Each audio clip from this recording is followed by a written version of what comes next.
Welcome back to Storytime Classics. This is part 2 of the Red Thumb marked by R. Austin Freeman, continuing from Chapter 9. The stakes are higher, the evidence more complex, and Dr. Thorndyke's genius is pushed to the limit.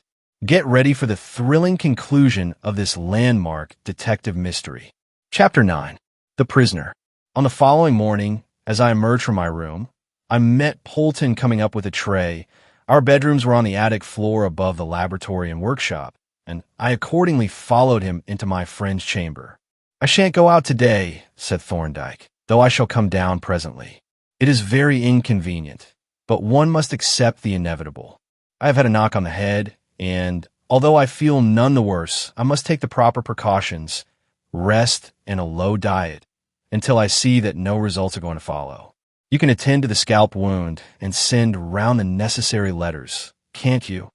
I expressed my willingness to do all that was required and applauded my friend's self-control and good sense.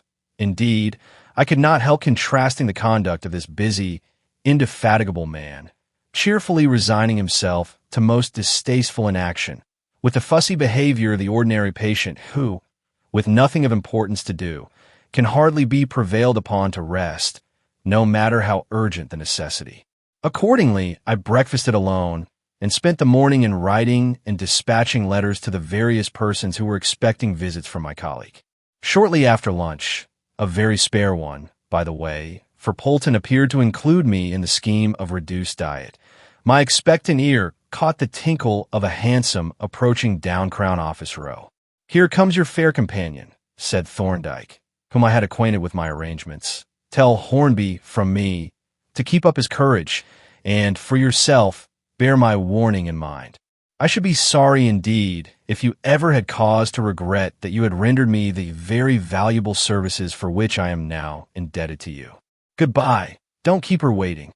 I ran down the stairs and came out of the entry just as the cabman had pulled up and flung open the doors.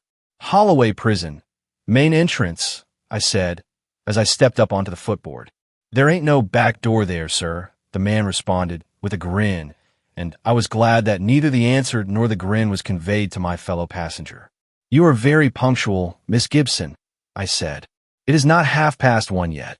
"Yes, I thought I should like to get there by 2, so as to have as long a time with him as is possible without shortening your interview." I looked at my companion critically. She was dressed with rather more than her usual care, and looked, in fact, a very fine lady indeed. This circumstance, which I noted at first with surprise and then with decided approbation, caused me some inward discomfort, for I had in my mind a very distinct and highly disagreeable picture of the visiting arrangements at a local prison in one of the provinces at which I had acted temporarily as medical officer. "I suppose," I said at length, "it is of no use for me to reopen the question of the advisability of this visit on your part?" "Not the least," she replied resolutely, "though I understand and appreciate your motive in wishing to do so." "Then," said I, "if you are really decided, it will be as well for me to prepare you for the ordeal. I am afraid it will give you a terrible shock." "Indeed," said she. "Is it so bad? Tell me what it will be like."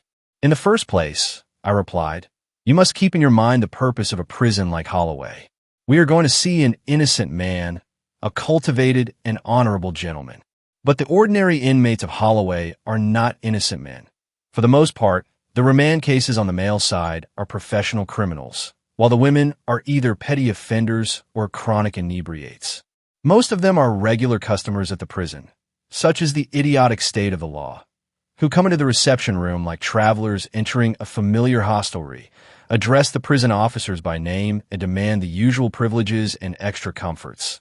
The drunks, for instance, generally ask for a dose of bromide to steady their nerves and a light in the cell to keep away the horrors. And such being the character of the inmates, their friends who visit them are naturally of the same type, the lowest outpourings of the slums, and it is not surprising to find that the arrangements of the prison are made to fit its ordinary inmates. The innocent man is a negligible quantity, and no arrangements are made for him or his visitors. "But shall we not be taken to Reuben's cell?" asked Miss Gibson.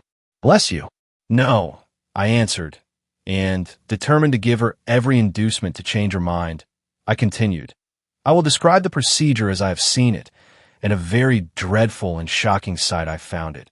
I can tell you. It was while I was acting as a prison doctor in the Midlands that I had this experience.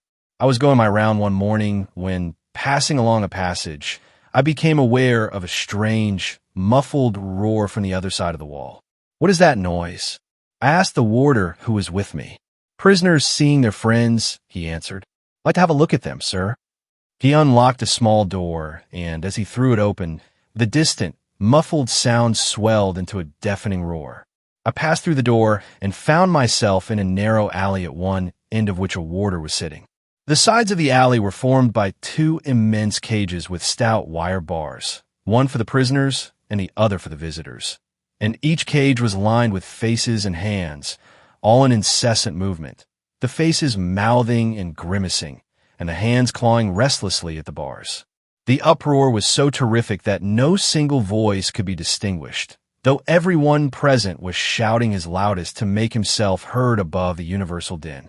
The result was a very strange and horrid illusion, for it seemed as if no one was speaking at all, but that the noise came from outside, and that each one of the faces, low, vicious faces, mostly, was silently grimacing and gibbering, snapping its jaws and glaring furiously at the occupants of the opposite cage. It was a frightful spectacle. I could think of nothing but the monkey house at the zoo. It seemed as if one ought to walk up the alley and offer nuts and pieces of paper to be torn to pieces. "Horrible!" exclaimed Miss Gibson. "And do you mean to say that we shall be turned loose into one of these cages with a herd of other visitors?" "No, you are not turned loose anywhere in a prison. The arrangement is this.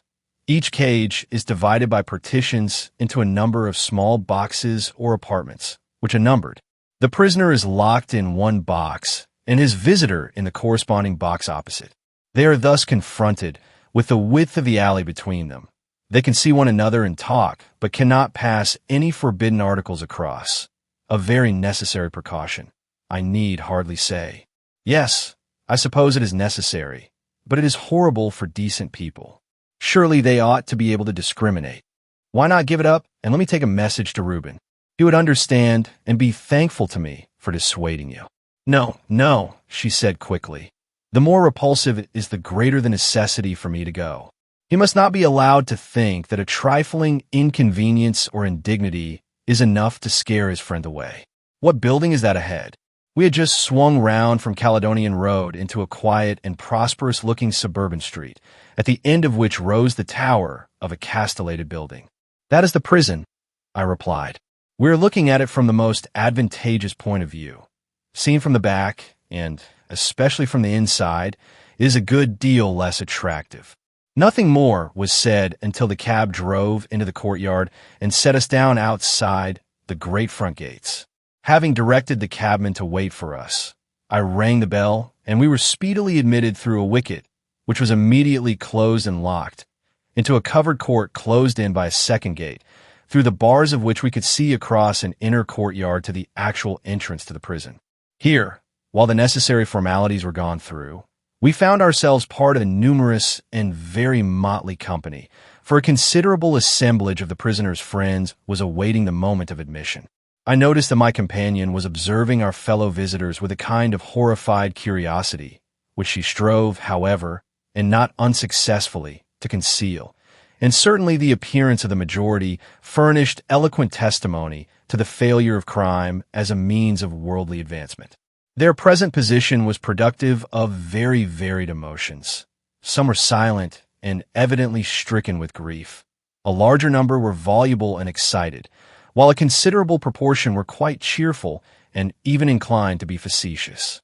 At length the great iron gate was unlocked, and our party taken in charge by a warder, who conducted us to that part of the building known as the wing, and, in the course of our progress, I could not help observing the profound impression made upon my companion by the circumstance that every door had to be unlocked to admit us, and was locked again as soon as we had passed through. "It seems to me," I said, as we neared our destination, "that you had better let me see Reuben first. I have not much to say to him and shall not keep you waiting long." "Why do you think so?" she asked, with a shade of suspicion. "Well," I answered, I think you may be a little upset by the interview, and I should like to see you into your cab as soon as possible afterwards." "Yes," she said, "perhaps you are right, and it is kind of you to be so thoughtful on my account." A minute later, accordingly, I found myself shut into a narrow box, like one of those which considerate pawnbrokers provide for their more diffident clients, and in a similar, but more intense, degree, pervaded by a subtle odor of uncleanness. The woodwork was polished to an unctuous smoothness by the friction of numberless dirty hands and soiled garments, and the general appearance, taken in at a glance as I entered, was such as to cause me to thrust my hands into my pockets and studiously avoid contact with any part of the structure but the floor. The end of the box opposite the door was closed in by a strong grating of wire, excepting the lower 3 feet, which was of wood, and looking through this I perceived behind a second grating Reuben Hornby standing in a similar attitude to my own. He was dressed in his usual clothes and with his customary neatness, but his face was unshaven, and he wore, suspended from a buttonhole, a circular label bearing the characters B.31, and these 2 changes in his exterior carried with them a suggestiveness as subtle as it was unpleasant, making me more than ever regretful that Miss Gibson had insisted on coming.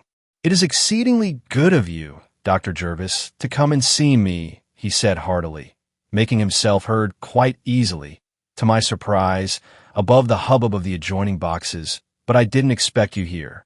I was told I could see my legal advisers in the solicitor's box." "So you could," I answered, "but I came here by choice because I have brought Miss Gibson with me." "I am sorry for that," he rejoined, with evident disapproval. "She oughtn't to have come among these riffraff. I told her so, and that you wouldn't like it, but she insisted." "I know," said Reuben. "That's the worst of women. They will make a beastly fuss and sacrifice themselves when nobody wants them to. But I mustn't be ungrateful. She means it kindly, and she's a deuced good sort, is Juliet."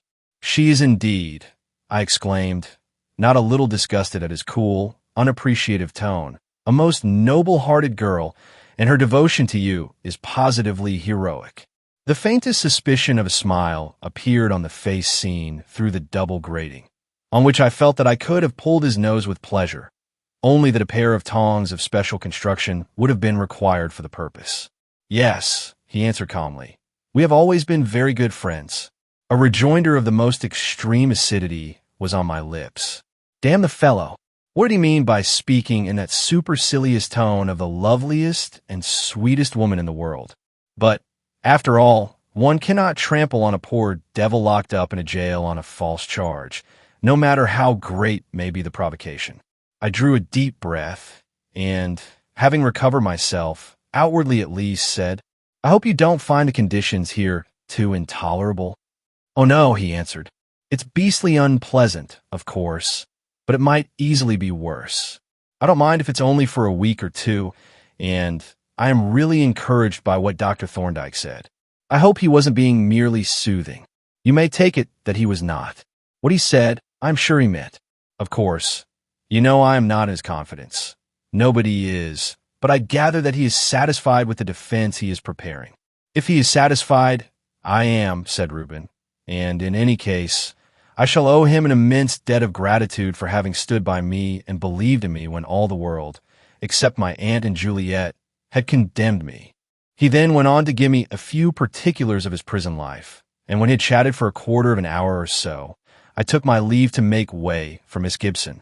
Her interview with him was not as long as I had expected, though, to be sure, the conditions were not very favorable either for the exchange of confidences or for utterances of a sentimental character. The consciousness that one's conversation could be overheard by the occupants of adjacent boxes destroyed all sense of privacy, to say nothing of the disturbing influence of the warder in the alleyway. When she rejoined me, her manner was abstracted and very depressed, a circumstance that gave me considerable food for reflection as we made our way in silence towards the main entrance. Had she found Reuben as cool and matter-of-fact as I had? He was assuredly a very calm and self-possessed lover, and it was conceivable that his reception of the girl, strung up, as she was, to an acute pitch of emotion, might have been somewhat in the nature of an anticlimax. And then, Was it possible that the feeling was on her side only? Could it be that the priceless pearl of her love was cast before? I was tempted to use the colloquial singular and call him an unappreciative swine. The thing was almost unthinkable to me, and yet I was tempted to dwell upon it. For when a man is in love, and I could no longer disguise my condition for myself, he is inclined to be humble and to gather up thankfully the treasure that is rejected of another. I was brought up short in these reflections by the clank of the lock in the great iron gate. We entered together the gloomy vestibule, and a moment later were led out through the wicket into the courtyard. And as the lock clicked behind us, we gave a simultaneous sigh of relief to find ourselves outside the precincts of the prison, beyond the domain of bolts and bars. I had settled Miss Gibson in the cab and given her address to the driver, when I noticed her looking at me, as I thought, somewhat wistfully. "Can I put you down somewhere?" she said, in response to a half-questioning glance from me. I seized the opportunity with thankfulness and replied, "You might set me down at King's Cross if it is not delaying you." And giving the word to the cabman, I took my place by her side as the cab started, and a black-painted prison van turned into the courtyard with its freight of squalid misery. "I don't think Reuben was very pleased to see me," Miss Gibson remarked presently, "but I shall come again all the same. It is a duty I owe both to him and to myself." I felt that I ought to endeavor to dissuade her, but the reflection that her visits must almost of necessity involve my companionship enfeebled my will. I was fast approaching a state of infatuation. "I was so thankful," she continued, "that you prepared me. It was a horrible experience to see the poor fellow caged like a wild beast, with that dreadful label hanging from his coat, but it would have been overwhelming if I had not known what to expect." As we proceeded, her spirits revived somewhat, a circumstance that she graciously ascribed to the enlivening influence of my society, and I then told her of the mishap that had befallen my colleague. "What a terrible thing!" she exclaimed, with evidently unaffected concern. "It is the merest chance that he was not killed on the spot. Is he much hurt? And would he mind, do you think, if I called to inquire after him?" I said that I was sure he would be delighted, being, as a matter of fact, entirely indifferent as to his sentiments on the subject and my delight at the proposal. And when I stepped down from the cab at King's Cross to pursue my way homewards, there already opened out before me the prospect of the renewal of this bittersweet and all too dangerous companionship on the morrow. Chapter 10. Polton is mystified. A couple of days sufficed to prove that Thorndyke's mishap was not to be productive of any permanent ill consequences. His wounds progressed favorably, and he was able to resume his ordinary avocations. Miss Gibson's visit. But why should I speak of her in these formal terms? To me, when I thought of her, which I did only too often, she was Juliet, with perhaps an adjective thrown in. And as Juliet, I shall henceforth speak of her, but without the adjective. In this narrative, wherein nothing has been kept back from the reader, Juliet's visit then had been a great success, for my colleague was really pleased by the attention, and displayed a quiet geniality that filled our visitor with delight. He talked a good deal of Reuben, and I could see that he was endeavoring to settle in his own mind the vexed question of her relations with and sentiments towards our unfortunate client. But what conclusions he arrived at I was unable to discover, for he was by no means communicative after she had left. Nor was there any repetition of the visit, greatly to my regret, since, as I have said, he was able, in a day or two, to resume his ordinary mode of life. The first evidence I had of his renewed activity appeared when I returned to the chambers at about 11 o'clock in the morning to find Polton hovering dejectedly about the sitting room, apparently perpetrating as near an approach to a spring clean as could be permitted in a bachelor establishment. "Hello, Polton," I exclaimed. "Have you contrived to tear yourself away from the laboratory for an hour or two?" "No, sir," he answered gloomily. "The laboratory has torn itself away from me." "What do you mean?" I asked. "The doctor has shut himself in and locked the door, and he says I am not to disturb him. It will be a cold lunch today." "What is he doing in there?" I inquired. "Ah," said Polton, "that's just what I should like to know. I'm fair eaten up with curiosity. He is making some experiments in connection with some of his cases, and when the doctor locks himself in to make experiments, something interesting generally follows. I should like to know what it is this time." I suppose there is a keyhole in the laboratory door? I suggested with a grin. Sir, he exclaimed indignantly. Dr. Jervis, I am surprised at you. Then, perceiving my facetious intent, he smiled also and added, But there's a keyhole if you'd like to try it, though I'll wager the doctor would see more of you than you would of him. You are mighty secret about your doings. You and the doctor, I said. Yes, he answered. You see, it's a queer trade, this of the doctor's, and there are some queer secrets in it. Now, for instance, what do you make of this? He produced from his pocket a leather case, whence he took a piece of paper which he handed to me. On it was a neatly executed drawing of what looked like one of a set of chessmen, with the dimensions written on the margin. It looks like a pawn, one of the Staunton pattern, I said. Just what I thought, but it isn't. I've got to make 24 of them, and what the doctor's going to do with them fairly beats me. Perhaps he has invented some new game, I suggested facetiously. He is always inventing new games and playing them mostly in courts of law, and then the other players generally lose. But this is a puzzler, and no mistake.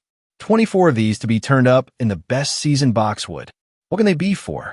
Something to do with the experiments he is carrying on upstairs at this very moment, I expect. He shook his head, and, having carefully returned the drawing to his pocketbook, said in a solemn tone, Sir, there are times when the doctor makes me fairly dance with curiosity, and this is one of them. Although not afflicted with a curiosity so acute as that of Polton, I found myself speculating at intervals on the nature of my colleague's experiments and the purpose of the singular little objects which he had ordered to be made. But I was unacquainted with any of the cases on which he was engaged, excepting that of Reuben Hornby, and with the latter I was quite unable to connect a set of 24 boxwood chessmen. Moreover, on this day, I was to accompany Juliet on her second visit to Holloway, and that circumstance gave me abundant mental occupation of another kind. At lunch, Thorndyke was animated and talkative, but not communicative. He had some work in the laboratory that he must do himself, he said, but gave no hint as to its nature. And as soon as our meal was finished, he returned to his labors, leaving me to pace up and down the walk, listening with ridiculous eagerness for the sound of the hansom that was to transport me to the regions of the blessed and, incidentally, to Holloway Prison. When I returned to the Temple, the sitting room was empty and hideously neat as the result of Polton's spring-cleaning efforts. My colleague was evidently still at work in the laboratory, and from the circumstance that the tea things were set out on the table and a kettle of water placed in readiness on the gas ring by the fireplace, I gathered that Polton also was full of business and anxious not to be disturbed. Accordingly, I lit the gas and made my tea, enlivening my solitude by turning over in my mind the events of the afternoon. Juliet had been charming, as she always was, frank, friendly, and unaffectedly pleased to have my companionship. She evidently liked me and did not disguise the fact. Why should she indeed? But treated me with a freedom, almost affectionate, as though I had been a favorite brother, which was very delightful, and would have been more so if I could have accepted the relationship. As to her feelings towards me, I had not the slightest misgiving, and so my conscience was clear, for Juliet was as innocent as a child, with the innocence that belongs to the direct, straightforward nature that neither does evil itself nor looks for evil motives in others.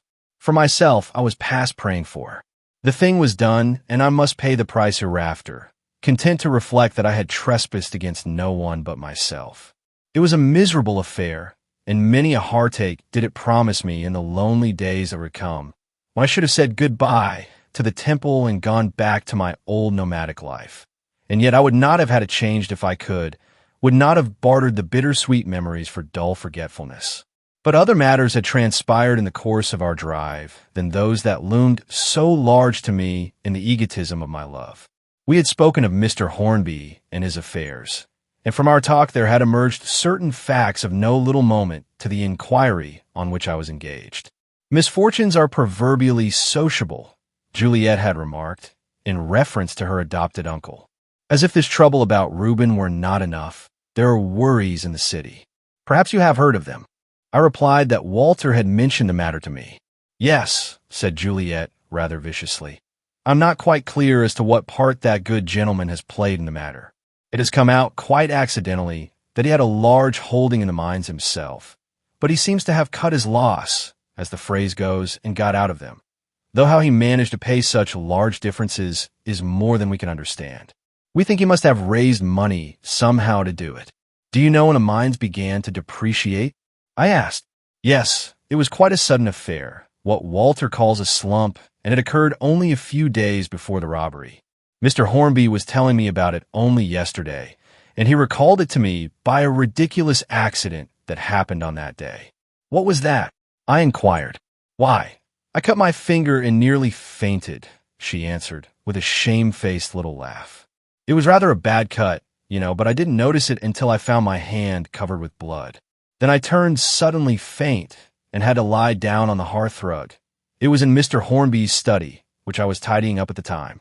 Here I was found by Reuben, and a dreadful fright it gave him at first.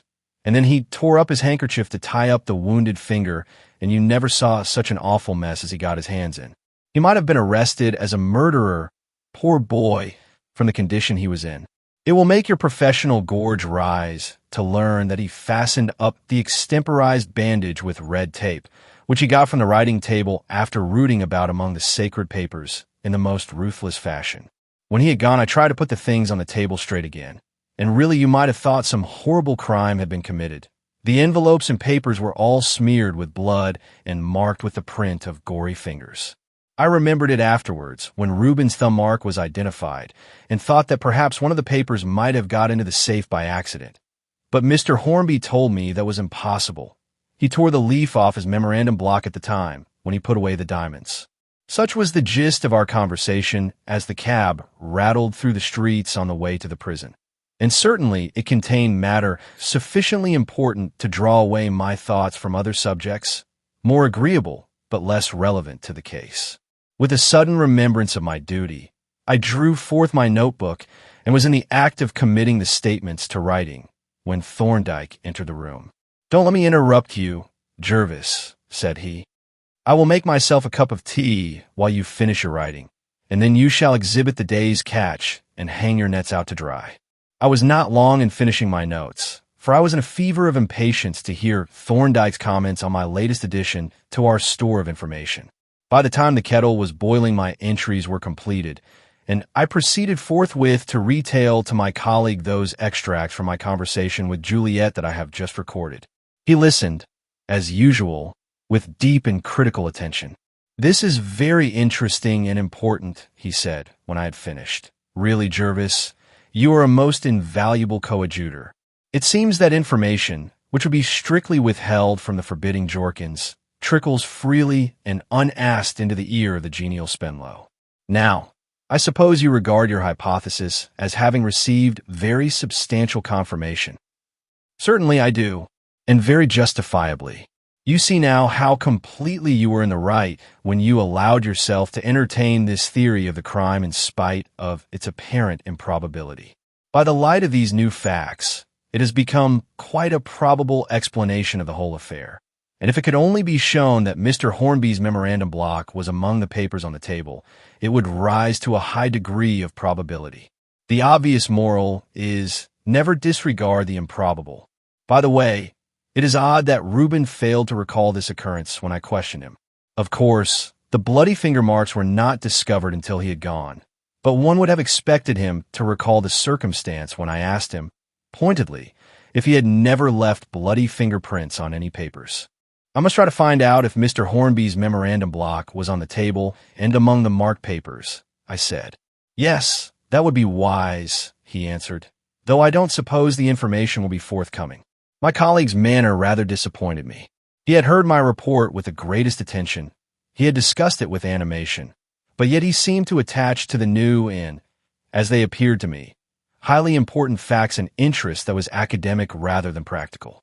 Of course, his calmness might be assumed, but this did not seem likely, for John Thorndyke was far too sincere and dignified a character to cultivate in private life the artifices of the actor. To strangers, indeed, he presented habitually a calm and impassive exterior, but this was natural to him, and was but the outward sign of his even and judicial habit of mind. No, there was no doubt that my startling news had left him unmoved, and this must be for one of two reasons. Either he already knew all that I had told him, which was perfectly possible, or he had some other and better means of explaining the crime. I was turning over these two alternatives, not unobserved by my watchful colleague, when Polton entered the room. A broad grin was on his face, and a drawing board that he carried like a tray bore 24 neatly turned boxwood pieces. Thorndyke at once entered into the unspoken jest that beamed from the countenance of his subordinate. "Here is Polton with a problem for you, Jervis," he said. "He assumes that I have invented a new parlor game and has been trying to work out the moves. Have you succeeded yet, Polton?" "No, sir, I haven't, but I suspect that one of the players will be a man in a wig and gown." "Perhaps you are right," said Thorndyke, "but that doesn't take you very far. Let us hear what Dr. Jervis has to say." "I can make nothing of them," I answered. "Polton showed me the drawing this morning, and then was terrified lest he had committed a breach of confidence, and I have been trying ever since, without a glimmer of success, to guess what they can be for." Grunted Thorndyke as he sauntered up and down the room, teacup in hand. "To guess? I like not that word guess in the mouth of a man of science. What do you mean by a guess?" His manner was wholly facetious, but I professed to take his question seriously, and replied, "By a guess, I mean a conclusion arrived at without data." "Impossible!" he exclaimed with mock sternness. "Nobody but an utter fool arrives at a conclusion without data." "Then I must revise my definition instantly," I rejoined. "Let us say that a guess is a conclusion drawn from insufficient facts." "That is better," said he, "but perhaps it would be better still to say that a guess is a particular and definite conclusion deduced from facts which properly yield only a general and indefinite one. Let us take an instance," he continued. "Looking out of the window, I see a man walking round paper buildings. Now suppose I say, after the fashion of the inspired detective of the romances, that man is a station master or inspector. That would be a guess. The observed facts do not yield the conclusion, though they do warrant a conclusion less definite and more general." "You'd have been right, though, sir," exclaimed Polton, who had stepped forward with me to examine the unconscious subject of the demonstration. "That gent used to be the station master at Camberwell. I remember him well." The little man was evidently greatly impressed. "I happen to be right, you see," said Thorndyke, "but I might as easily have been wrong." "You weren't, though, sir," said Polton. "You spotted him at a glance." In his admiration of the result, he cared not a fig for the correctness of the means by which it had been attained. "Now why do I suggest that he is a station master?" pursued Thorndyke, disregarding his assistant comment. "I suppose you were looking at his feet," I answered. "I seem to have noticed that peculiar, splay-footed gait in station masters, now that you mention it." "Quite so. The arch of the foot has given way, the plantar ligaments have become stretched, and the deep calf muscles weakened. Then, since bending of the weakened arch causes discomfort, the feet have become turned outwards, by which the bending of the foot is reduced to a minimum, and, as the left foot is the more flattened, so it is turned out more than the right. Then the turning out of the toes causes the legs to splay outward from the knees downwards, a very conspicuous condition in a tall man like this one. And you notice that the left leg splays out more than the other. But we know that depression of the arch of the foot is brought about by standing for long periods. Continuous pressure on a living structure weakens it, while intermittent pressure strengthens it. So the man who stands on his feet continuously develops a flat instep and a weak calf, while the professional dancer or runner acquires a high instep and a strong calf. Now there are many occupations which involve prolonged standing and so induce the condition of flat foot. Waiters, hall porters, hawkers, policemen, shop walkers, salesmen, and station officials are examples. But the waiter's gait is characteristic, a quick, shuffling walk which enables him to carry liquids without spilling them. This man walks with a long, swinging stride. He is obviously not a waiter. His dress and appearance in general exclude the idea of a hawker or even a hall porter. He is a man of poor physique and so cannot be a policeman. The shop walker or salesman is accustomed to move in relatively confined spaces and so acquires a short, brisk step, and his dress tends to rather exuberant smartness. The station official patrols long platforms, often at a rapid pace, and so tends to take long strides, while his dress is dignified and neat rather than florid. The last mentioned characteristics, you see, appear in the subject of our analysis. He agrees with the general description of a station master. But if we therefore conclude that he is a station master, we fall into the time-honored fallacy of the undistributed middle term, the fallacy that haunts all brilliant guessers, including the detective, not only of romance, but too often also of real life. All that the observed facts justify us in inferring is that this man is engaged in some mode of life that necessitates a good deal of standing. The rest is mere guesswork. "It's wonderful," said Polton, gazing at the now distant figure. "Perfectly wonderful. I should never have known he was a station master." With this, and a glance of deep admiration at his employer, he took his departure. "You will also observe," said Thorndyke, with a smile, "that a fortunate guess often brings more credit than a piece of sound reasoning with a less striking result." "Yes, that is unfortunately the case, and it is certainly true in the present instance. Your reputation, as far as Polton is concerned, is now firmly established, even if it was not before. In his eyes, you are a wizard from whom nothing is hidden. But to return to these little pieces, as I must call them, for the lack of a better name, I can form no hypothesis as to their use. I seem to have no departure, as the nautical phrase goes, from which to start an inquiry. I haven't even the material for guesswork. Ought I to be able to arrive at any opinion on the subject?" Thorndyke picked up one of the pieces, fingering it delicately and inspecting with a critical eye the flat base on which it stood, and reflected for a few moments. "It is easy to trace a connection when one knows all the facts," he said at length. "But it seems to me that you have the materials from which to form a conjecture. Perhaps I am wrong, but I think when you have had more experience, you will find yourself able to work out a problem of this kind. What is required is constructive imagination and a rigorous exactness in reasoning. Now, you are a good reasoner, and you have recently shown me that you have the necessary imagination. You merely lack experience in the use of your faculties. When you learn my purpose in having these things made, as you will before long, you will probably be surprised that their use did not occur to you.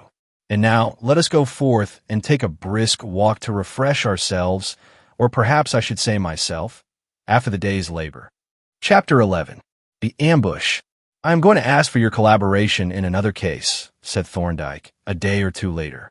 "It appears to be one of suicide, but the solicitors to the Griffin office have asked me to go down to the place, which is in the neighborhood of Barnet, and be present at the post-mortem and the inquest. They have managed to arrange that the inquest shall take place directly after the post-mortem, so that we shall be able to do the whole business in a single visit. Is the case one of any intricacy?" I asked. "I don't think so," he answered. "It looks like a common suicide, but you can never tell. The importance of the case at present arises entirely from the heavy insurance. A verdict of suicide will mean a gain of £10,000 to the Griffin. So, naturally, the directors are anxious to get the case settled and not inclined to boggle over a little expense." "Naturally. And when will the expedition take place?" I asked. "The inquest is fixed for tomorrow. What is the matter? Does that fall foul of any arrangement of yours?" "Oh, nothing of any importance," I replied hastily, deeply ashamed of the momentary change of countenance that my friend had been so quick to observe. "Well, what is it?" persisted Thorndyke. "You have got something on." "It is nothing, I tell you, but what can be quite easily arranged to suit your plans." "Cherchez la, queried Thorndyke, with an exasperating grin. "Yes," I answered, turning as red as a pickled cabbage, "since you are so beastly inquisitive. Miss Gibson wrote, on behalf of Mrs. Hornby, asking me to dine with them en famille tomorrow evening, and I sent off an acceptance an hour ago." "And you call that nothing of any importance?" exclaimed Thorndyke. "Alas, and likewise alackaday, which is an approximately synonymous expression. The age of chivalry is past, indeed. Of course you must keep your appointment. I can manage quite well alone. We shouldn't be back early enough for me to go to Kensington from the station, I suppose." "No, certainly not. I find that the trains are very awkward. We should not reach King's Cross until nearly 1 in the morning." "Then, in that case, I shall write to Miss Gibson and excuse myself." "Oh, I wouldn't do that," said Thorndyke. "It will disappoint them, and really it is not necessary." "I shall write forthwith," I said firmly, "so please don't try to dissuade me. I have been feeling quite uncomfortable at the thought that, all the time I have been in your employ, I seem to have done nothing but idle about and amuse myself. The opportunity of doing something tangible for my wage is too precious to be allowed to slip." Thorndyke chuckled indulgently. "You shall do as you please, my dear boy," he said, "but don't imagine that you have been eating the bread of idleness. When you see this Hornby case worked out in detail, you will be surprised to find how large a part you have taken in unraveling it. Your worth to me has been far beyond your poor little salary, I can assure you." "It is very handsome of you to say that," I said, highly gratified to learn that I was really of use, and not, as I had begun to suspect, a mere object of charity. "It is perfectly true," he answered. "And now, since you are going to help me in this case, I will set you your task. The case, as I have said, appears to be quite simple, but it never does to take the simplicity for granted. Here is the letter from the solicitors giving the facts as far as they are known at present. On the shelves there you will find Casper, Taylor, Guy and Ferrier, and the other authorities on medical jurisprudence, and I will put out one or two other books that you may find useful. I want you to extract and make classified notes of everything that may bear on such a case as the present one may turn out to be. We must go prepared to meet any contingency that may arise. This is my invariable practice, and even if the case turns out to be quite simple, the labor is never wasted, for it represents so much experience gained. Casper and Taylor are pretty old, aren't they?" I objected. "So is suicide," he retorted drily. "It is a capital mistake to neglect the old authorities. There were strong men before Agamemnon, and some of them were uncommonly strong, let me tell you. Give your best attention to the venerable Casper and the obsolete Taylor, and you will not be without your reward." As a result of these injunctions, I devoted the remainder of the day to the consideration of the various methods by which a man might contrive to effect his exit from the stage of human activities. And a very engrossing study I found it, and the more interesting in view of the problem that awaited solution on the morrow, but yet not so engrossing but that I was able to find time to write a long, rather intimate and minutely explanatory letter to Miss Gibson, in which I even mentioned the hour of our return as showing the impossibility of my keeping my engagement. Not that I had the smallest fear of her taking offense, for it is an evidence of my respect and regard for her that I canceled the appointment without a momentary doubt that she would approve of my action. But it was pleasant to write to her at length and to feel the intimacy of keeping her informed of the details of my life. The case, when we came to inquire into it on the spot, turned out to be a suicide of the most transparent type, whereat both Thorndyke and I were, I think, a little disappointed, he at having apparently done so little for a very substantial fee, and I at having no opportunity for applying my recently augmented knowledge. "Yes," said my colleague, as we rolled ourselves up in our rugs in adjacent corners of the railway carriage, "it has been a flat affair, and the whole thing could have been managed by the local solicitor. But it is not a waste of time after all, for you see, I have to do many a day's work for which I get not a farthing of payment, nor even any recognition, so that I do not complain if I occasionally find myself receiving more payment than my actual services merit. And as to you, I take it that you have acquired a good deal of valuable knowledge on the subject of suicide, and knowledge, as the late Lord Bacon remarked with more truth and originality, is power." To this I made no reply, having just lit my pipe and feeling uncommonly drowsy, and my companion having followed my example. We smoked in silence, becoming more and more somnolent, until the train drew up in the terminus and we turned out, yawning and shivering, onto the platform. "Bah!" exclaimed Thorndyke, drawing his rug round his shoulders. "This is a cheerless hour, 1:15. See how chilly and miserable all these poor devils of passengers look. Shall we cab it or walk?" "I think a sharp walk would rouse our circulation after sitting huddled up in the carriage for so long," I answered. "So do I," said Thorndyke. "So let us away. Hark forward, and also tally-ho. In fact, one might go so far as to say yoicks." That gentleman appears to favor the strenuous life, if one may judge by the size of his sprocket wheel. He pointed to a bicycle that was drawn up by the curb in the approach, a machine of the road racer type, with an enormous sprocket wheel indicating a gear of at least 90. Some scorcher or amateur racer, probably, I said, who takes the opportunity of getting a spin on the wood pavement when the streets are empty. I looked round to see if I could identify the owner, but the machine appeared to be, for the moment, taking care of itself.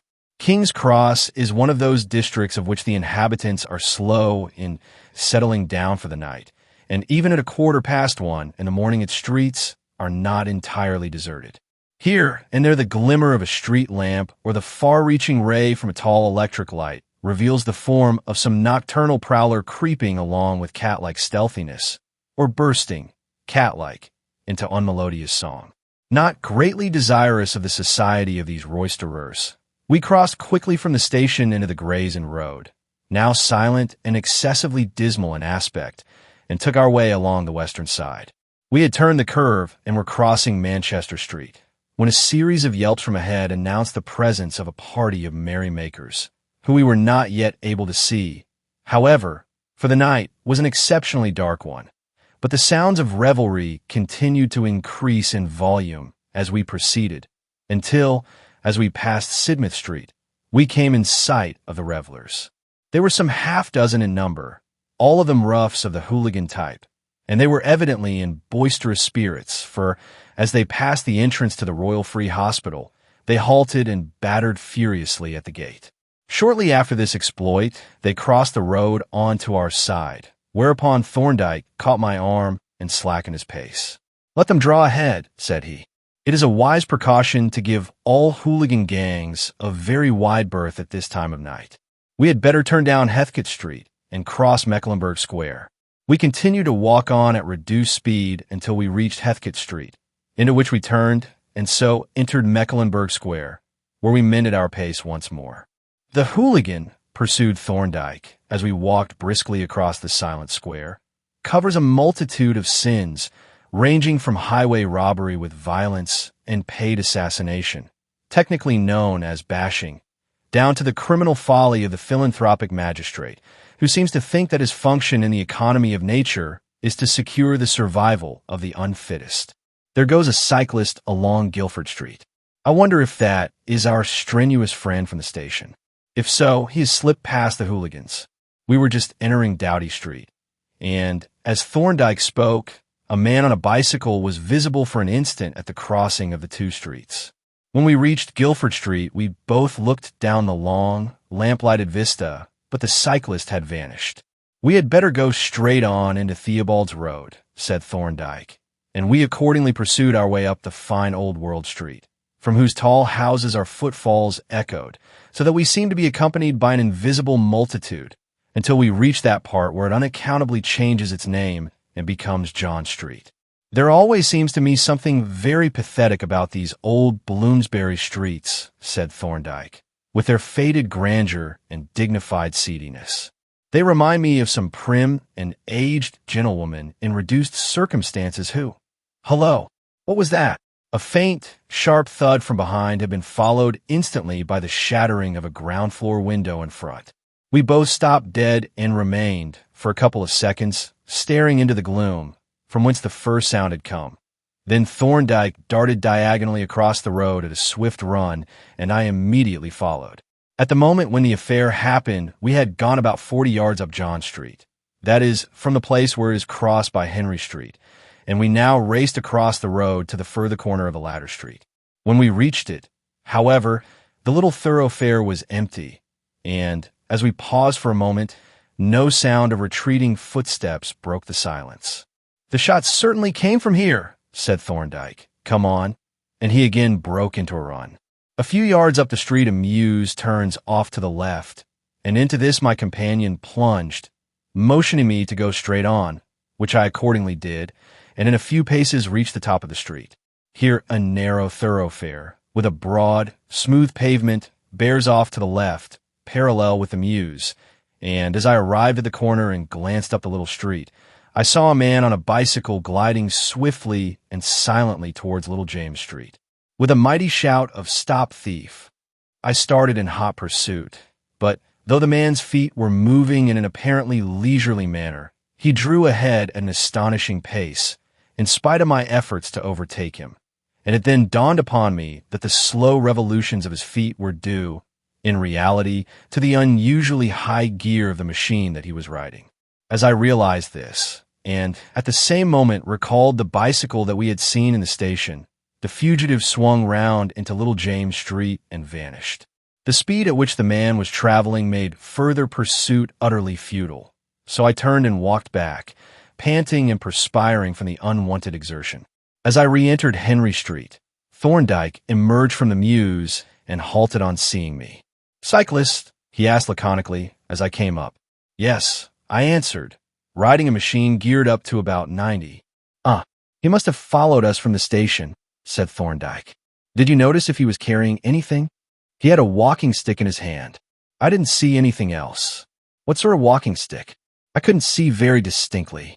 It was a stoutish stick. I should say a malacca, probably, and it had what looked like a horn handle. I could see that as he passed a street lamp." "What kind of lamp had he?" "I couldn't see, but as he turned the corner, I noticed that it seemed to burn very dimly. A little Vaseline, or even oil, smeared on the outside of the glass will reduce the glare of a lamp very appreciably," my companion remarked, "especially on a dusty road." Here is the proprietor of the broken window. He wants to know, you know." We had once more turned into John Street, and now perceived a man, standing on the wide doorstep of the house with a shattered window, looking anxiously up and down the street. "Do either of you gents know anything about this here?" he asked, pointing to the broken pane. "Yes," said Thorndyke. "We happened to be passing when it was done. In fact," he added, "I rather suspect that the missile, whatever it was intended for our benefit." "Oh," said the man. "Who done it?" "That I can't say," replied Thorndyke. "Whoever he was, he made off on a bicycle, and we were unable to catch him." "Oh," said the man once more, regarding us with growing suspicion. "On a bicycle, hey? Damn funny, ain't it? What did he do it with?" "That is what I should like to find out," said Thorndyke. "I see this house is empty." "Yes, it's empty. Leastways, it's to let. I'm the caretaker. But what's that got to do with it?" "Merely this," answered Thorndyke, "that the object, stone, bullet, or whatever it may have been, was aimed, I believe, at me, and I should like to ascertain its nature. Would you do me the favor of permitting me to look for it?" The caretaker was evidently inclined to refuse this request, for he glanced suspiciously from my companion to me once or twice before replying, but at length he turned towards the open door and gruffly invited us to enter. A paraffin lamp was on the floor in a recess of the hall, and this our conductor took up when he had closed the street door. "This is the room," he said, turning the key and thrusting the door open. "The library, they call it, but it's the front parlor in plain English." He entered and, holding the lamp above his head, stared balefully at the broken window. Thorndyke glanced quickly along the floor in the direction that the missile would have taken, and then said, "Do you see any mark on the wall there?"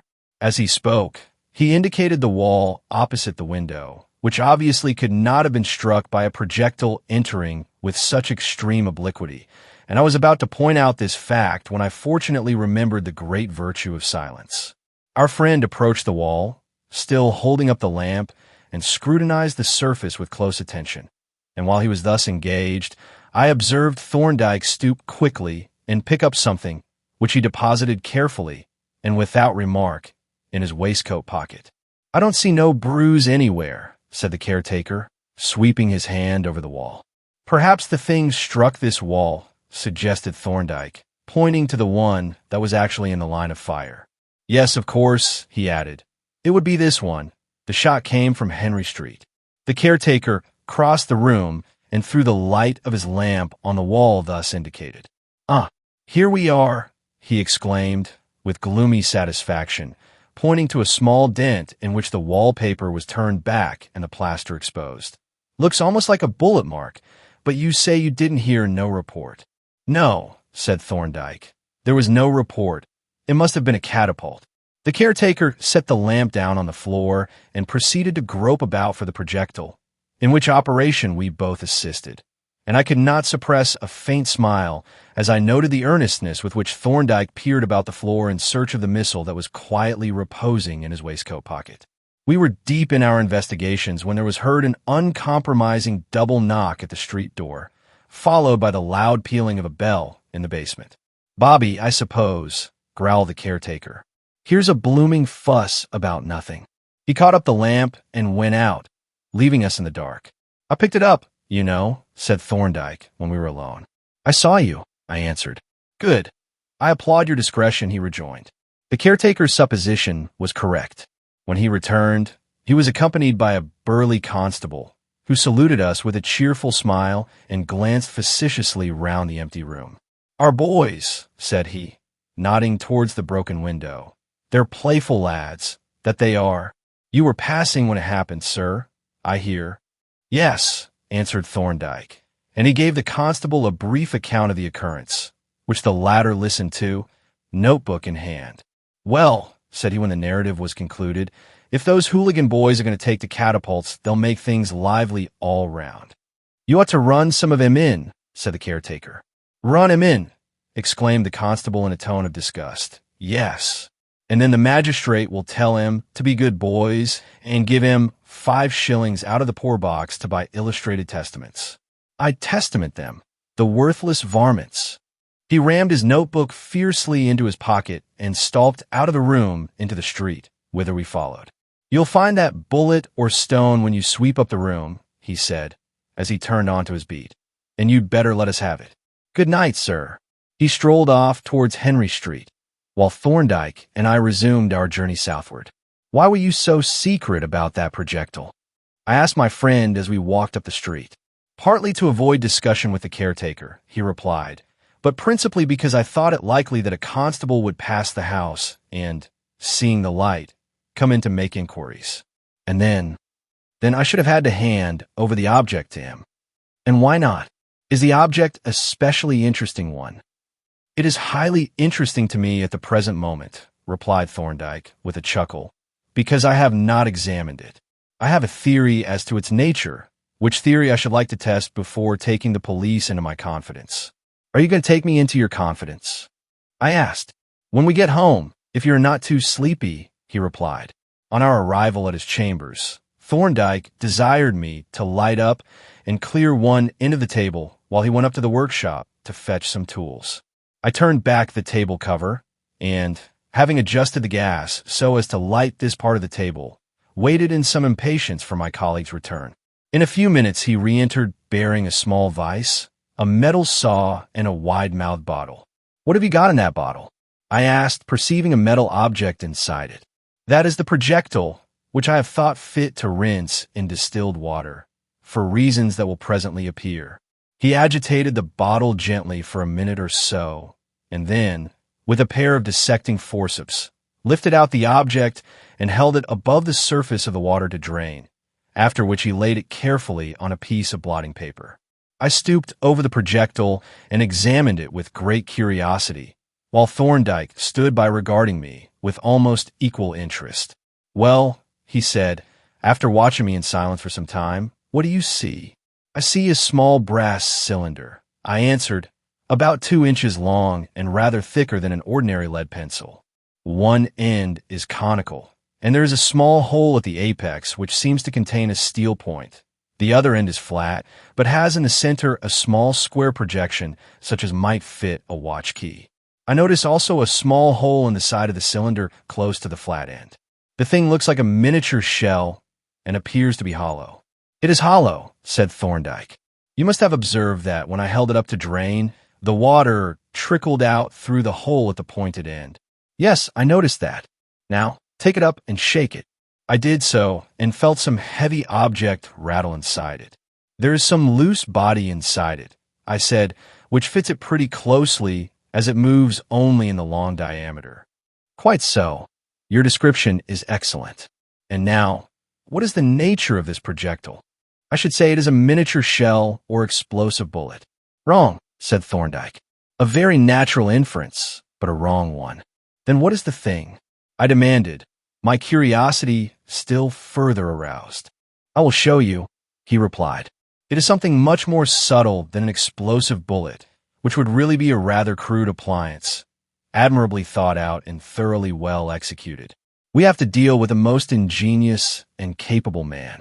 I was fain to laugh at his enthusiastic appreciation of the methods of his would-be assassin, and the humor of the situation then appeared to dawn on him, for he said, with an apologetic smile, "I'm not expressing approval, you must understand, but merely professional admiration. It is this class of criminal that creates the necessity for my services.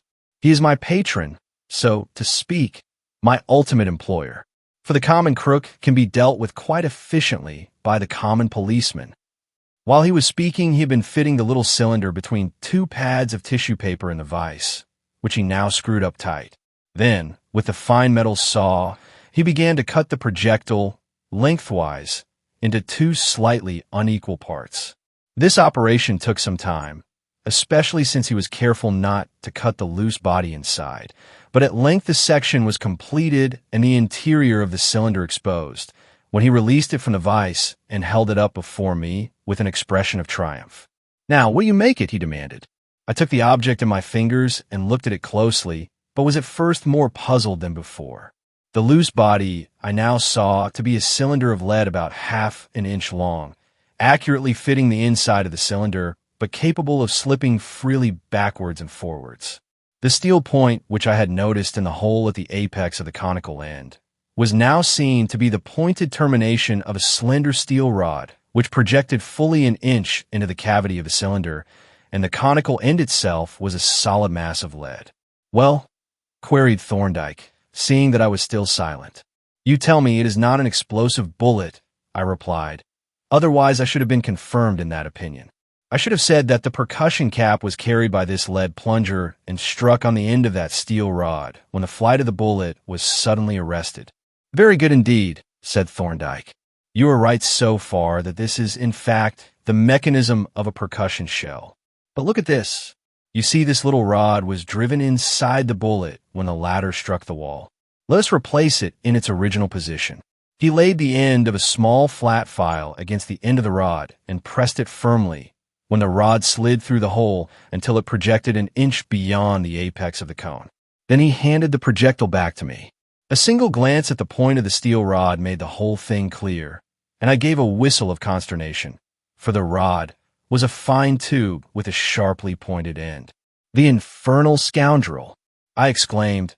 "It is a hypodermic needle." "Yes, a veterinary hypodermic of extra large bore. Now you see the subtlety and ingenuity of the whole thing. If he had had a reasonable chance, he would certainly have succeeded."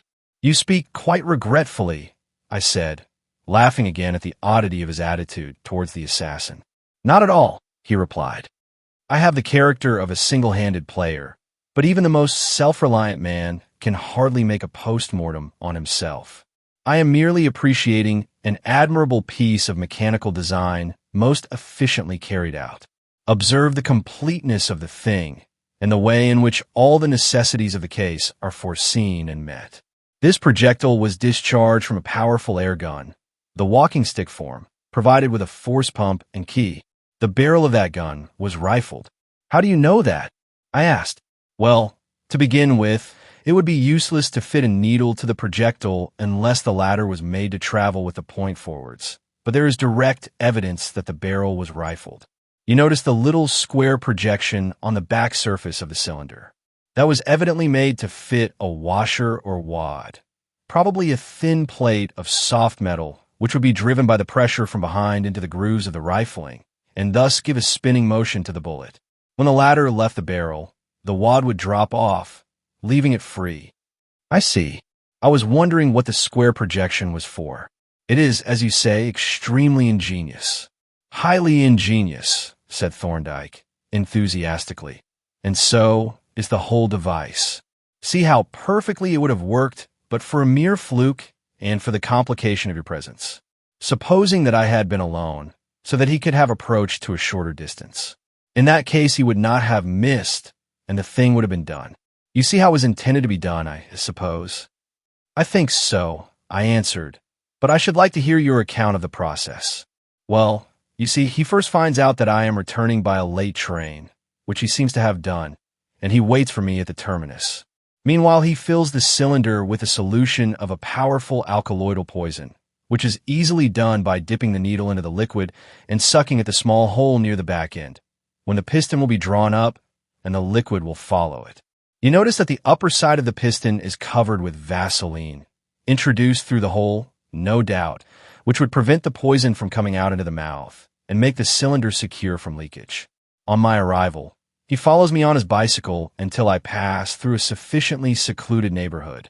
Then he approaches me, or passes me, and waits round a corner and shoots at pretty close range. It doesn't matter where he hits me. All parts are equally vital, so he can aim at the middle of my back. Then the bullet comes spinning through the air point foremost. The needle passes through the clothing and enters the flesh, and as the bullet is suddenly stopped, the heavy piston flies down by its own great momentum and squirts out a jet of the poison into the tissues. The bullet then disengages itself and drops onto the ground.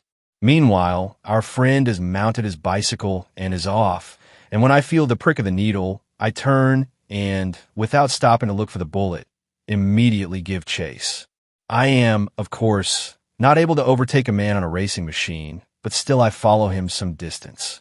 Then the poison begins to take effect, the more rapidly from the violent exercise, and presently I drop insensible. Later on, my body is found.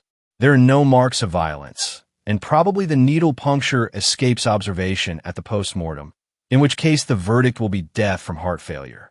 Even if the poison and the puncture are discovered, there is no clue. The bullet lies some streets away, and is probably picked up by some boy or passing stranger who cannot conjecture its use, and who would never connect it with the man who was found dead. You will admit that the whole plan has been worked out with surprising completeness and foresight. Yes, I answered. There is no doubt that the fellow is a most infernally clever scoundrel. May I ask if you have any idea who he is? Well, Thorndyke replied, seeing that, as Carlyle has unkindly pointed out, clever people are not in an overwhelming majority, and that, of the clever people whom I know, only a very few are interested in my immediate demise. I'm able to form a fairly probable conjecture. And what do you mean to do? For the present, I shall maintain an attitude of masterly inactivity and avoid the night air. But surely, I exclaimed, you will take some measures to protect yourself against attempts of this kind. You can hardly doubt now that your accident in the fog was really an attempted murder. I never did doubt it, as a matter of fact, although I prevaricated at the time. But I have not enough evidence against this man at present, and, consequently, can do nothing but show that I suspect him, which would be foolish. Whereas, if I lie low, one of two things will happen. Either the occasion for my removal, which is only a temporary one, will pass, or he will commit himself, will put a definite clue into my hands. Then we shall find the air cane, the bicycle, perhaps a little stock of poison, and certain other trifles that I have in my mind, which will be good confirmatory evidence, though insufficient in themselves. And now, I think I must really adjourn this meeting, or we shall be good for nothing tomorrow. Chapter 12. It might have been. It was now only a week from the date on which the trial was to open. In 8 days the mystery would almost certainly be solved, if it was capable of solution, for the trial promised to be quite a short one, and then Reuben Hornby would be either a convicted felon or a free man, clear of the stigma of the crime.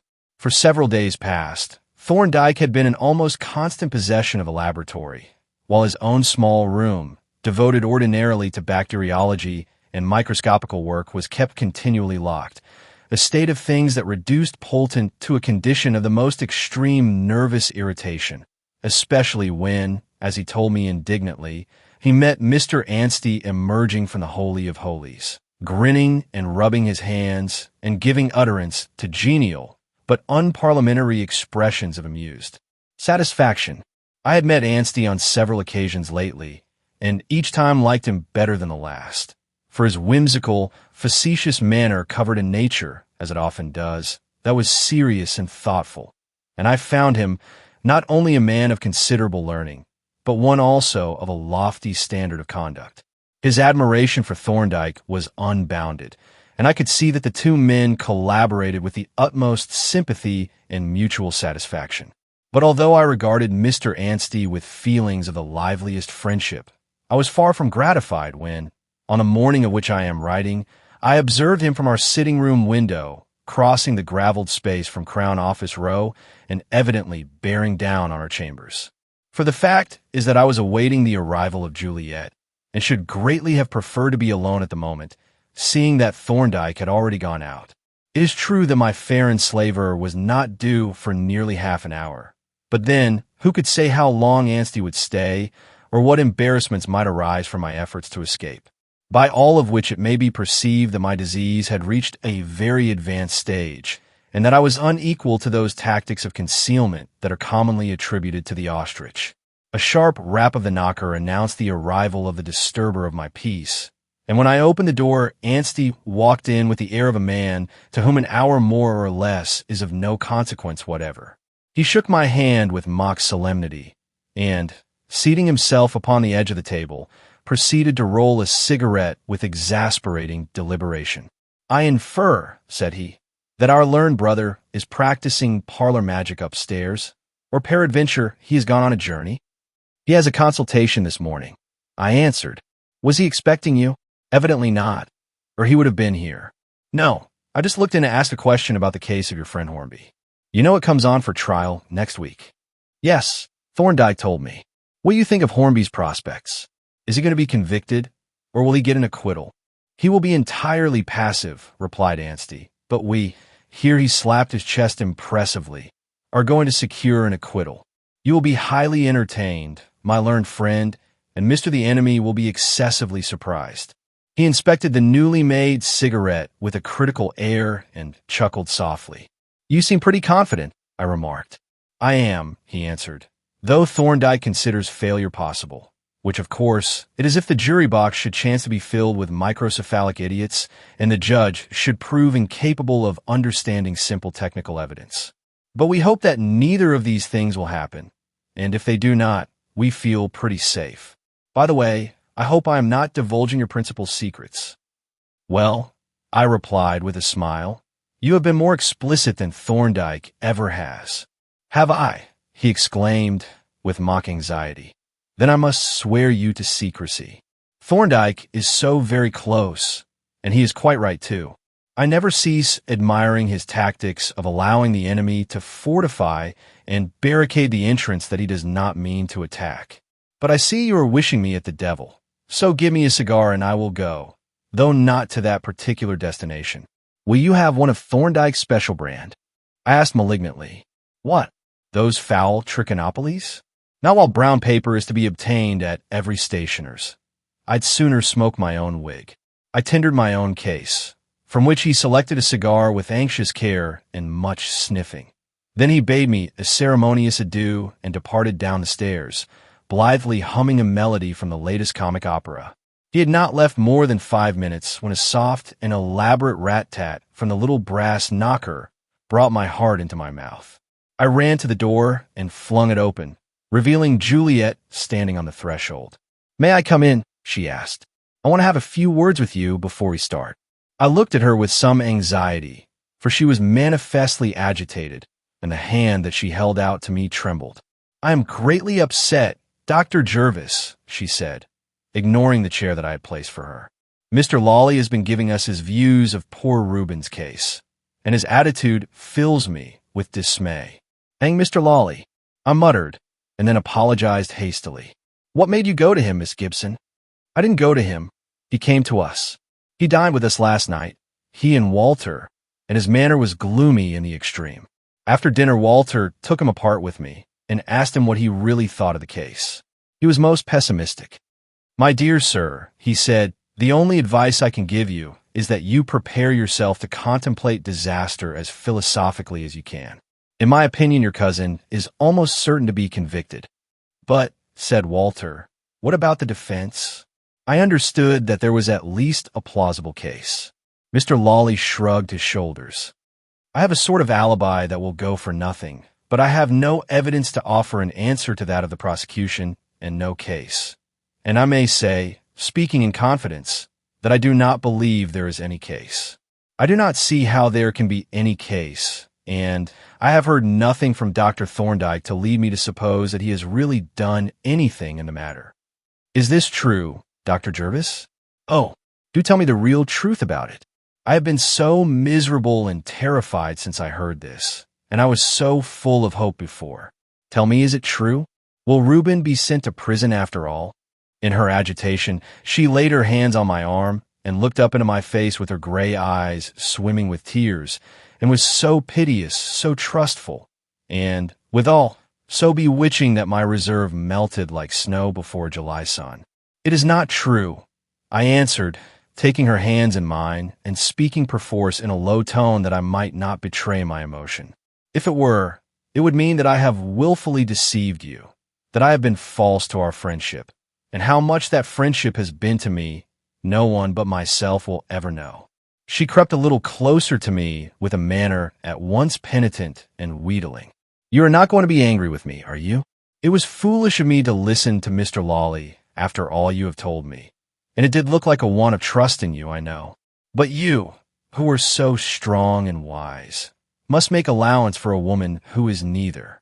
It is all so terrible that I am quite unstrung. But say you are not really displeased with me, for that would hurt me most of all. Oh, Delilah, that concluding stroke of the shears severed the very last lock, and left me, morally speaking, as bald as a billiard ball.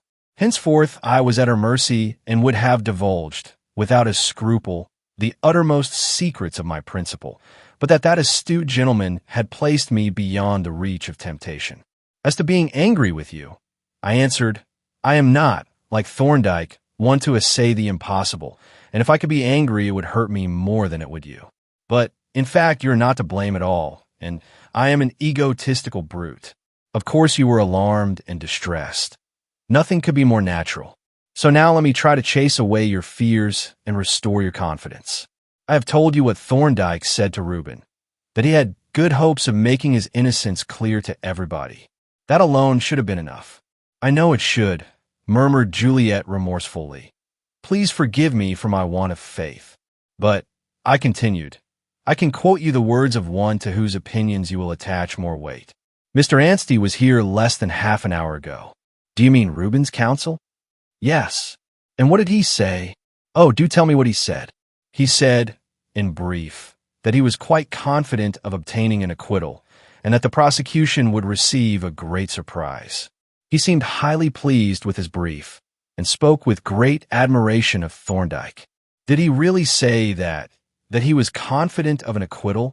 Her voice was breathless and unsteady, and she was clearly, as she had said, quite unstrung. What a relief it is, she murmured incoherently, and so very, very kind of you. She wiped her eyes and laughed a queer, shaky little laugh. Then, quite suddenly, she burst into a passion of sobbing. Hardly conscious of what I did, I drew her gently towards me and rested her head on my shoulder whilst I whispered in her ear I know not what words of consolation, but I am sure that I called her dear Juliet, and probably used other expressions equally improper and reprehensible. Presently she recovered herself, and, having dried her eyes, regarded me somewhat shamefacedly, blushing hotly, but smiling very sweetly nevertheless. I'm ashamed of myself, she said, coming here and weeping on your bosom like a great baby. It is to be hoped that your other clients do not behave in this way. Whereat we both laughed heartily, and, our emotional equilibrium being thus restored, we began to think of the object of our meeting. I'm afraid I have wasted a great deal of time, said Juliet, looking at her watch. Shall we be too late, do you think? I hope not, I replied, for Reuben will be looking for us, but we must hurry. I caught up my hat, and we went forth, closing the oak behind us, and took our way up King's Bench Walk in silence, but with a new and delightful sense of intimate comradeship. I glanced from time to time at my companion, and noted that her cheeks still bore a rosy flush, and when she looked at me there was a sparkle in her eye, and a smiling softness in her glance, that stirred my heart until I trembled with the intensity of the passion that I must needs conceal. And even while I was feeling that I must tell her all, and have done with it, tell her that I was her abject slave, and she my goddess, my queen, that in the face of such a love as mine no man could have any claim upon her. Even then, there arose the still, small voice that began to call me an unfaithful steward and to remind me of a duty and trust that were sacred even beyond love. In Fleet Street, I hailed a cab, and as I took my seat beside my fair companion, the voice began to wax and speak in bolder and sterner accents. "Christopher Jervis," it said, "what is this that you are doing? Are you a man of honor or not, but a mean, pitiful blackguard? You, the trusted agent of this poor, misused gentleman, are you not planning in your black heart how you shall rob him of that which, if he is a man at all, must be more to him than his liberty or even his honor? Shame on you for a miserable weakling. Have done with these philanderings and keep your covenants like a gentleman, or at least an honest man." At this point in my meditations, Juliet turned towards me with a coaxing smile. "My legal advisor seems to be revolving some deep and weighty matter," she said. I pulled myself together and looked at her sparkling eyes and rosy, dimpling cheeks, so winsome and lovely and lovable. Come, I thought, I must put an end to this at once, or I am lost. But it cost me a very agony of effort to do it, which agony, I trust, may be duly set to my account by those who may sit in judgment on me. "Your legal advisor, Miss Gibson," I said, and at that Miss Gibson, I thought she looked at me a little queerly, "has been reflecting that he has acted considerably beyond his jurisdiction." "In what respect?" she asked. "In passing on to you information which was given to him in very strict confidence, and, in fact, with an implied promise of secrecy on his part. But the information was not of a very secret character, was it? More so than it appeared. You see, Thorndyke thinks it's so important not to let the prosecution suspect that he has anything up his sleeve that he has kept even Mr. Lawley in the dark, and he has never said as much to me as Anstey did this morning. And now you are sorry you told me. You think I have led you into a breach of trust. Is it not so?" She spoke without a trace of petulance, and her tone of dignified self-accusation made me feel a veritable worm. "My dear Miss Gibson," I expostulated, "you entirely misunderstand me. I am not in the least sorry that I told you. How could I have done otherwise under the circumstances? But I want you to understand that I have taken the responsibility of communicating to you what is really a professional secret, and that you are to consider it as such." "That was how I understood it," replied Juliet, "and you may rely upon me not to utter a syllable on the subject to anyone." I thanked her for this promise, and then, by way of making conversation, gave her an account in detail of Anstey's visit, not even omitting the incident of the cigar. "And are Dr. Thorndyke's cigars so extraordinarily bad?" she asked. "Not at all," I replied, "only they are not to every man's taste. The Trichinopoly cheroot is Thorndyke's one dissipation, and, I must say, he takes it very temperately. Under ordinary circumstances he smokes a pipe, but after a specially heavy day's work, or on any occasion of festivity or rejoicing, he indulges in a Trichinopoly, and he smokes the very best that can be got. So even the greatest men have their weaknesses, Juliet Moralist, but I wish I had known Dr. Thorndyke sooner, for Mr. Hornby had a large box of Trichinopoly cheroots given to him, and I believe they were exceptionally fine ones. However, he tried one and didn't like it, so he transferred the whole consignment to Walter, who smokes all sorts and conditions of cigars. So we talked on from one commonplace to another, and each more conventional than the last. In my nervousness, I overdid my part, and having broken the ice, proceeded to smash it to impalpable fragments, endeavoring merely to be unemotional and to avoid undue intimacy of manner. I swung to the opposite extreme and became almost stiff, and perhaps the more so since I was writhing with the agony of repression. Meanwhile, a corresponding change took place in my companion. At first her manner seemed doubtful and bewildered. Then she, too, grew more distant and polite and less disposed for conversation. Perhaps her conscience began to rebuke her, or it may be that my coolness suggested to her that her conduct had not been quite of the kind that would have commended itself to Reuben.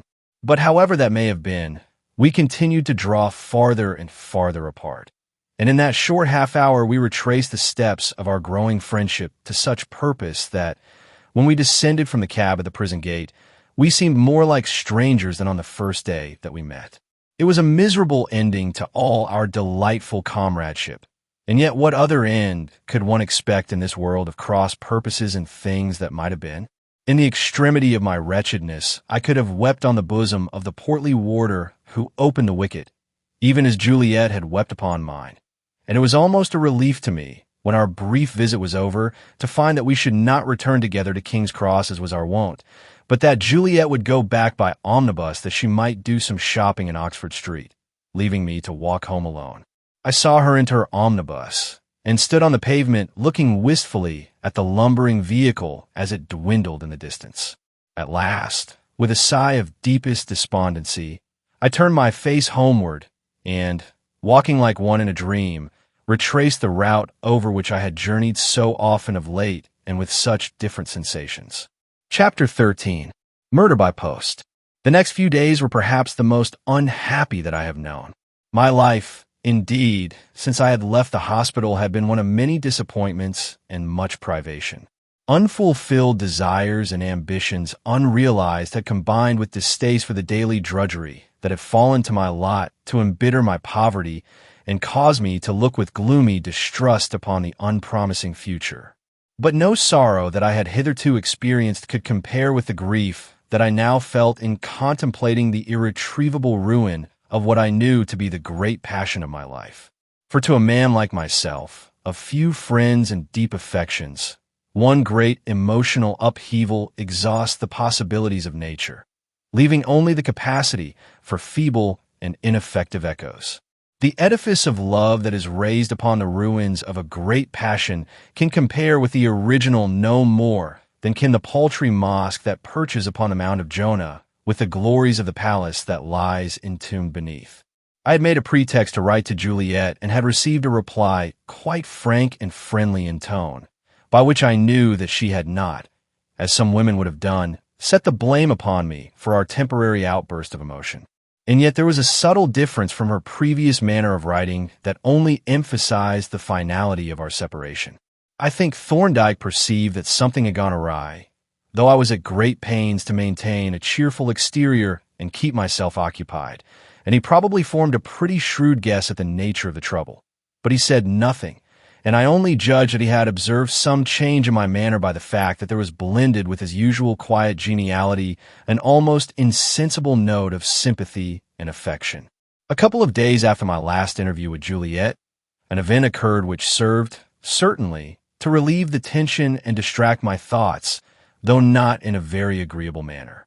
It was the pleasant, reposeful hour after dinner when it was our custom to sit in our respective easy chairs and, as we smoked our pipes, discuss some of the many topics in which we had a common interest.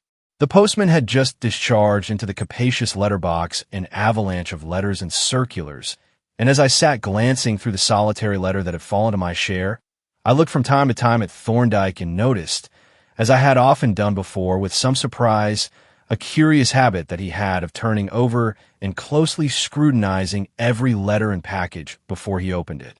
I observed, Thorndyke, I now ventured to remark, that you always examine the outside of a letter before looking at the inside. I have seen other people do the same, and it has always appeared to me a singularly foolish proceeding. Why speculate over an unopened letter when a glance at the contents will tell you all there is to know? You are perfectly right, he answered, if the object of the inspection is to discover who is the sender of the letter. But that is not my object. In my case, the habit is one that has been deliberately cultivated, not in reference to letters only, but to everything that comes into my hands, the habit of allowing nothing to pass without a certain amount of conscious attention.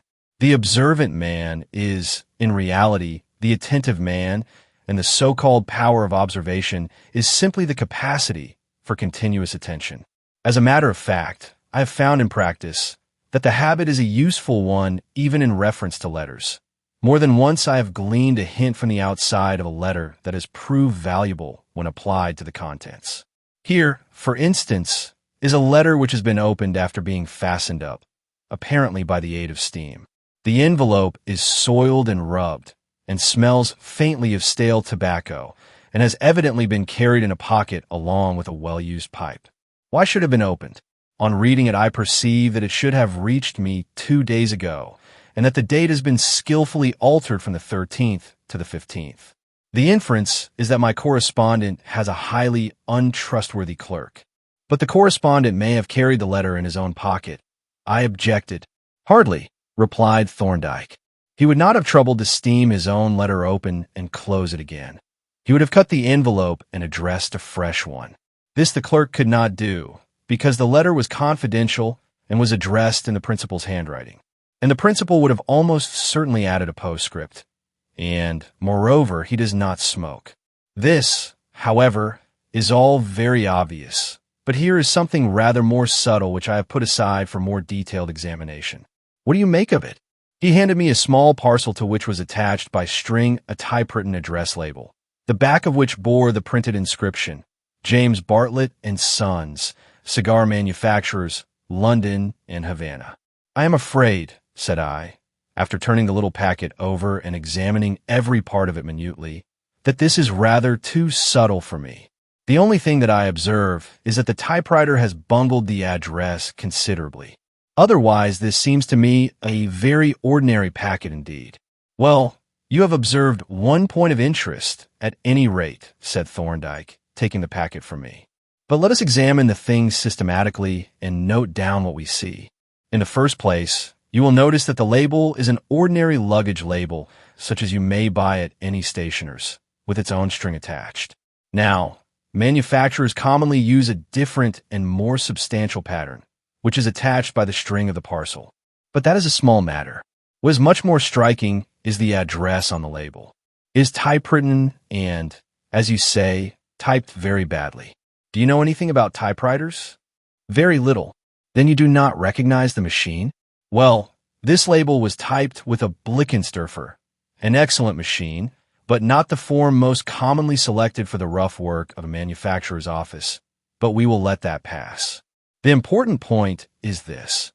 The Blickensderfer company makes several forms of machine, the smallest and lightest of which is the literary, specially designed for the use of journalists and men of letters. Now this label was typed with a literary machine, or, at least, with the literary type wheel, which is really a very remarkable circumstance indeed. How do you know that? I asked. By this asterisk, which has been written by mistake, the inexpert operator having pressed down the figure lever instead of the one for capitals.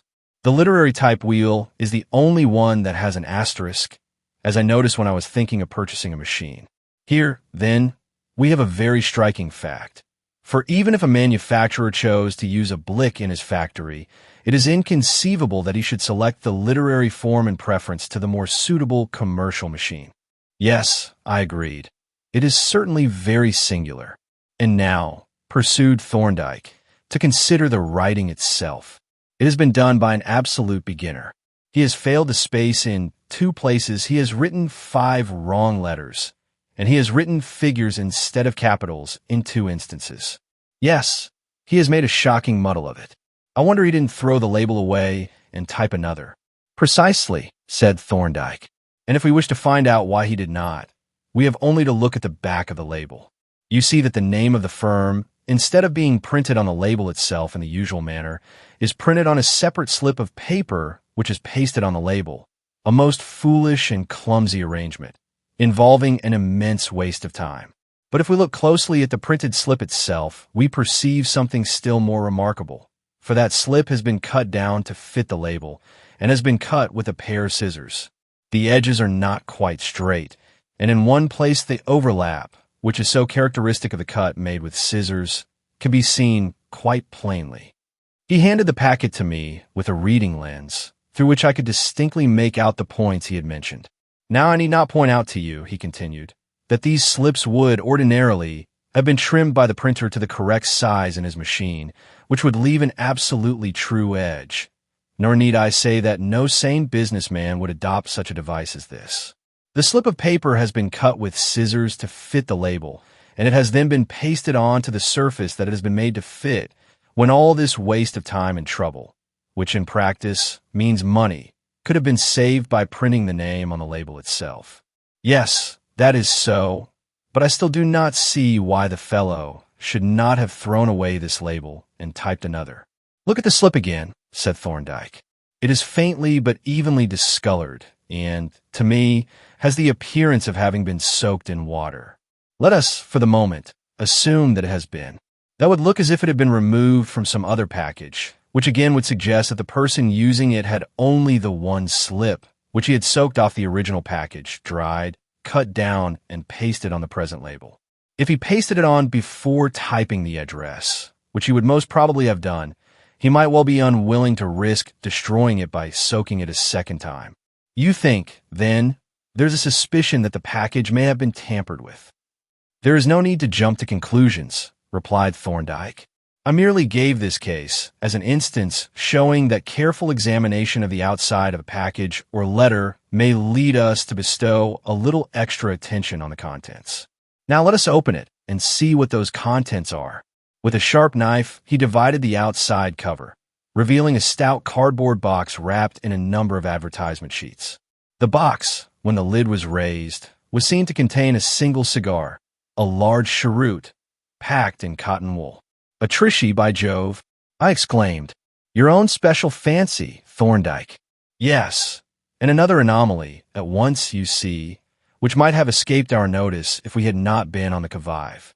As a matter of fact, I don't see," said I. "You will think me an awful blockhead, but I don't perceive anything singular in a cigar manufacturer sending a sample cigar." "You read the label, I think," replied Thorndyke. "However, let us look at one of these leaflets and see what they say. Ah, here we are. Messrs. Bartlett and Sons, who own extensive plantations on the island of Cuba, manufacture their cigars exclusively from selected leaves grown by themselves. They would hardly make a Trichinopoly cheroot from leaf grown in the West Indies. So we have here a striking anomaly of an East Indian cigar sent to us by a West Indian grower. And what do you infer from that? Principally that this cigar, which, by the way, is an uncommonly fine specimen and which I would not smoke for 10,000 pounds, is deserving of very attentive examination." He produced from his pocket a powerful doublet lens, with the aid of which he examined every part of the surface of the cigar, and finally, both ends. "Look at the small end," he said, handing me the cigar and the lens, "and tell me if you notice anything." I focused the lens on the flush-cut surface of closely rolled leaf and explored every part of it minutely. "It seems to me," I said, "that the leaf is opened slightly in the center, as if a fine wire had been passed up it."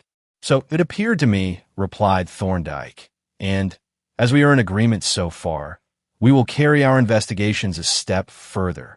He laid the cigar down on the table, and, with a keen, thin-bladed penknife, neatly divided it lengthwise into two halves. "Ecce signum!" exclaimed Thorndyke, as the two parts fell asunder, and for a few moments we stood silently regarding the dismembered cheroot.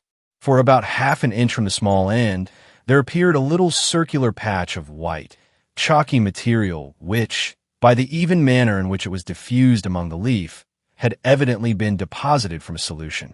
"Our ingenious friend again, I surmise," said Thorndyke at length, taking up one of the halves and examining the white patch through his lens. "A thoughtful soul, Jervis, and original too. I wish his talents could be applied in some other direction. I shall have to remonstrate with him if he becomes troublesome." "It is your duty to society, Thorndyke," I exclaimed passionately, "to have this infernal, cold-blooded scoundrel arrested instantly. Such a man is a standing menace to the community. Do you really know who sent this thing?" I can form a pretty shrewd guess, which, however, is not quite the same thing. But, you see, he has not been quite so clever this time, for he has left one or two traces by which his identity might be ascertained. "Indeed, what traces has he left?" Now, there's a nice little problem for us to consider." He settled himself in his easy chair and proceeded to fill his pipe with the air of a man who is about to discuss a matter of merely general interest. "Let us consider what information this ingenious person has given us about himself. In the first place, he evidently has a strong interest in my immediate decease. Now, Why should he feel so urgent a desire for my death? Can it be a question of property? Hardly, for I am far from a rich man, and the provisions of my will are known to me alone. Can it then be a question of private enmity or revenge? I think not. To the best of my belief, I have no private enemies whatever. There remains only my vocation as an investigator in the fields of legal and criminal research. His interest in my death must, therefore, be connected with my professional activities. Now, I am at present conducting an exhumation which may lead to a charge of murder. But if I were to die tonight, the inquiry would be carried out with equal efficiency by Professor Spicer or some other toxicologist. My death would not affect the prospects of the accused. And so in one or two other cases that I have in hand, they could be equally well conducted by someone else. The inference is that our friend is not connected with any of these cases, but that he believes me to possess some exclusive information concerning him, believes me to be the one person in the world who suspects and can convict him. Let us assume the existence of such a person of whose guilt I alone have evidence. Now this person, being unaware that I have communicated my knowledge to a third party, would reasonably suppose that by making away with me, he had put himself in a position of security. Here, then, is our first point. The sender of this offering is probably a person concerning whom I hold certain exclusive information. But see now the interesting corollary that follows from this. I, alone, suspect this person. Therefore, I have not published my suspicions, or others would suspect him too.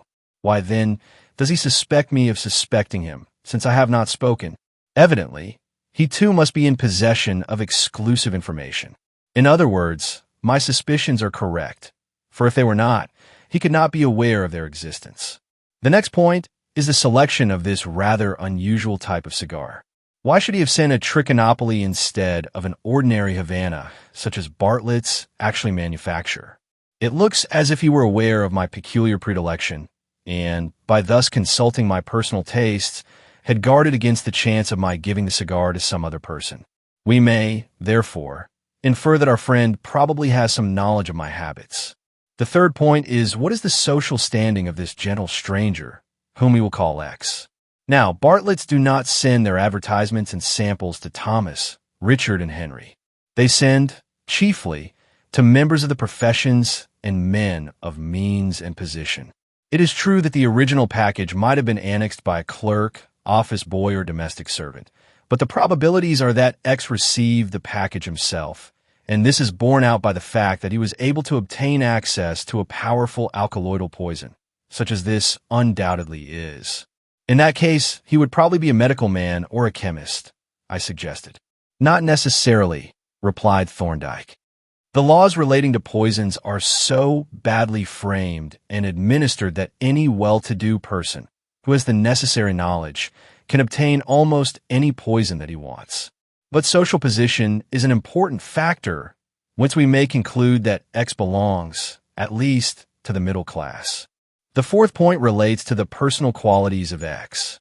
Now, it is evident, from this instance alone, that he is a man of exceptional intelligence, of considerable general information, and both ingenious and resourceful. This cigar device is not only clever and original, but it has been adapted to the special circumstances with remarkable forethought. Thus the cheroot was selected, apparently, for two excellent reasons. First, that it was the most likely form to be smoked by the person intended, and second, that it did not require to have the end cut off, which might have led to a discovery of the poison. The plan also shows a certain knowledge of chemistry. The poison was not intended merely to be dissolved in the moisture of the mouth. The idea, evidently, was that the steam generated by the combustion of the leaf at the distal end would condense in the cooler part of the cigar and dissolve the poison, and the solution would then be drawn into the mouth. Then the nature of the poison and certain similarities of procedure seemed to identify X with the cyclist who used that ingenious bullet.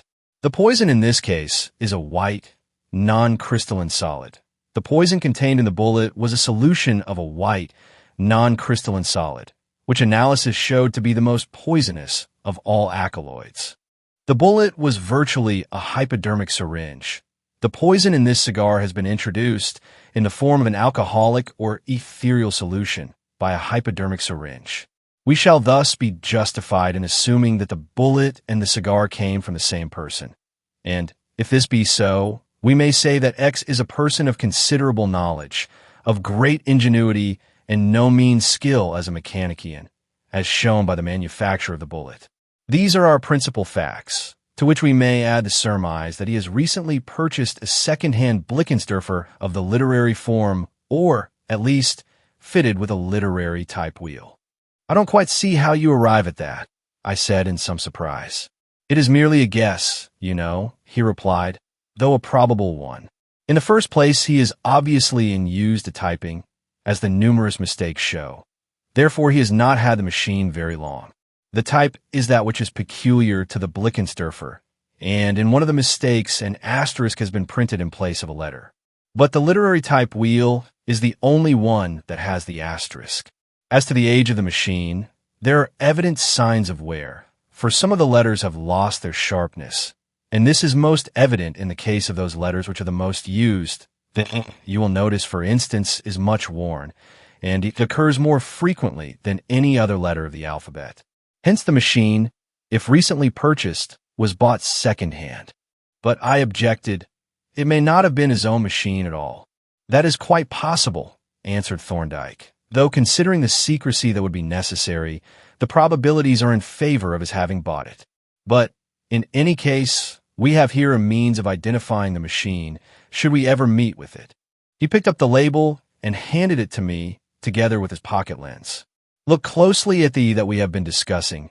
It occurs 5 times in Thorndyke, in Bench, in Inner, and in Temple. Now in each case you will notice a minute break in the loop, just at the summit. That break corresponds to a tiny dent in the type, caused probably by its striking some small, hard object. I can make out quite distinctly, I said, and it should be a most valuable point for identification. It should be almost conclusive, Thorndyke replied, especially when joined to other facts that would be elicited by a search of his premises. And now, let us just recapitulate the facts which our friend X has placed at our disposal. First, X is a person concerning whom I possess certain exclusive information. Second, he has some knowledge of my personal habits. Third, he is a man of some means and social position. Fourth, he is a man of considerable knowledge, ingenuity, and mechanical skill. Fifth, he has probably purchased, quite recently, a second-hand Blick fitted with a literary type wheel.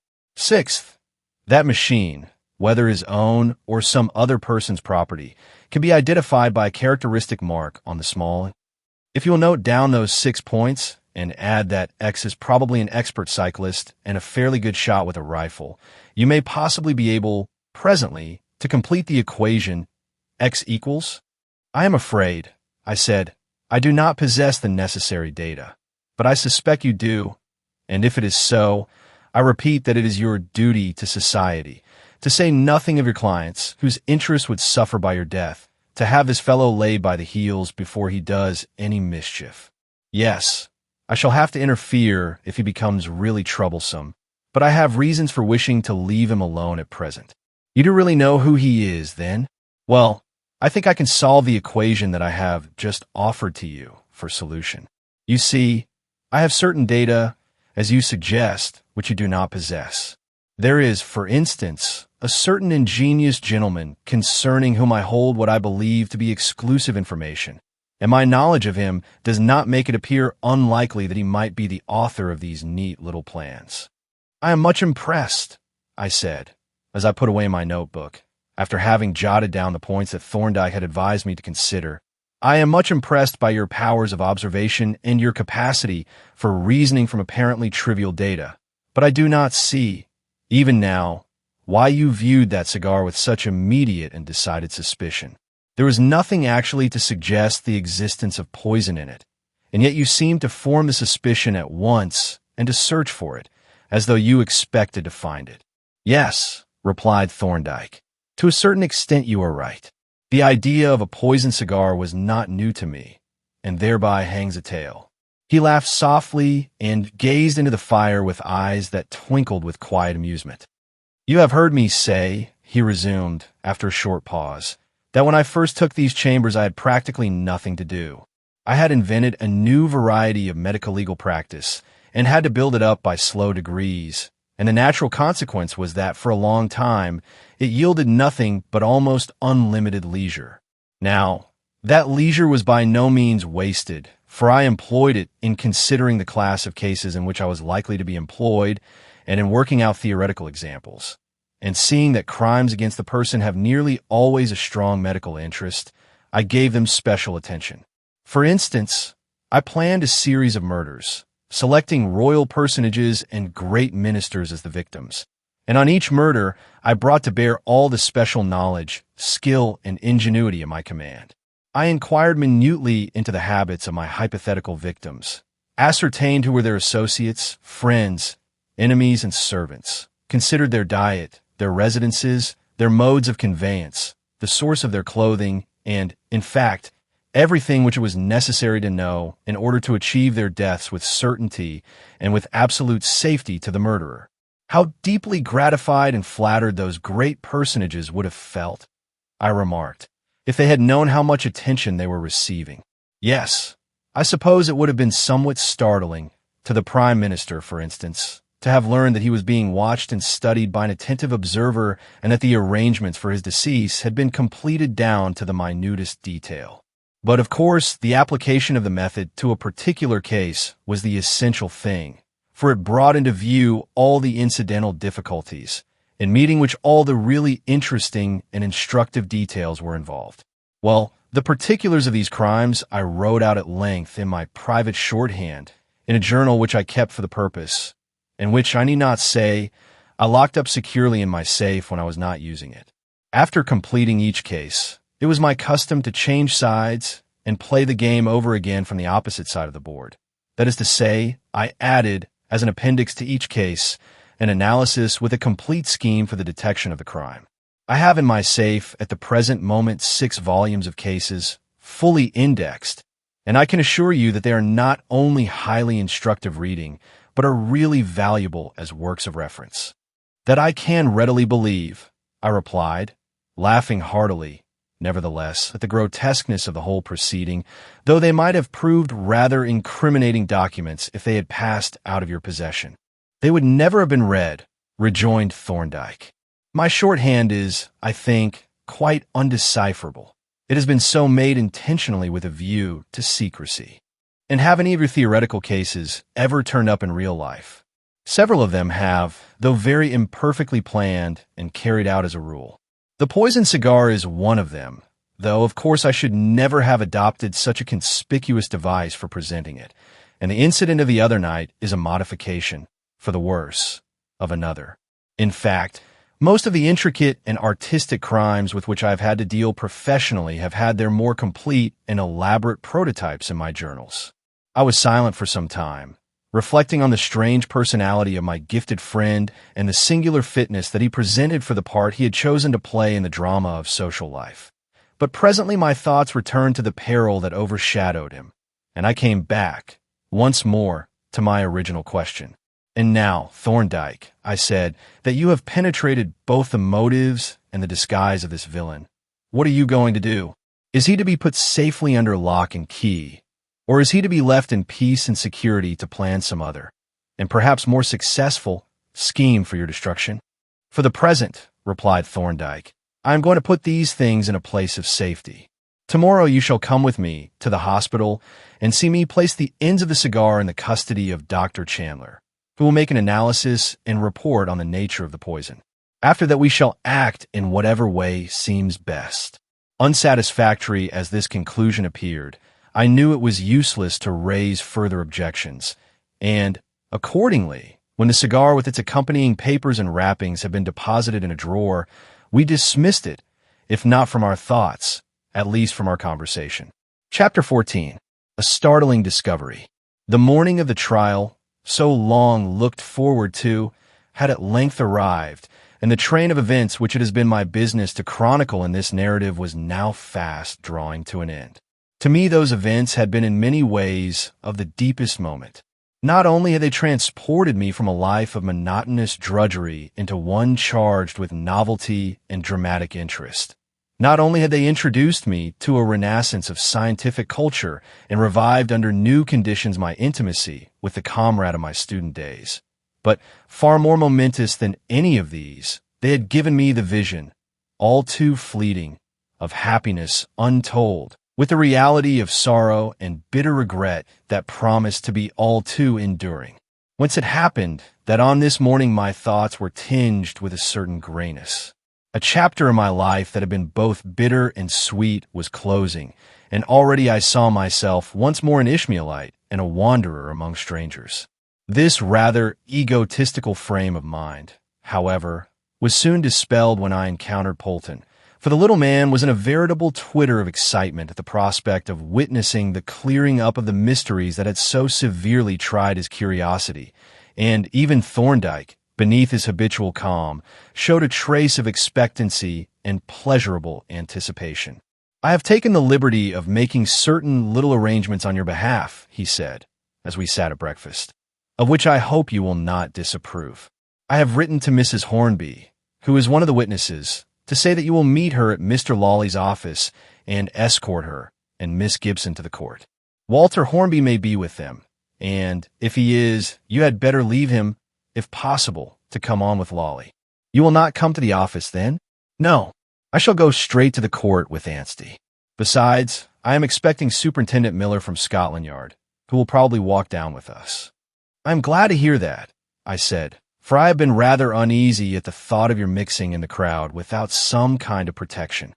"Well, you see that I am taking precautions against the assaults of the too ingenious X, and, to tell the truth, and also to commit a flagrant bull, I should never forgive myself if I allowed him to kill me before I had completed Reuben Hornby's defense.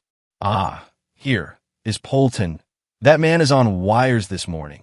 He has been wandering in and out of the rooms ever since he came, like a cat in a new house." "It's quite true, sir," said Polton, smiling and unabashed, "so it's no use denying it. I have come to ask what we're going to take with us to the court." "You will find a box and a portfolio on the table in my room," replied Thorndyke. "We had better also take a microscope and the micrometers, though we are not likely to want them. That is all, I think." "A box and a portfolio," repeated Polton in a speculative tone. "Yes, sir. I will take them with me." He opened the door and was about to pass out when, perceiving a visitor ascending the stairs, he turned back. "Here's Mr. Miller from Scotland Yard, sir. Shall I show him in?" "Yes, do." He rose from his chair as a tall, military-looking man entered the room and saluted, casting, at the same time, an inquiring glance in my direction. "Good morning, doctor," he said briskly. "I got your letter and couldn't make much of it, but I have brought down a couple of plainclothes men and a uniform man, as you suggested. I understand you want a house watched." "Yes, and a man, too. I will give you the particulars presently. That is, if you think you can agree to my conditions. That I act entirely on my own account and make no communication to anybody? Well, of course, I would rather you gave me all the facts and let me proceed in the regular way. But if you make conditions, I have no choice but to accept them, seeing that you hold the cards." Perceiving that the matter in hand was of a confidential nature, I thought it best to take my departure, which I accordingly did, as soon as I had ascertained that it wanted yet half an hour to the time at which Mrs. Hornby and Juliet were due at the lawyer's office. Mr. Lawley received me with stiffness that bordered on hostility. He was evidently deeply offended at the subordinate part that he had been compelled to play in the case, and was at no great pains to conceal the fact. "I am informed," said he, in a frosty tone, when I had explained my mission, "that Mrs. Hornby and Miss Gibson are to meet you here. The arrangement is none of my making. None of the arrangements in this case are of my making. I have been treated throughout with a lack of ceremony and confidence that is positively scandalous. Even now, I, the solicitor for the defense, am completely in the dark as to what defense is contemplated, though I fully expect to be involved in some ridiculous fiasco. I only trust that I may never again be associated with any of your hybrid practitioners. Nasuter ultra crepidam, sir, is an excellent motto. Let the medical cobbler stick to his medical last." It remains to be seen what kind of boot he can turn out on the legal last, I retorted. That is so, he rejoined, but I hear Mrs. Hornby's voice in the outer office. And as neither you nor I have any time to waste in idle talk, I suggest that you make your way to the court without delay. I wish you good morning. Acting on this very plain hint, I retired to the clerk's office, where I found Mrs. Hornby and Juliet, the former undisguisedly tearful and terrified, and the latter calm, though pale and agitated. We had better start at once, I said, when we had exchanged greetings. Shall we take a cab or walk? I think we will walk, if you don't mind, said Juliet. Mrs. Hornby wants to have a few words with you before we go into court. You see, she is one of the witnesses, and she is terrified lest she should say something damaging to Reuben. By whom was the subpoena served? I asked. Mr. Lawley sent it, replied Mrs. Hornby, and I went to see him about it the very next day, but he wouldn't tell me anything. He didn't seem to know what I was wanted for, and he wasn't at all nice. Not at all.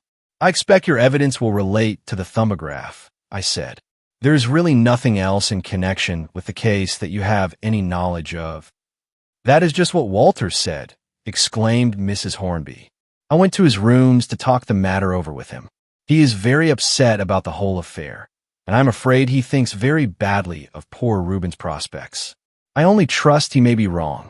Oh dear, what a dreadful thing it is, to be sure. Here the poor lady halted to mop her eyes elaborately, to the surprise and manifest scorn of a passing errand boy. He was very thoughtful and sympathetic. Walter, pursued Mrs. Hornby, and most helpful.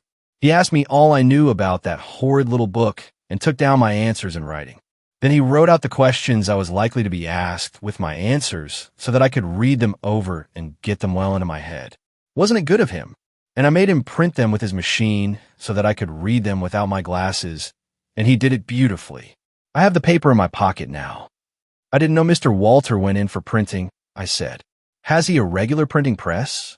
It isn't a printing press exactly, replied Mrs. Hornby. It is a small thing with a lot of round keys that you press down. Dickens Blurfer, I think it is called. Ridiculous name, isn't it? Walter bought it from one of his literary friends about a week ago, but he's getting quite clever with it already, though he does make a few mistakes still, as you can see. She halted again and began to search for the opening of a pocket which was hidden away in some occult recess of her clothing, all unconscious of the effect that her explanation had produced on me. For instantly, as she spoke, there flashed in my mind one of the points that Thorndyke had given me for the identification of the mysterious X. He has probably purchased, quite recently, a second-hand Blickensderfer, fitted with a literary type wheel. The coincidence was striking and even startling, though a moment's reflection convinced me that it was nothing more than a coincidence. For there must be hundreds of second-hand Blicks on the market, and as to Walter Hornby, he certainly could have no quarrel with Thorndyke, but would rather be interested in his preservation on Reuben's account. These thoughts passed through my mind so rapidly that by the time Mrs. Hornby had run her pocket to earth, I had quite recovered from the momentary shock. Ah, here it is, she exclaimed triumphantly, producing an obese Morocco purse. I put it in here for safety, knowing how liable one is to get one's pocket picked in these crowded London streets. She opened the bulky receptacle and drew it out after the manner of a concertina, exhibiting multitudinous partitions, all stuffed with pieces of paper, coils of tape and sewing silk, buttons, samples of dress materials, and miscellaneous rubbish, mingled indiscriminately with gold, silver, and copper coins. Now just run your eye through that, Dr. Jervis, she said, handing me a folded paper, and give me your advice on my answers. I opened the paper and read, "The Committee of the Society for the Protection of Paralyzed Idiots, in submitting this." Oh, that isn't it. I have given you the wrong paper. How silly of me. That is the appeal of, you remember, Juliet dear, that troublesome person. I had really to be quite rude, Dr. Jervis. I had to tell him that charity begins at home, although, thank heaven, none of us are paralyzed, but we must consider our own, mustn't we? And then, "Do you think this is the one, dear?" interposed Juliet, in whose pale cheek the ghost of a dimple had appeared. "It looks cleaner than most of the others." She selected a folded paper from the purse, which Mrs. Hornby was holding with both hands extended to its utmost, as though she were about to produce a burst of music, and, opening it, glanced at its contents. "Yes, this is your evidence," she said, and passed the paper to me. I took the document from her hand and, in spite of the conclusion at which I had arrived, examined it with eager curiosity.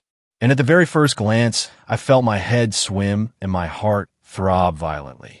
For the paper was headed, "Evidence Respecting the Thumbograph," and in every one of the 5 small E's that occurred in that sentence, I could see plainly by the strong outdoor light a small break or interval in the summit of the loop. I was thunderstruck. One coincidence was quite possible and even probable, but the two together, and the second one of so remarkable a character, were beyond all reasonable limits of probability. The identification did not seem to admit of a doubt, and yet. "Our legal advisor appears to be somewhat preoccupied," remarked Juliet, with something of her old gaiety of manner. And, in fact, though I held the paper in my hand, my gaze was fixed unmeaningly on an adjacent lamppost. As she spoke, I pulled myself together, and, scanning the paper hastily, was fortunate enough to find in the first paragraph matter requiring comment. "I observe, Mrs. Hornby," I said, "that in answer to the first question, 'Whence did you obtain the thumbograph?' you say, 'I do not remember clearly. I think I must have bought it at a railway bookstall.' Now, I understood that it was brought home and given to you by Walter himself." "That was what I thought," replied Mrs. Hornby, "but Walter tells me that it was not so, and of course he would remember better than I should." "But, my dear aunt, I am sure he gave it to you," interposed Juliet. "Don't you remember? It was the night the Collies came to dinner, and we were so hard-pressed to find amusement for them, when Walter came in and produced the thumbograph." "Yes, I remember quite well now," said Mrs. Hornby. "How fortunate that you reminded me. We must alter that answer at once." "If I were you, Mrs. Hornby," I said, "I would disregard this paper altogether. It will only confuse you and get you into difficulties. Answer the questions that are put, as well as you can, and if you don't remember, say so." "Yes, that'll be much the wisest plan," said Juliet. "Let Dr. Jervis take charge of the paper and rely on your own memory." "Very well, my dear," replied Mrs. Hornby. "I will do what you think best, and you can keep the paper, Dr. Jervis, or throw it away." I slipped the document into my pocket without remark, and we proceeded on our way, Mrs. Hornby babbling inconsequently with occasional outbursts of emotion, and Juliet silent and abstracted. I struggled to concentrate my attention on the elder lady's conversation, but my thoughts continually reverted to the paper in my pocket and the startling solution that it seemed to offer of the mystery of the poisoned cigar. Could it be that Walter Hornby was in reality the miscreant X? The thing seemed incredible, for hitherto no shadow of suspicion had appeared to fall on him, and yet there was no denying that his description tallied in a very remarkable manner with that of the hypothetical X. He was a man of some means and social position. He was a man of considerable knowledge and mechanical skill, though as to his ingenuity I could not judge. He had recently bought a second-hand Blickensderfer which probably had a literary-type wheel, since it was purchased from a literary man, and that machine showed the characteristic mark on the small e. The two remaining points, indeed, were not so clear. Obviously, I could form no opinion as to whether or not Thorndyke held any exclusive information concerning him, and, with reference to his knowledge of my friend's habits, I was at first inclined to be doubtful until I suddenly recalled, with a pang of remorse and self-accusation, the various details that I had communicated to Juliet and that she might easily, in all innocence, have handed on to Walter. I had, for instance, told her of Thorndyke's preference for the Trichinopoly cheroot, and of this she might very naturally have spoken to Walter, who possessed a supply of them. Again, with regard to the time of our arrival at King's Cross, I had informed her of this in a letter which was in no way confidential. And again, there was no reason why the information should not have been passed on to Walter, who was to have been one of the party at the family dinner. The coincidence seemed complete enough, in all truth. Yet it was incredible that Reuben's cousin could be so black-hearted a villain or could have any motive for these dastardly crimes. Suddenly a new idea struck me. Mrs. Hornby had obtained access to this typewriting machine, and if Mrs. Hornby could do so, why not John Hornby? The description would, for the most part, fit the elder man as well as the younger, though I had no evidence of his possessing any special mechanical skill. But my suspicions had already fastened upon him, and I remembered that Thorndyke had by no means rejected my theory which connected him with the crime. At this point, my reflections were broken in upon by Mrs. Hornby, who grasped my arm and uttered a deep groan. We had reached the corner of the Old Bailey, and before us were the frowning walls of Newgate. Within those walls, I knew, though I did not mention the fact, that Reuben Hornby was confined with the other prisoners who were awaiting their trial, and a glance at the massive masonry, stained to a dingy gray by the grime of the city, put an end to my speculations and brought me back to the drama that was so nearly approaching its climax. Down the old thoroughfare, crowded with so many memories of hideous tragedy, by the side of the gloomy prison, past the debtor's door with its forbidding spiked wicket, past the gallows gate with its festoons of fetters, we walked in silence until we reached the entrance to the Sessions House. Here I was not a little relieved to find Thorndyke on the lookout for us, for Mrs. Hornby, in spite of really heroic efforts to control her emotion, was in a state of impending hysteria, while Juliet, though outwardly calm and composed, showed by the waxen pallor of her cheeks and a certain wildness of her eyes that all her terror was reviving. And I was glad that they were spared the unpleasantness of contact with the policemen who guarded the various entrances. "We must be brave," said Thorndyke gently, as he took Mrs. Hornby's hand, "and show a cheerful face to our friend who has so much to bear and who bears it so patiently. A few more hours, and I hope we shall see restored not only his liberty, but his honor. Here is Mr. Anstey, who, we trust, will be able to make his innocence apparent." Anstey, who, unlike Thorndyke, had already donned his wig and gown, bowed gravely, and, together, we passed through the mean and grimy portals into a dark hall. Policemen in uniform and unmistakable detectives stood about the various entries, and little knots of people, evil-looking and unclean for the most part, lurked in the background or sat on benches and diffused through the stale, musty air, that distinctive but indescribable odor that clings to police vans and prison reception rooms, an odor that, in the present case, was pleasantly mingled with the suggestive aroma of disinfectants. Through the unsavory throng we hurried, and up a staircase to a landing from which several passages diverged.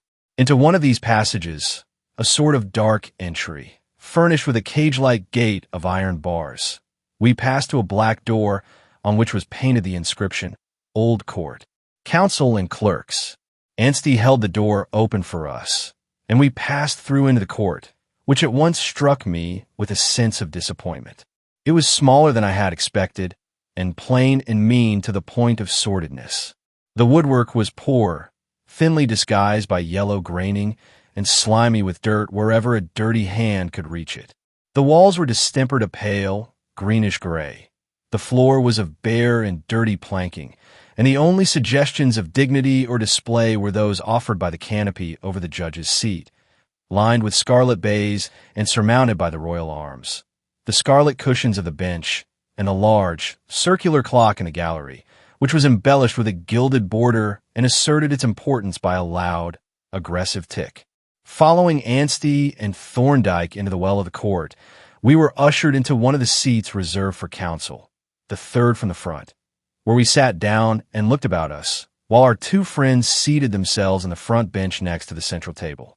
Here, at the extreme right, a barrister, presumably the counsel for the prosecution, was already in his place and absorbed in the brief that lay on the desk before him. Straight before us were the seats for the jury, rising one above the other, and at their side the witness box. Above us on the right was the judge's seat, and immediately below it a structure somewhat resembling a large pew or a counting-house desk, surmounted by a brass rail, in which a person in a gray wig, the clerk of the court, was mending a quill pen. On our left rose the dock, suggestively large and roomy, enclosed at the sides with high glazed frames, and above it, near the ceiling, was the spectators' gallery. "What a hideous place!" exclaimed Juliet, who separated me from Mrs. Hornby. And how sordid and dirty everything looks. Yes, I answered.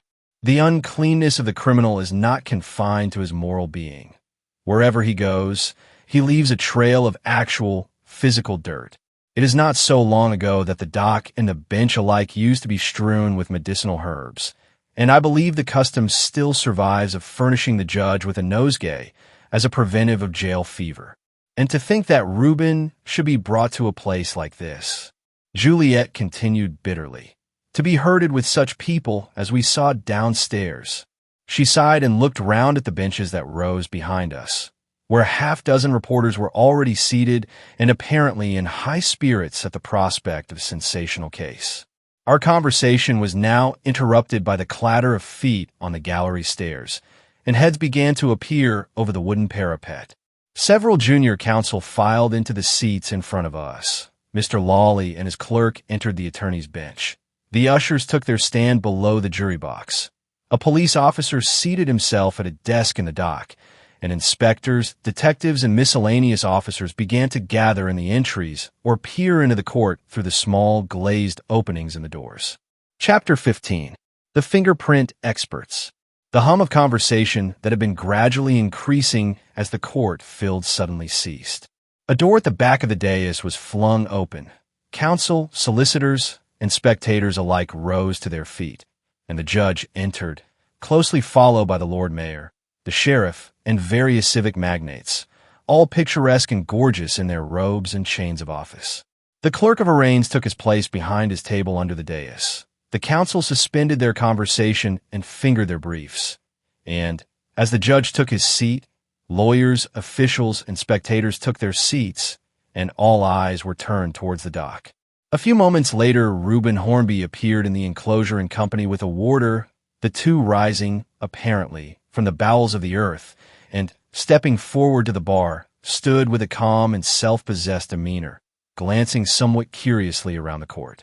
For an instant his eye rested upon the group of friends and well-wishers seated behind the counsel, and the faintest trace of a smile appeared on his face. But immediately he turned his eyes away and never again, throughout the trial, looked in our direction.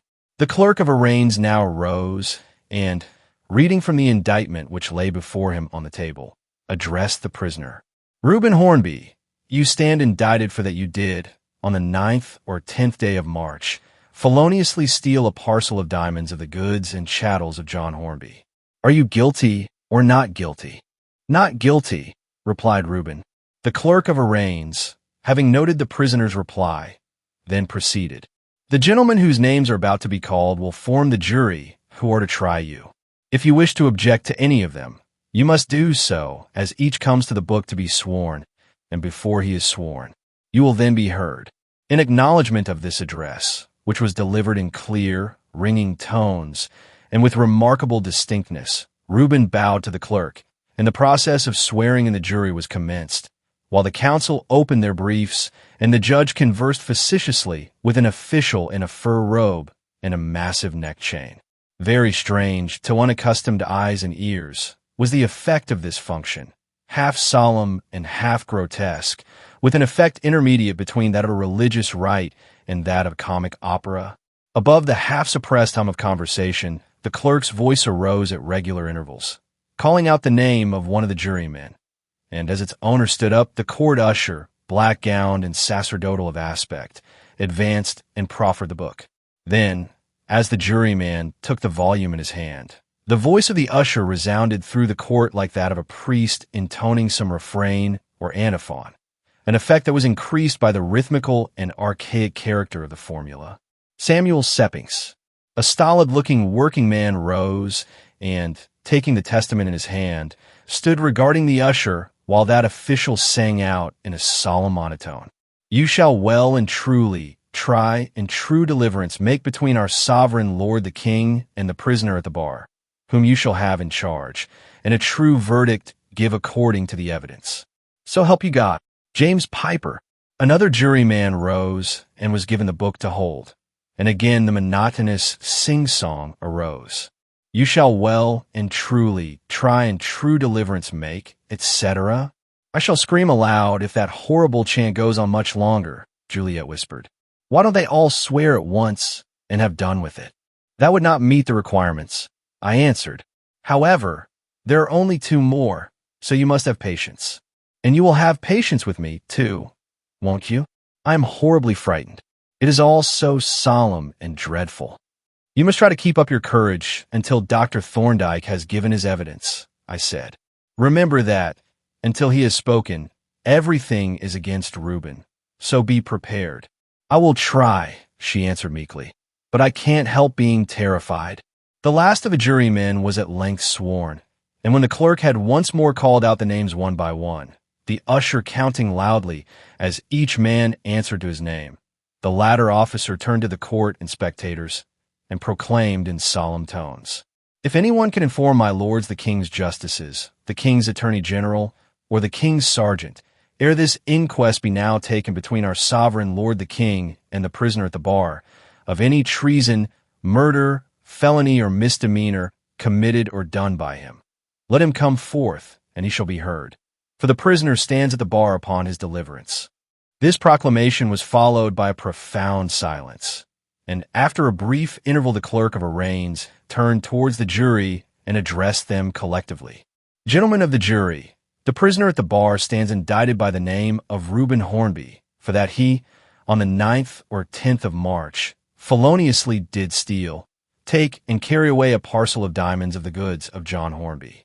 To this indictment he has pleaded that he is not guilty, and your charge is to inquire whether he be guilty or not, and to hearken to the evidence." When he had finished his address, the clerk sat down, and the judge, a thin-faced, hollow-eyed elderly man with bushy gray eyebrows and a very large nose, looked attentively at Reuben for some moments over the tops of his gold-rimmed pince-nez. Then he turned towards the counsel nearest the bench and bowed slightly. The barrister bowed in return and rose, and for the first time I obtained a complete view of Sir Hector Trumpler, K.C., the counsel for the prosecution. His appearance was not prepossessing nor, though he was a large man and somewhat florid as to his countenance, particularly striking, except for a general air of untidiness. His gown was slipping off one shoulder, his wig was perceptibly awry, and his pince-nez threatened every moment to drop from his nose. "The case that I have to present to you, my lord and gentlemen of the jury," he began in a clear, though unmusical voice, "is one the like of which is but too often met with in this court. It is one in which we shall see unbounded trust met by treacherous deceit, in which we shall see countless benefactions rewarded by the basest ingratitude, and in which we shall witness the deliberate renunciation of a life of honorable effort in favor of the tortuous and precarious ways of the criminal. The facts of the case are briefly as follows. The prosecutor in this case, most unwilling prosecutor, gentlemen, is Mr. John Hornby, who is a metallurgist and dealer in precious metals. Mr. Hornby has 2 nephews, the orphan sons of his 2 elder brothers, and I may tell you that since the decease of their parents, he has acted the part of a father to both of them. One of these nephews is Mr. Walter Hornby, and the other is Reuben Hornby, the prisoner at the bar. Both of these nephews were received by Mr. Hornby into his business with a view to their succeeding him when he should retire, and both, I need not say, occupied positions of trust and responsibility. Now, on the evening of the 9th of March, there was delivered to Mr. Hornby a parcel of rough diamonds of which one of his clients asked him to take charge pending their transfer to the brokers. I need not burden you with irrelevant details concerning this transaction. It will suffice to say that the diamonds, which were of the aggregate value of about £30,000, were delivered to him, and the unopened package deposited by him in his safe, together with a slip of paper on which he had written in pencil a memorandum of the circumstances. This was on the evening of the 9th of March. As I have said, having deposited the parcel, Mr. Hornby locked the safe and shortly afterwards left the premises and went home, taking the keys with him. On the following morning, when he unlocked the safe, he perceived with astonishment and dismay that the parcel of diamonds had vanished. The slip of paper, however, lay at the bottom of the safe, and on picking it up Mr. Hornby perceived that it bore a smear of blood, and in addition, the distinct impression of a human thumb. On this he closed and locked the safe and sent a note to the police station, in response to which a very intelligent officer, Inspector Sanderson, came and made a preliminary examination. I need not follow the case further, since the details will appear in the evidence. But I may tell you that, in effect, it has been made clear, beyond all doubt, that the thumbprint on that paper was the thumbprint of the prisoner, Reuben Hornby.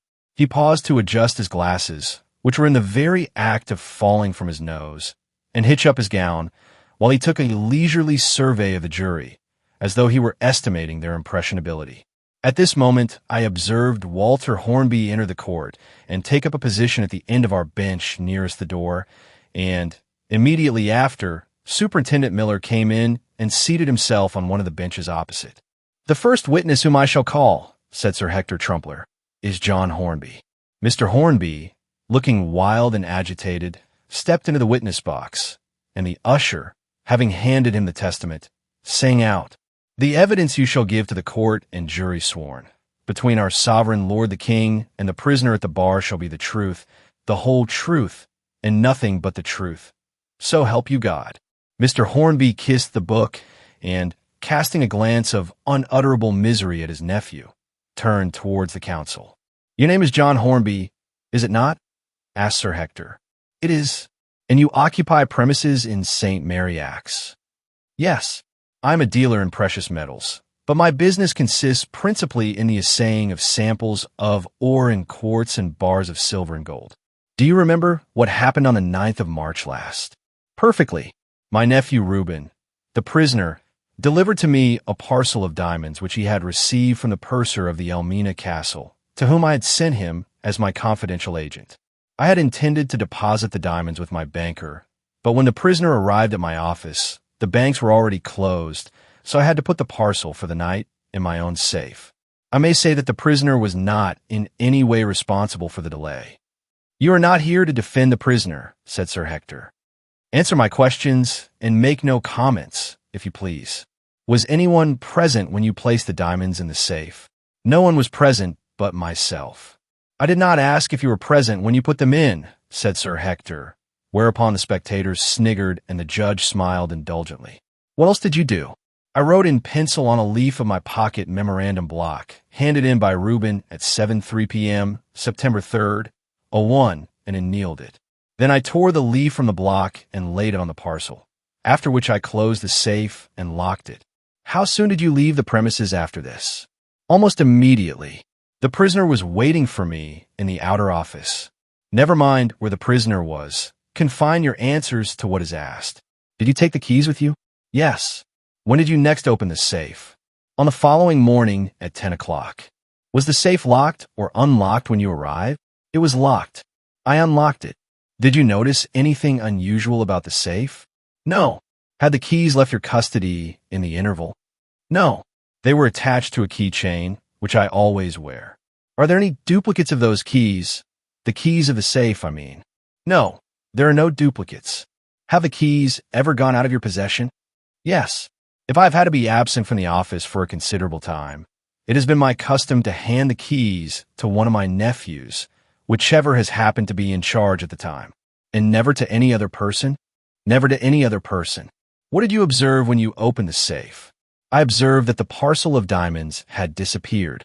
"Did you notice anything else?" "Yes. I found a leaf from my memorandum block lying at the bottom of the safe.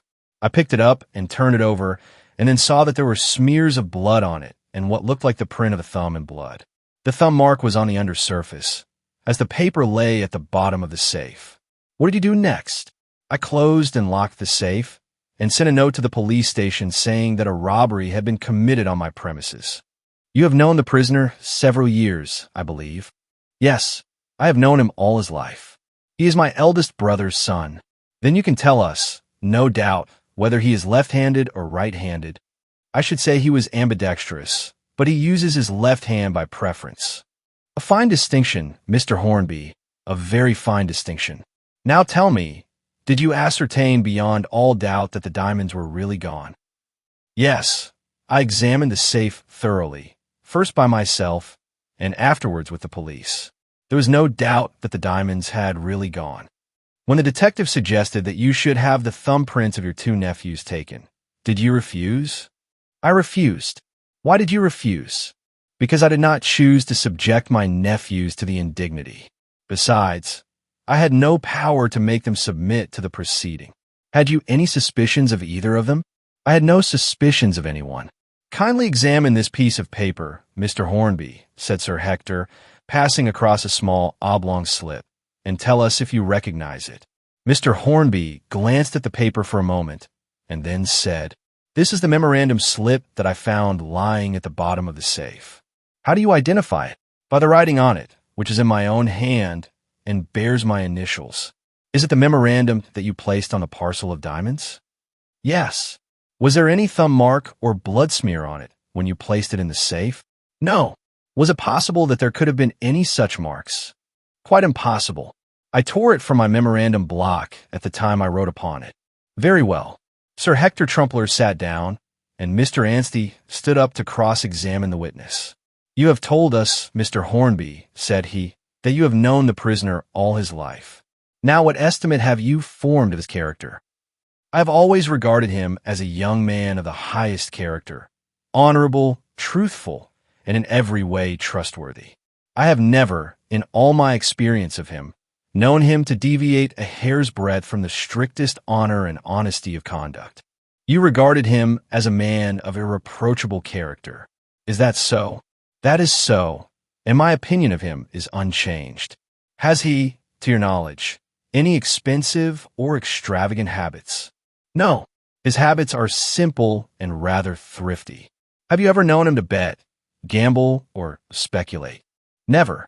"Has he ever seemed to be in want of money?" "No." "He has a small private income, apart from his salary, which I know he does not spend, since I have occasionally employed my broker to invest his savings. Apart from the thumbprint which was found in the safe, are you aware of any circumstances that would lead you to suspect the prisoner of having stolen the diamonds?" "None whatever." Mr. Anstey sat down, and as Mr. Hornby left the witness box, mopping the perspiration from his forehead, the next witness was called. "Inspector Sanderson." The dapper police officer stepped briskly into the box, and having been duly sworn, faced the prosecuting counsel with the air of a man who was prepared for any contingency. "Do you remember," said Sir Hector, after the usual preliminaries had been gone through, "what occurred on the morning of the 10th of March?" "Yes." "A note was handed to me at the station at 10:23 a.m. It was from Mr. John Hornby, and stated that a robbery had occurred at his premises in St. Mary Axe. I went to the premises and arrived there at 10:31 a.m. There I saw the prosecutor, Mr. John Hornby, who told me that a parcel of diamonds had been stolen from the safe. At his request, I examined the safe. There were no signs of its having been forced open. The locks seemed to be quite uninjured and in good order. Inside the safe, on the bottom, I found 2 good-sized drops of blood and a slip of paper with pencil writing on it. The paper bore 2 blood smears and a print of a human thumb in blood." "Is this the paper?" asked the counsel, passing a small slip across to the witness. "Yes," replied the inspector, after a brief glance at the document. "What did you do next?" "I sent a message to Scotland Yard acquainting the chief of the Criminal Investigation Department with the facts, and then went back to the station. I had no further connection with the case." Sir Hector sat down, and the judge glanced at Anstey. "You tell us," said the latter, rising, "that you observed 2 good-sized drops of blood on the bottom of the safe. Did you notice the condition of the blood, whether moist or dry?" "The blood looked moist, but I did not touch it. I left it undisturbed for the detective officers to examine." The next witness called was Sergeant Bates of the Criminal Investigation Department. He stepped into the box with the same ready, business-like air as the other officer, and having been sworn, proceeded to give his evidence with a fluency that suggested careful preparation, holding an open notebook in his hand but making no references to it. "On the 10th of March, at 12:08 p.m., I received instructions to proceed to St. Mary Axe to inquire into a robbery that had taken place there.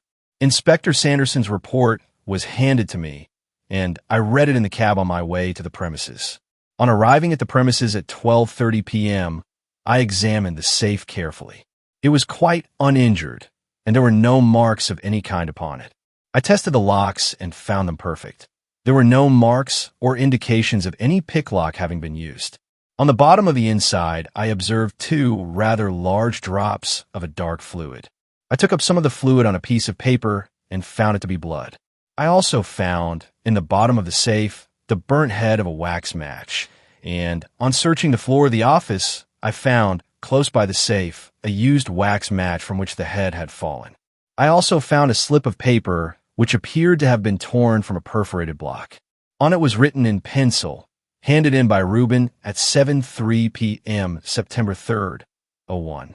JH, there were 2 smears of blood on the paper and the impression of a human thumb and blood. I took possession of the paper in order that it might be examined by the experts. I inspected the office doors and the outer door of the premises, but found no signs of forcible entrance on any of them. I questioned the housekeeper, but obtained no information from him. I then returned to headquarters, made my report, and handed the paper with the marks on it to the superintendent. "Is this the paper that you found in the safe?" asked the counsel, once more handing the leaflet across. "Yes, this is the paper." "What happened next?" The following afternoon, I was sent for by Mr. Singleton of the fingerprint department. He informed me that he had gone through the files and had not been able to find any thumbprint resembling the one on the paper, and recommended me to endeavor to obtain prints of the thumbs of any persons who might have been concerned in the robbery. He also gave me an enlarged photograph of the thumbprint for reference, if necessary. I accordingly went to St. Mary Axe and had an interview with Mr. Hornby, when I requested him to allow me to take prints of the thumbs of all the persons employed on the premises, including his 2 nephews. This he refused, saying that he distrusted fingerprints and that there was no suspicion of anyone on the premises. I asked if he would allow his nephews to furnish their thumbprints privately, to which he replied, "Certainly not."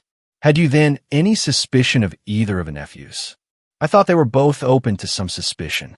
The safe had certainly been opened with false keys, and as they had both had the real keys in their possession, it was possible that one of them might have taken impressions in wax and made counterfeit keys. "Yes." I called on Mr. Hornby several times and urged him, for the sake of his nephew's reputations, to sanction the taking of the thumbprints, but he refused very positively and forbade them to submit, although I understood that they were both willing. It then occurred to me to try if I could get any help from Mrs. Hornby, and on the 15th of March I called at Mr. Hornby's private house and saw her.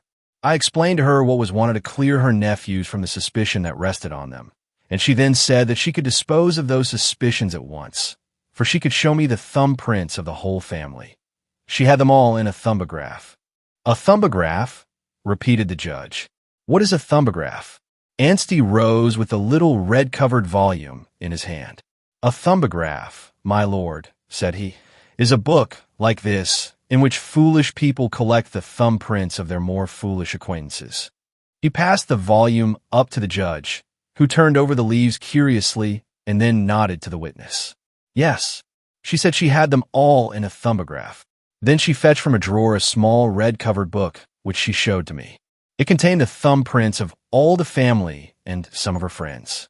"Is this the book?" asked the judge, passing the volume down to the witness. The sergeant turned over the leaves until he came to one which he apparently recognized, and said, "Yes, lord, this is the book." Mrs. Hornby showed me the thumbprints of various members of the family, and then found those of the 2 nephews. I compared them with the photograph that I had with me, and discovered that the print of the left thumb of Reuben Hornby was in every respect identical with the thumbprint shown in the photograph. "What did you do then?" I asked Mrs. Hornby to lend me the thumbograph so that I might show it to the chief of the fingerprint department, to which she consented. I had not intended to tell her of my discovery, but as I was leaving, Mr. Hornby arrived home, and when he heard of what had taken place, he asked me why I wanted the book, and then I told him. He was greatly astonished and horrified, and wished me to return the book at once. He proposed to let the whole matter drop and take the loss of the diamonds on himself. But I pointed out that this was impossible, as it would practically amount to compounding a felony. Seeing that Mrs. Hornby was so distressed at the idea of her book being used in evidence against her nephew, I promised her that I would return it to her if I could obtain a thumbprint in any other way. I then took the thumbograph to Scotland Yard and showed it to Mr. Singleton, who agreed that the print of the left thumb of Reuben Hornby was in every respect identical with the thumbprint on the paper found in the safe. On this, I applied for a warrant for the arrest of Reuben Hornby, which I executed on the following morning. I told the prisoner what I had promised Mrs. Hornby, and he then offered to allow me to take a print of his left thumb so that his aunt's book should not have to be used in evidence. "How is it, then," asked the judge, "that it has been put in evidence?" "It has been put in by the defense, my lord," said Sir Hector Trumpler. "I see," said the judge. "A hair of the dog that bit him. The thumbograph is to be applied as a remedy on the principle that similia similibus curantur. Well, when I arrested him, I administered the usual caution, and the prisoner then said, 'I am innocent. I know nothing about the robbery.' The counsel for the prosecution sat down, and Anstey rose to cross-examine. 'You have told us,' said he, in his clear musical voice, 'that you found at the bottom of the safe 2 rather large drops of a dark fluid which you considered to be blood. Now, what led you to believe that fluid to be blood?' 'I took some of the fluid up on a piece of white paper, and it had the appearance and color of blood.' 'Was it examined microscopically or otherwise?' 'Not to my knowledge.' 'Was it quite liquid?' 'Yes, I should say quite liquid.' 'What appearance had it on paper?' 'It looked like a clear red liquid of the color of blood, and was rather thick and sticky.' Anstey sat down, and the next witness, an elderly man, answering to the name of Francis Simmons, was called. 'You are the housekeeper at Mr. Hornby's premises in St. Mary Axe?' asked Sir Hector Trumpler. 'I am.' 'Did you notice anything unusual on the night of the 9th of March?' 'I did not.' 'Did you make your usual rounds on that occasion?' 'Yes. I went all over the premises several times during the night, and the rest of the time I was in a room over the private office.' 'Who arrived first on the morning of the 10th?' 'Mr. Reuben. He arrived about 20 minutes before anybody else.' 'What part of the building did he go to?' 'He went into the private office, which I opened for him. He remained there until a few minutes before Mr. Hornby arrived, when he went up to the laboratory.' 'Who came next?' 'Mr. Hornby, and Mr. Walter came in just after him.' The counsel sat down, and Anstey proceeded to cross-examine the witness. 'Who was the last to leave the premises on the evening of the 9th?' 'I'm not sure.' 'Why are you not sure?' 'I had to take a note and a parcel to a firm in Shoreditch. When I started, a clerk named Thomas Holker was in the outer office, and Mr. Walter Hornby was in the private office. When I returned, they had both gone.' 'Was the outer door locked?' 'Yes.' 'Had Holker a key of the outer door?' 'No. Mr. Hornby and his 2 nephews had each a key, and I have one. No one else had a key.' 'How long were you absent?' 'About 3/4 of an hour.' 'Who gave you the note and the parcel?' 'Mr. Walter Hornby.' 'When did he give them to you?' 'He gave them to me just before I started, and told me to go at once for fear the place should be closed before I got there.' 'And was the place closed?' 'Yes. It was all shut up, and everybody had gone.' Anstey resumed his seat. The witness shuffled out of the box with an air of evident relief, and the usher called out, 'Henry James Singleton.' Mr. Singleton rose from his seat at the table by the solicitors for the prosecution and entered the box. Sir Hector adjusted his glasses, turned over a page of his brief, and cast a steady and impressive glance at the jury. 'I believe, Mr. Singleton,' he said at length, 'that you are connected with the fingerprint department at Scotland Yard?' 'Yes. I am one of the chief assistants in that department.' 'What are your official duties?'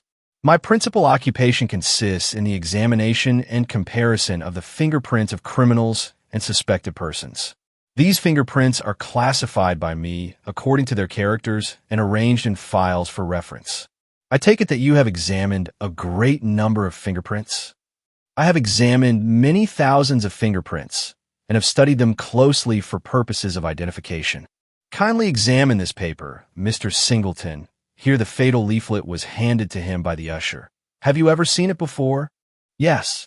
It was handed to me for examination at my office on the 10th of March. There is a mark upon it, the print of a finger or thumb. Can you tell us anything about that mark?' 'It is the print of the left thumb of Reuben Hornby, the prisoner at the bar.' 'You are quite sure of that?' 'I am quite sure.' 'Do you swear that the mark upon that paper was made by the thumb of the prisoner?' 'I do.' Could it not have been made by the thumb of some other person? No, it is impossible that it could have been made by any other person. At this moment, I felt Juliet lay a trembling hand on mine, and, glancing at her, I saw that she was deathly pale. I took her hand in mine and, pressing it gently, whispered to her, "Have courage. There is nothing unexpected in this." "Thank you," she whispered in reply, with a faint smile. "I will try, but it is all so horribly unnerving." "You consider," Sir Hector proceeded, "that the identity of this thumbprint admits of no doubt." "It admits of no doubt whatever," replied Mr. Singleton. "Can you explain to us, without being too technical, how you have arrived at such complete certainty?" "I myself took a print of the prisoner's thumb, having first obtained the prisoner's consent after warning him that the print would be used in evidence against him, and I compared that print with the mark on this paper. The comparison was made with the greatest care and by the most approved method, point by point and detail by detail, and the two prints were found to be identical in every respect. Now it has been proved by exact calculations, which calculations I have personally verified, that the chance that the print of a single finger of any given person will be exactly like the print of the same finger of any other given person is as 1 to 64,000 millions. That is to say that, since the number of the entire human race is about 1,600 millions, the chance is about 1 to 4 that the print of a single finger of any one person will be identical with that of the same finger of any other member of the human race. It has been said by a great authority, and I entirely agree with the statement, that a complete, or nearly complete, accordance between two prints of a single finger affords evidence requiring no corroboration that the persons from whom they were made are the same. Now, these calculations apply to the prints of ordinary and normal fingers or thumbs. But the thumb from which these prints were taken is not ordinary or normal. There is upon it a deep but clean linear scar, the scar of an old incised wound, and this scar passes across the pattern of the ridges, intersecting the latter at certain places and disturbing their continuity at others.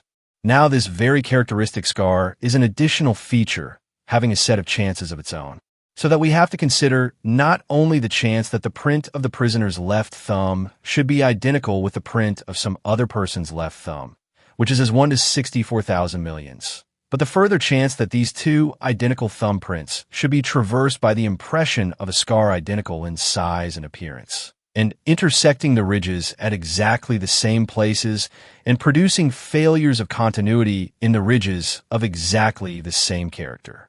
But these two chances multiplied into one another yield an ultimate chance of about 1 to 4,000 trillions that the prisoner's left thumb will exactly resemble the print of some other person's thumb, both as to the pattern and the scar which crosses the pattern. In other words, such a coincidence is an utter impossibility. Sir Hector Trumpler took off his glasses and looked long and steadily at the jury, as though he should say, "Come, my friends, what do you think of that?" Then he sat down with a jerk and turned towards Anstey and Thorndyke with a look of triumph. "Do you propose to cross-examine the witness?" inquired the judge, seeing that the counsel for the defense made no sign. "No, my lord," replied Anstey.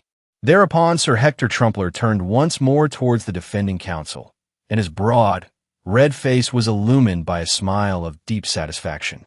That smile was reflected on the face of Mr. Singleton as he stepped from the box, and as I glanced at Thorndyke, I seemed to detect, for a single instant, on his calm and immovable countenance, the faintest shadow of a smile.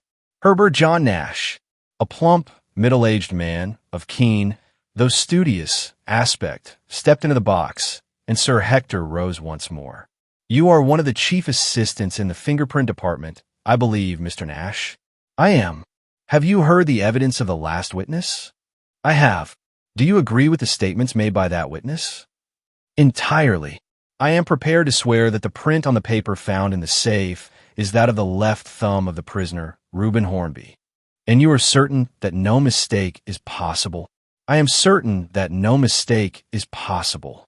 Again Sir Hector glanced significantly at the jury as he resumed his seat, and again Anstey made no sign beyond the entry of a few notes on the margin of his brief. "Are you calling any more witnesses?" asked the judge, dipping his pen in the ink. "No, My lord, replied Sir Hector, that is our case.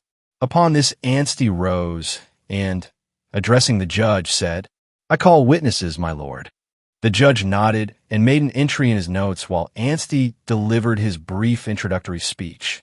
My lord and gentlemen of the jury, I shall not occupy the time of the court with unnecessary appeals at this stage, but shall proceed to take the evidence of my witnesses without delay. There was a pause of a minute or more, during which the silence was broken only by the rustle of papers and the squeaking of the judge's quill pen. Juliet turned a white, scared face to me and said in a hushed whisper, This is terrible. That last man's evidence is perfectly crushing. What can possibly be said in reply? I am in despair. Oh, poor Reuben. He is lost. Dr. Jervis. He hasn't a chance now. Do you believe that he is guilty? I asked. Certainly not, she replied indignantly. I am as certain of his innocence as ever. Then, said I, if he is innocent, there must be some means of proving his innocence. Yes, I suppose so, she rejoined in a dejected whisper. At any rate, we shall soon know now. At this moment, the usher's voice was heard calling out the name of the first witness for the defense. Edmund Horford Rowe, a keen-looking, gray-haired man with a shaven face and close-cut side whiskers, stepped into the box and was sworn in due form. You are a doctor of medicine, I believe, said Anstey, addressing the witness, and lecturer on medical jurisprudence at the South London Hospital? I am. Have you had occasion to study the properties of blood? Yes. The properties of blood are of great importance from a medico-legal point of view. Can you tell us what happens when a drop of blood, say from a cut finger, falls upon a surface such as the bottom of an iron safe? A drop of blood from a living body falling upon any non-absorbent surface will, in the course of a few minutes, solidify into a jelly which will, at first, have the same bulk and color as the liquid blood. Will it undergo any further change? Yes. In a few minutes more, the jelly will begin to shrink and become more solid, so that the blood will become separated into two parts, the solid and the liquid. The solid part will consist of a firm, tough jelly of a deep red color, and the liquid part will consist of a pale yellow, clear, watery liquid. At the end, say, of 2 hours, what will be the condition of the drop of blood? It will consist of a drop of clear, nearly colorless liquid, in the middle of which will be a small, tough, red clot. Supposing such a drop to be taken up on a piece of white paper, what would be its appearance? The paper would be wetted by the colorless liquid, and the solid clot would probably adhere to the paper in a mass. Would the blood on the paper appear as a clear, red liquid? Certainly not. The liquid would appear like water, and the clot would appear as a solid mass sticking to the paper. Does blood always behave in the way you have described? Always, unless some artificial means are taken to prevent it from clotting. By what means can blood be prevented from clotting or solidifying? There are two principal methods. One is to stir or whip the fresh blood rapidly with a bundle of fine twigs. When this is done, the fibrin, the part of the blood that causes solidification, adheres to the twigs, and the blood that remains, though it is unchanged in appearance, will remain liquid for an indefinite time. The other method is to dissolve a certain proportion of some alkaline salt in the fresh blood, after which it no longer has any tendency to solidify. You have heard the evidence of Inspector Sanderson and Sergeant Bates? Yes. Inspector Sanderson has told us that he examined the safe at 10:31 a.m. and found 2 good-sized drops of blood on the bottom. Sergeant Bates has told us that he examined the safe 2 hours later, and that he took up one of the drops of blood on a piece of white paper. The blood was then quite liquid, and on the paper it looked like a clear, red liquid of the color of blood.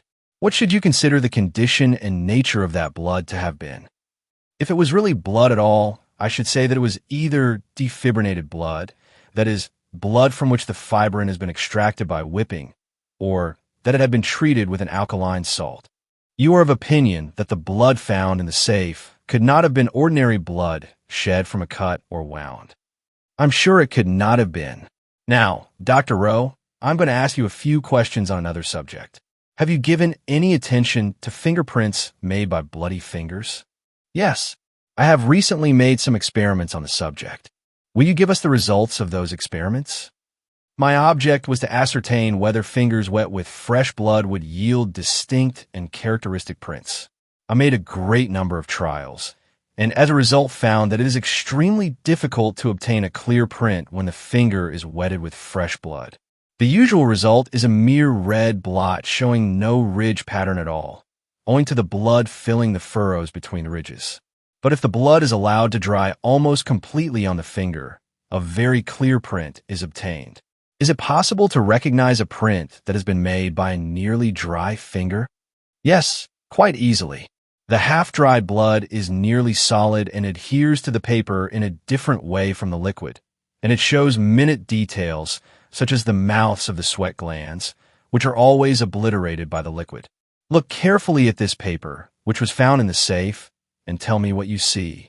The witness took the paper and examined it attentively, first with the naked eye and then with a pocket lens.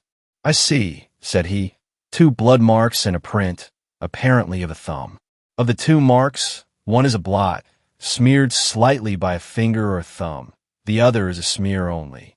Both were evidently produced with quite liquid blood. The thumbprint was also made with liquid blood. You are quite sure that the thumbprint was made with liquid blood?" "Quite sure. Is there anything unusual about the thumbprint?" "Yes. It is extraordinarily clear and distinct.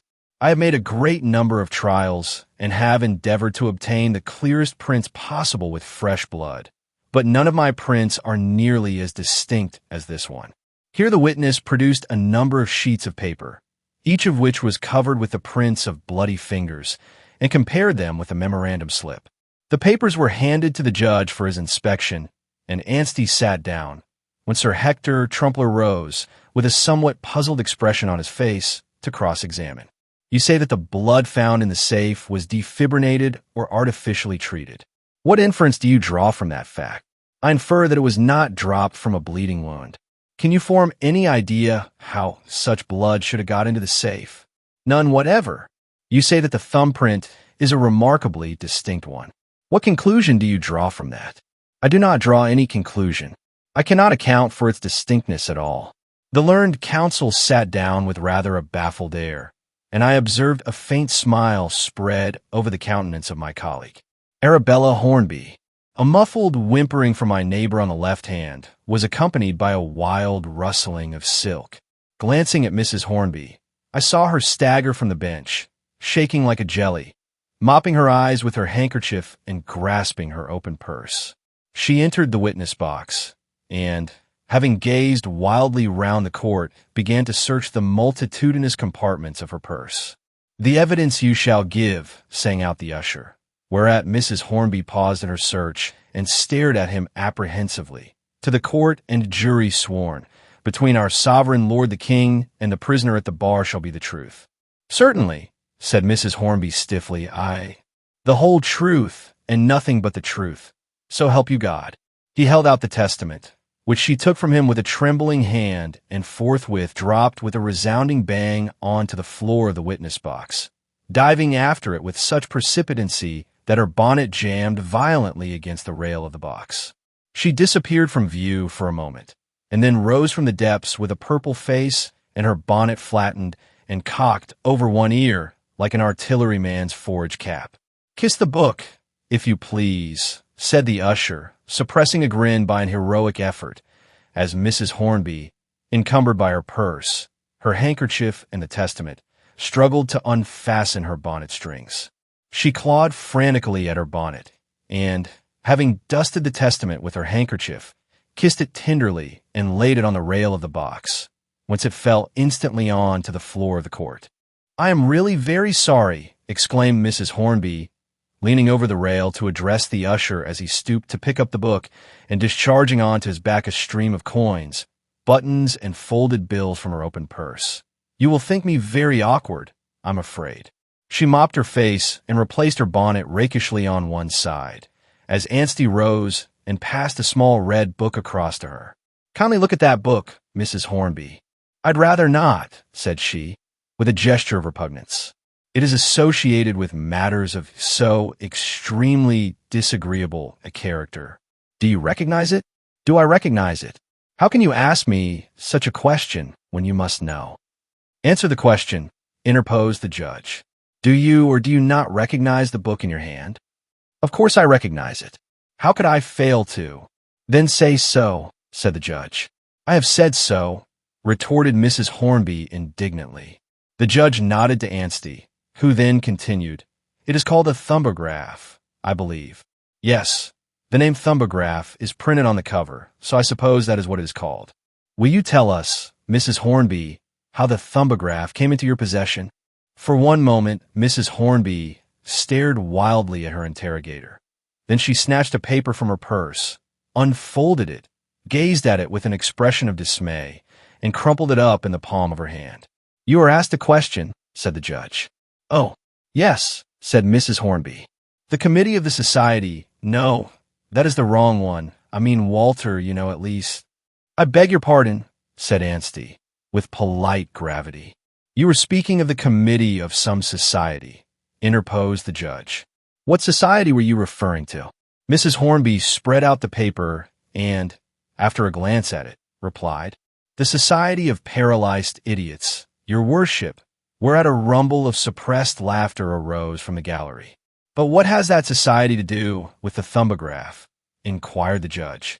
Nothing, your worship, nothing at all. Then why did you refer to it? I am sure I don't know, said Mrs. Hornby, wiping her eyes with the paper and then hastily exchanging it for her handkerchief. The judge took off his glasses and gazed at Mrs. Hornby with an expression of bewilderment. Then he turned to the counsel and said in a weary voice, Proceed, if you please, Mr. Anstey. Can you tell us, Mrs. Hornby, how the thumbograph came into your possession? Said the latter in persuasive accents. I thought it was Walter, and so did my niece, but Walter says it was not, and he ought to know, being young and having a most excellent memory, as I had myself when I was his age, and really, you know, it can't possibly matter where I got the thing. But it does matter, interrupted Anstey. We wish particularly to know. If you mean that you wish to get one like it. We do not, said Anstey. We wish to know how that particular thumbograph came into your possession. Did you, for instance, buy it yourself, or was it given to you by someone? Walter says I bought it myself, but I thought he gave it to me, but he says he did not. And you see, never mind what Walter says. What is your own impression? Why, I still think that he gave it to me, though, of course, seeing that my memory is not what it was. You think that Walter gave it to you? Yes, in fact, I feel sure he did, and so does my niece. Walter is your nephew, Walter Hornby? Yes, of course. I thought you knew. Can you recall the occasion on which the thumbograph was given to you? Oh yes, quite distinctly. We had some people to dinner, some people named Colley, not the Dorsetshire Colleys, you know, although they're exceedingly nice people, as I have no doubt the other Colleys are, too, when you know them, but we don't. Well, after dinner we were a little dull and rather at a loss, because Juliet, my niece, you know, had cut her finger and couldn't play the piano excepting with the left hand, and that is so monotonous as well as fatiguing. And the Colleys are not musical, excepting Adolphus, who plays the trombone, but he hadn't got it with him. And then, fortunately, Walter came in and brought the thumbograph, and took all our thumbprints and his own as well. And we were very much amused, and Matilda Colley, that is the eldest daughter, but one, said that Reuben jogged her elbow, but that was only an excuse. Exactly, interrupted Anstey. And you recollect quite clearly that your nephew Walter gave you the thumbograph on that occasion? Oh, distinctly. Though, you know, he is really my husband's nephew. Yes. And you are sure that he took the thumbprints? Quite sure. And you are sure that you never saw the thumbograph before that? Never. How could I? He hadn't brought it. Have you ever lent the thumbograph to anyone? No, never. No one has ever wanted to borrow it, because, you see, has it never, at any time, gone out of your possession? Oh, I wouldn't say that. In fact, I have often thought, though I hate suspecting people, and I really don't suspect anybody in particular, you know, but it certainly was very peculiar, and I can't explain it in any other way. You see, I kept the thumbograph in a drawer in my writing table, and in the same drawer, I used to keep my handkerchief bag.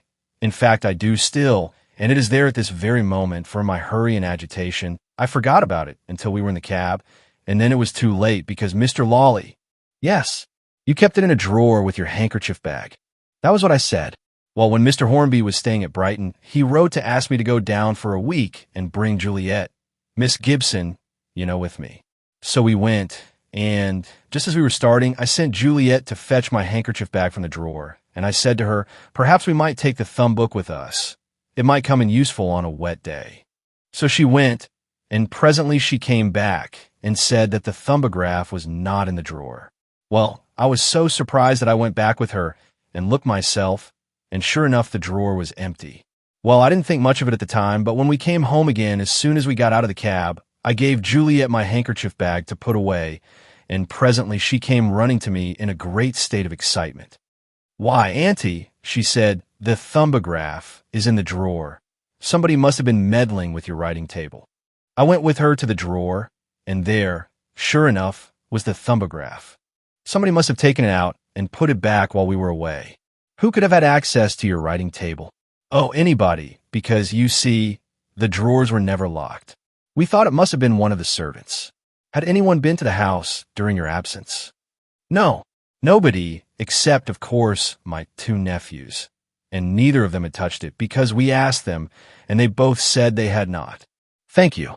Anstey sat down, and Mrs. Hornby, having given another correcting twist to her bonnet, was about to step down from the box when Sir Hector rose and bestowed upon her an intimidating stare. You made some reference, said he, to a society, the Society of Paralyzed Idiots, I think, whatever that may be. Now it caused you to make that reference. It was a mistake. I was thinking of something else. I know it was a mistake. You referred to a paper that was in your hand. I did not refer to it. I merely looked at it. It is a letter from the Society of Paralyzed Idiots. It has nothing to do with me, really. I don't belong to the society or anything of that sort. Did you mistake that paper for some other paper? Yes, I took it for a paper with some notes on it to assist my memory. What kind of notes? Oh, just the questions I was likely to be asked.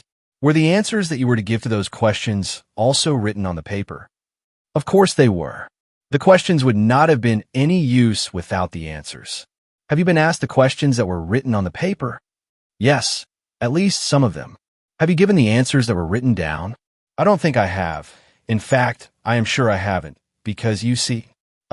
you don't think you have. Sir Hector Trumpler smiled significantly at the jury and continued. Now who wrote down those questions and answers? My nephew, Walter Hornby. He thought, never mind what he thought. Who advised or instructed him to write them down? Nobody. It was entirely his own idea, and very thoughtful of him, too, though Dr. Jervis took the paper away from me and said I must rely on my memory. Sir Hector was evidently rather taken aback by this answer, and sat down suddenly, with a distinctly chapfallen air.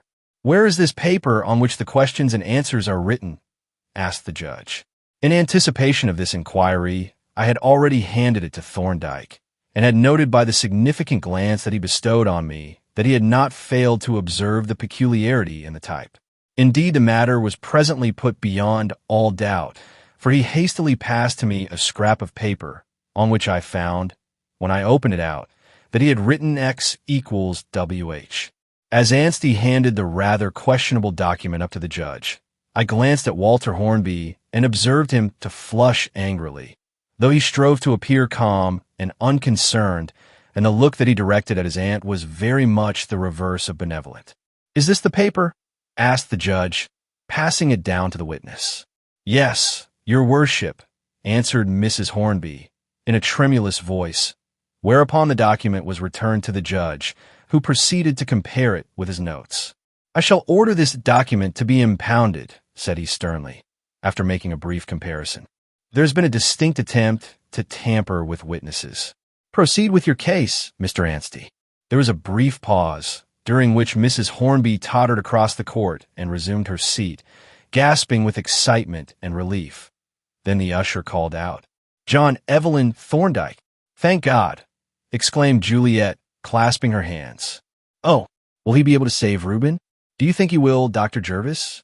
"There is someone who thinks he will," I replied, glancing towards Polton, who, clasping in his arms the mysterious box and holding on to the microscope case, gazed at his master with a smile of ecstasy. Polton has more faith than you have, Miss Gibson. Yes, the dear, faithful little man, she rejoined. Well, we shall know the worst very soon now, at any rate. The worst or the best, I said. We are now going to hear what the defense really is. God grant that it may be a good defense, she exclaimed in a low voice. And I, though not ordinarily a religious man, murmured amen. Chapter 16. Thorndyke plays his card. As Thorndyke took his place in the box, I looked at him with a sense of unreasonable surprise, feeling that I had never before fully realized what manner of man my friend was as to his externals. I had often noted the quiet strength of his face, its infinite intelligence, its attractiveness and magnetism, but I had never before appreciated what now impressed me most, that Thorndyke was actually the handsomest man I had ever seen. He was dressed simply, his appearance unaided by the flowing gown or awe-inspiring wig, and yet his presence dominated the court. Even the judge, despite his scarlet robe and trappings of office, looked commonplace by comparison, while the jurymen, who turned to look at him, seemed like beings of an inferior order. It was not alone the distinction of the tall figure, erect and dignified, nor the power and massive composure of his face, but the actual symmetry and comeliness of the face itself that now arrested my attention. A comeliness that made it akin rather to some classic mask, wrought in the ivory-toned marble of Pentelicus, than to the eager faces that move around us in the hurry and bustle of a life at once strenuous and trivial. You are attached to the medical school at St. Margaret's Hospital, I believe, Dr. Thorndyke, said Anstey. Yes. I am a lecturer on medical jurisprudence and toxicology. Have you had much experience of medico-legal inquiries? A great deal. I am engaged exclusively in medico-legal work. You heard the evidence relating to the 2 drops of blood found in the safe. I did. What is your opinion as to the condition of that blood? I should say there is no doubt that it had been artificially treated, probably by defibrillation. Can you suggest any explanation of the condition of that blood? I can. Is your explanation connected with any peculiarities in the thumbprint on the paper that was found in the safe? It is. Have you given any attention to the subject of fingerprints? Yes, a great deal of attention. Be good enough to examine that paper. Here the usher handed to Thorndyke the memorandum slip. Have you seen it before? Yes, I saw it at Scotland Yard. Did you examine it thoroughly? Very thoroughly. The police officials gave me every facility and, with their permission, I took several photographs of it. There's a mark on that paper resembling the print of a human thumb. There is. You have heard 2 expert witnesses swear that that mark was made by the left thumb of the prisoner, Reuben Hornby? I have. Do you agree to that statement? I do not. In your opinion, was the mark upon that paper made by the thumb of the prisoner? No. I am convinced that it was not made by the thumb of Reuben Hornby. Do you think that it was made by the thumb of some other person? No. I am of opinion that it was not made by a human thumb at all. At this statement, the judge paused for a moment, pen in hand, and stared at Thorndyke with his mouth slightly open, while the 2 experts looked at one another with raised eyebrows. By what means do you consider that the mark was produced? By means of a stamp, either of India rubber or, more probably, of chromacized gelatin. Here Polton, who had been, by degrees, rising to an erect posture, smote his thigh a resounding thwack and chuckled aloud, a proceeding that caused all eyes, including those of the judge, to be turned on him. If that noise is repeated, said the judge, with a stony stare at the horrified offender, who had shrunk into the very smallest space that I have ever seen a human being occupy, I shall cause the person who made it to be removed from the court. Understand, then, pursued Anstey, that you consider the thumbprint, which has been sworn to as the prisoner's, to be a forgery? Yes, it is a forgery. But is it possible to forge a thumbprint or a fingerprint? It is not only possible, but quite easy to do. As easy as to forge a signature, for instance. Much more so, and infinitely more secure. A signature, being written with a pen, requires that the forgery should also be written with a pen, a process demanding very special skill and, after all, never resulting in an absolute facsimile. But a fingerprint is a stamped impression, the fingertip being the stamp, and it is only necessary to obtain a stamp identical in character with the fingertip in order to produce an impression which is an absolute facsimile in every respect of the original and totally indistinguishable from it. Would there be no means at all of detecting the difference between a forged fingerprint and the genuine original? None whatever, for the reason that there would be no difference to detect. But you have stated quite positively that the thumbprint on this paper is a forgery. Now, if the forged print is indistinguishable from the original, how are you able to be certain that this particular print is a forgery? I was speaking of what is possible with due care, but obviously, a forger might, through inadvertence, fail to produce an absolute facsimile, and then detection would be possible. That is what has happened in the present case. The forged print is not an absolute facsimile of the true print. There is a slight discrepancy. But, in addition to this, the paper bears intrinsic evidence that the thumbprint on it is a forgery.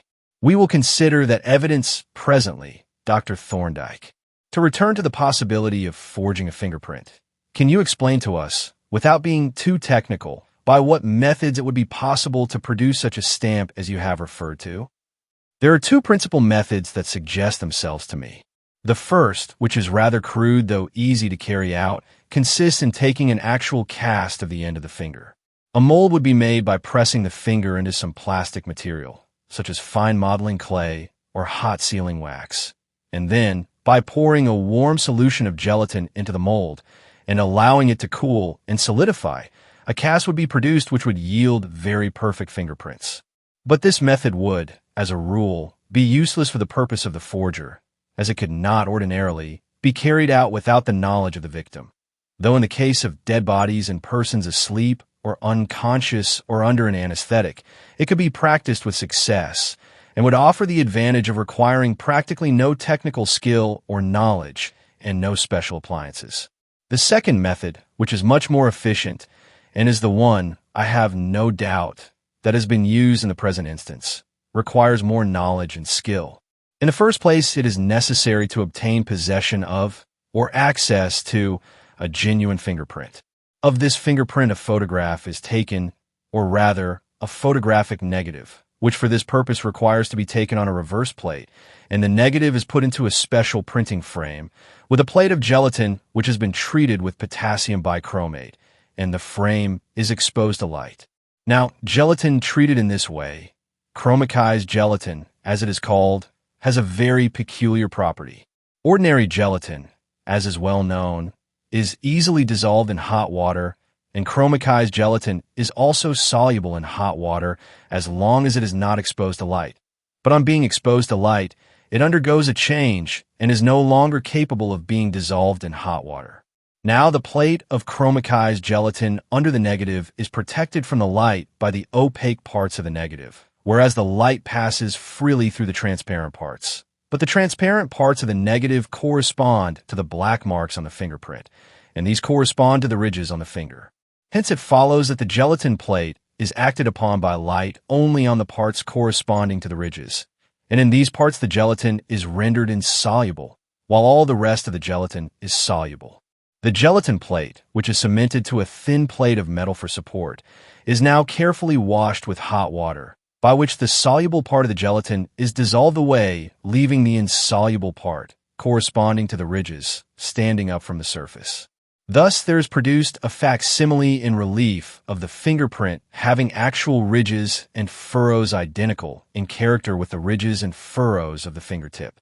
If an inked roller is passed over this relief, or if the relief is pressed lightly on an inked slab and then pressed on a sheet of paper, a fingerprint will be produced which will be absolutely identical with the original, even to the little white spots which mark the orifices of the sweat glands. It will be impossible to discover any difference between the real fingerprint and the counterfeit because, in fact, no difference exists. But surely the process you have described is a very difficult and intricate one? Not at all. It is very little more difficult than ordinary carbon printing, which is practiced successfully by numbers of amateurs. Moreover, such a relief as I have described, which is practically nothing more than an ordinary process block, could be produced by any photo engraver. The process that I have described is, in all essentials, that which is used in the reproduction of pen and ink drawings, and any of the hundreds of workmen who are employed in that industry could make a relief block of a fingerprint, with which an undetectable forgery could be executed. You have asserted that the counterfeit fingerprint could not be distinguished from the original. Are you prepared to furnish proof that this is the case? Yes, I am prepared to execute a counterfeit of the prisoner's thumbprint in the presence of the court. And do you say that such a counterfeit would be indistinguishable from the original, even by the experts?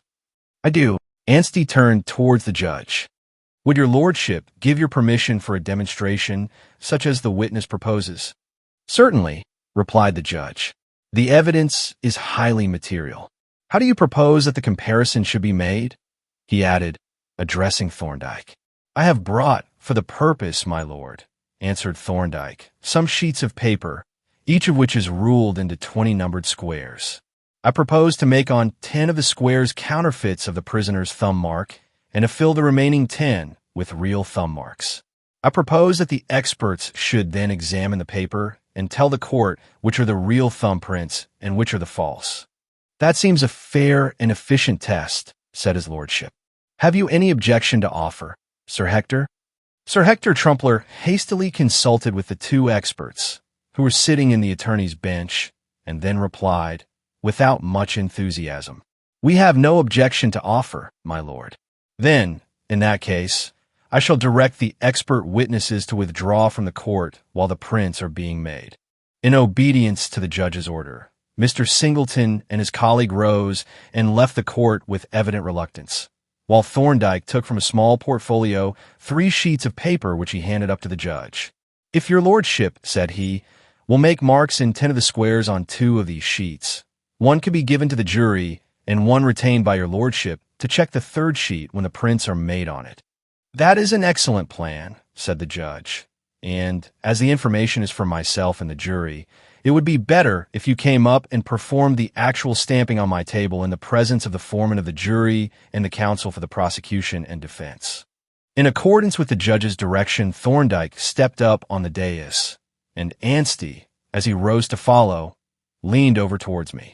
You and Polton had better go up too, said he. Thorndyke will want your assistance, and you may as well see the fun. I will explain to his lordship. He ascended the stairs leading to the dais and addressed a few words to the judge, who glanced in our direction and nodded, whereupon we both gleefully followed our counsel, Polton carrying the box and beaming with delight. The judge's table was provided with a shallow drawer which pulled out at the side and which accommodated the box comfortably, leaving the small tabletop free for the papers. When the lid of the box was raised, there were displayed a copper inking slab, a small roller, and the 24 pawns which had so puzzled Polton, and on which he now gazed with a twinkle of amusement and triumph. Are those all stamps? Inquired the judge, glancing curiously at the array of turned wood handles. They are all stamps, my lord, replied Thorndyke, and each is taken from a different impression of the prisoner's thumb. But why so many? Asked the judge. I have multiplied them, answered Thorndyke, as he squeezed out a drop of fingerprint ink onto the slab and proceeded to roll it out into a thin film, to avoid the telltale uniformity of a single stamp.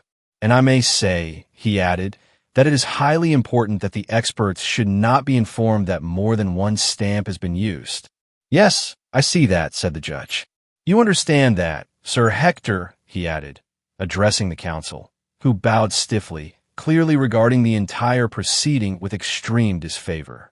Thorndyke now inked one of the stamps and handed it to the judge, who examined it curiously and then pressed it on a piece of waste paper, on which there immediately appeared a very distinct impression of a human thumb. Marvelous, he exclaimed. Most ingenious. Too ingenious. He chuckled softly and added, as he handed the stamp and the paper to the foreman of the jury, It is well, Dr. Thorndyke, that you are on the side of law and order, for I am afraid that, if you were on the other side, you would be one too many for the police. Now, if you are ready, we will proceed. Will you, please, stamp an impression in square number 3? Thorndyke drew a stamp from its compartment, inked it on the slab, and pressed it neatly on the square indicated, leaving there a sharp, clear thumbprint. The process was repeated on 9 other squares, a different stamp being used for each impression. The judge then marked the 10 corresponding squares of the other 2 sheets of paper, and having checked them, directed the foreman to exhibit the sheet bearing the false thumbprints to the jury, together with the marked sheet which they were to retain, to enable them to check the statements of the expert witnesses. When this was done, the prisoner was brought from the dock and stood beside the table. The judge looked with a curious and not unkindly interest at the handsome, manly fellow who stood charged with a crime so sordid and out of character with his appearance, and I felt, as I noted the look, that Reuben would, at least, be tried fairly on the evidence, without prejudice or even with some prepossession in his favor. With the remaining part of the operation, Thorndyke proceeded carefully and deliberately. The inking slab was rolled afresh for each impression, and, after each, the thumb was cleansed with petrol and thoroughly dried, and when the process was completed and the prisoner led back to the dock, the 20 squares on the paper were occupied by 20 thumbprints, which, to my eye, at any rate, were identical in character. The judge sat for near upon a minute poring over this singular document, with an expression halfway between a frown and a smile. At length, when we had all returned to our places, he directed the usher to bring in the witnesses. I was amused to observe the change that had come over the experts in a short interval. The confident smile, the triumphant air of laying down a trump card, had vanished, and the expression of both was one of anxiety, not unmixed with apprehension. As Mr. Singleton advanced hesitatingly to the table, I recalled the words that he had uttered in his room at Scotland Yard. Evidently his scheme of the game that was to end in an easy checkmate had not included the move that had just been made. "Mr. Singleton," said the judge, "here is a paper on which there are 20 thumbprints. 10 of them are genuine prints of the prisoner's left thumb, and 10 are forgeries. Please examine them and note down in writing which are the true prints and which are the forgeries. When you have made your notes, the paper will be handed to Mr. Nash. Is there any objection to my using the photograph that I have with me for comparison, my lord?" asked Mr. Singleton. "I think not," replied the judge. "What do you say, Mr. Anstey?" "No objection whatever, my lord," answered Anstey. Mr. Singleton accordingly drew from his pocket an enlarged photograph of the thumbprint and a magnifying glass, with the aid of which he explored the bewildering array of prints on the paper before him. And as he proceeded, I remarked with satisfaction that his expression became more and more dubious and worried. From time to time he made an entry on a memorandum slip beside him, and, as the entries accumulated, his frown grew deeper and his aspect more puzzled and gloomy. At length he sat up, and taking the memorandum slip in his hand, addressed the judge. "I have finished my examination, my lord." "Very well. Mr. Nash, will you kindly examine the paper and write down the results of your examination?" "Oh, I wish they would make haste," whispered Juliet. "Do you think they will be able to tell the real from the false thumbprints?" "I can't say," I replied, "but we shall soon know. They looked all alike to me." Mr. Nash made his examination with exasperating deliberateness and preserved throughout an air of stolid attention. But at length he, too, completed his notes and handed the paper back to the usher. "Now, Mr. Singleton," said the judge, "let us hear your conclusions. You have been sworn." Mr. Singleton stepped into the witness box and, laying his notes on the ledge, faced the judge. "Have you examined the paper that was handed to you?" asked Sir Hector Trumpler. "I have." "What did you see on the paper?" "I saw 20 thumbprints, of which some were evident forgeries, some were evidently genuine, and some were doubtful." "Taking the thumbprints seriatim, what have you noted about them?" Mr. Singleton examined his notes and replied, "The thumbprint on square 1 is evidently a forgery, as is also number 2, though it is a passable imitation. 3 and 4 are genuine. 5 is an obvious forgery. 6 is a genuine thumbprint. 7 is a forgery, though a good one. 8 is genuine. 9 is, I think, a forgery, though it is a remarkably good imitation. 10 and 11 are genuine thumb marks. 12 and 13 are forgeries. But as to 14, I am very doubtful, though I am inclined to regard it as a forgery. 15 is genuine, and I think 16 is also, but I will not swear to it. 17 is certainly genuine. 18 and 19 I am rather doubtful about, but I am disposed to consider them both forgeries. 20 is certainly a genuine thumbprint. As Mr. Singleton's evidence proceeded, a look of surprise began to make its appearance on the judge's face, while the jury glanced from the witness to the notes before them, and from their notes to one another in undisguised astonishment. As to Sir Hector Trumpler, that luminary of British jurisprudence was evidently completely fogged, for, as statement followed statement, he pursed up his lips and his broad, red face became overshadowed by an expression of utter bewilderment. For a few seconds he stared blankly at his witness, and then dropped onto his seat with a thump that shook the court. "You have no doubt," said Anstey, "as to the correctness of your conclusions? For instance, you are quite sure that the prints 1 and 2 are forgeries?" "I have no doubt." "You swear that those 2 prints are forgeries?" Mr. Singleton hesitated for a moment.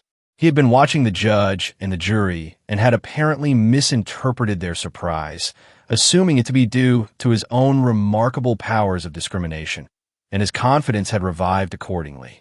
"Yes," he answered, "I swear that they are forgeries." Anstey sat down, and Mr. Singleton, having passed his notes up to the judge, retired from the box, giving place to his colleague. Mr. Nash, who had listened with manifest satisfaction to the evidence, stepped into the box with all his original confidence restored. His selection of the true and the false thumbprints was practically identical with that of Mr. Singleton, and his knowledge of this fact led him to state his conclusions with an air that was authoritative and even dogmatic. "I am quite satisfied of the correctness of my statements," he said, in reply to Anstey's question, "and I am prepared to swear, and do swear, that those thumbprints which I have stated to be forgeries are forgeries, and that their detection presents no difficulty to an observer who has an expert acquaintance with fingerprints." "There is one question that I should like to ask," said the judge, when the expert had left the box and Thorndyke had re-entered it to continue his evidence. The conclusions of the expert witnesses, manifestly bona fide conclusions, arrived at by individual judgment, without collusion or comparison of results, are practically identical. They are virtually in complete agreement. Now, the strange thing is this. Their conclusions are wrong in every instance. Here I nearly laughed aloud, for as I glanced at the 2 experts, the expression of smug satisfaction on their countenances changed with lightning rapidity to a ludicrous spasm of consternation. Not sometimes wrong and sometimes right, as would have been the case if they had made mere guesses, but wrong every time. When they are quite certain, they are quite wrong, and when they are doubtful, they incline to the wrong conclusion. This is a very strange coincidence, Dr. Thorndyke. Can you explain it? Thorndyke's face, which throughout the proceedings had been as expressionless as that of a wooden figurehead, now relaxed into a dry smile. "I think I can, my lord," he replied. "The object of a forger in executing a forgery is to produce deception on those who shall examine the forgery." "Ah," said the judge, and his face relaxed into a dry smile, while the jury broke out into unconcealed grins. "It was evident to me," continued Thorndyke, "that the experts would be unable to distinguish the real from the forged thumbprints, and, that being so, that they would look for some collateral evidence to guide them. I, therefore, supplied that collateral evidence. Now, if 10 prints are taken, without special precautions, from a single finger, it will probably happen that no 2 of them are exactly alike. For the finger being a rounded object of which only a small part touches the paper, the impressions produced will show little variations according to the part of the finger by which the print is made. But a stamp such as I have used has a flat surface like that of a printer's type, and, like a type, it always prints the same impression. It does not reproduce the fingertip, but a particular print of the finger, and so, if 10 prints are made with a single stamp, each print will be a mechanical repetition of the other 9. Thus, on a sheet bearing 20 fingerprints, of which 10 were forgeries made with a single stamp, it would be easy to pick out the 10 forged prints by the fact that they would all be mechanical repetitions of one another, while the genuine prints could be distinguished by the fact of their presenting trifling variations in the position of the finger. Anticipating this line of reasoning, I was careful to make each print with a different stamp and each stamp was made from a different thumbprint. And I further selected thumbprints which varied as widely as possible when I made the stamps. Moreover, when I made the real thumbprints, I was careful to put the thumb down in the same position each time as far as I was able. And so it happened that, on the sheets submitted to the experts, the real thumbprints were nearly all alike, while the forgeries presented considerable variations. The instances in which the witnesses were quite certain were those in which I succeeded in making the genuine prints repeat one another, and the doubtful cases were those in which I partially failed. "Thank you. That is quite clear," said the judge, with a smile of deep content, such as is apt to appear on the judicial countenance when an expert witness is knocked off his pedestal. "We may now proceed, Mr. Anstey. You have told us," resumed Anstey, "and have submitted proofs that it is possible to forge a thumbprint so that detection is impossible. You have also stated that the thumbprint on the paper found in Mr. Hornby's safe is a forgery. Do you mean that it may be a forgery, or that it actually is one?" "I mean that it actually is a forgery." "When did you first come to the conclusion that it was a forgery?" "When I saw it at Scotland Yard." There are 3 facts which suggested this conclusion. In the first place, the print was obviously produced with liquid blood, and yet it was a beautifully clear and distinct impression. But such an impression could not be produced with liquid blood without the use of a slab and roller, even if great care were used, and still less could it have been produced by an accidental smear.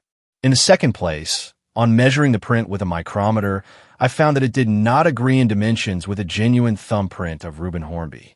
It was appreciably larger. I photographed the print with the micrometer in contact, and on comparing this with a genuine thumbprint, also photographed with the same micrometer in contact, I found that the suspected print was larger by the 40th of an inch from one given point on the ridge pattern to another given point. I have here enlargements of the 2 photographs in which the disagreement in size is clearly shown by the lines of the micrometer. I have also the micrometer itself and a portable microscope if the court wishes to verify the photographs. "Thank you," said the judge with a bland smile. "We will accept your sworn testimony unless the learned counsel for the prosecution demands verification." He received the photographs which Thorndyke handed up and, having examined them with close attention, passed them on to the jury. "The third fact," resumed Thorndyke, "is of much more importance, since it not only proves the print to be a forgery, but also furnishes a very distinct clue to the origin of the forgery, and so to the identity of the forger." Here the court became hushed until the silence was so profound that the ticking of the clock seemed a sensible interruption.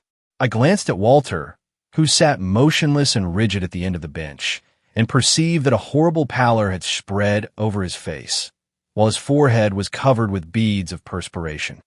On looking at the print closely, I noticed at one part a minute white mark or space. It was of the shape of a capital S, and had evidently been produced by a defect in the paper, a loose fiber which had stuck to the thumb and been detached by it from the paper, leaving a blank space where it had been.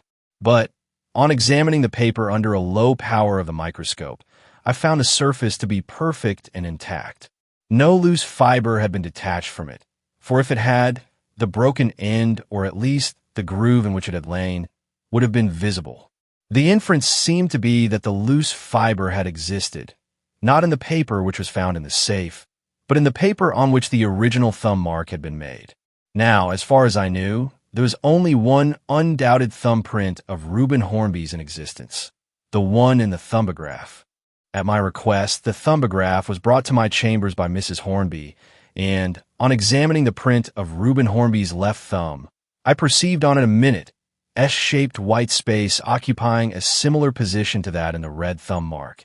And when I looked at it through a powerful lens, I could clearly see the little groove in the paper in which the fiber had lain and from which it had been lifted by the inked thumb. I subsequently made a systematic comparison of the marks in the 2 thumbprints. I found that the dimensions of the mark were proportionally the same in each.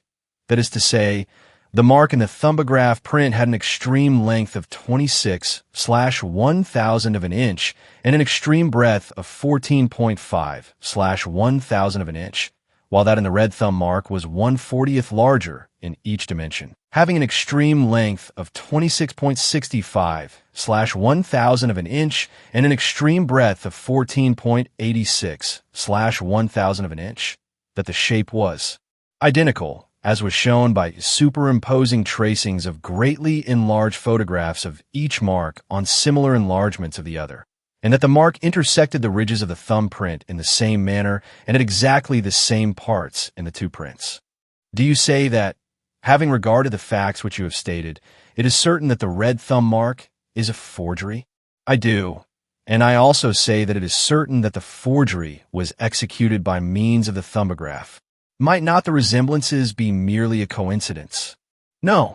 By the law of probabilities which Mr. Singleton explained so clearly in his evidence, the adverse chances would run into untold millions. Here are two thumbprints made in different places and at different times, an interval of many weeks intervening. Each of them bears an accidental mark, which is due not to any peculiarity of the thumb, but to a peculiarity of the paper. On the theory of coincidences, it is necessary to suppose that each piece of paper had a loose fiber of exactly identical shape and size, and that this fiber came, by accident, in contact with the thumb at exactly the same spot. But such a supposition would be more opposed to probabilities even than the supposition that two exactly similar thumbprints should have been made by different persons. And then there is the further fact that the paper found in the safe had no loose fiber to account for the mark. What is your explanation of the presence of defibrinated blood in the safe? It was probably used by the forger in making the thumbprint, for which purpose fresh blood would be less suitable by reason of its clotting. He would probably have carried a small quantity in a bottle, together with the pocket slab and roller invented by Mr. Galton.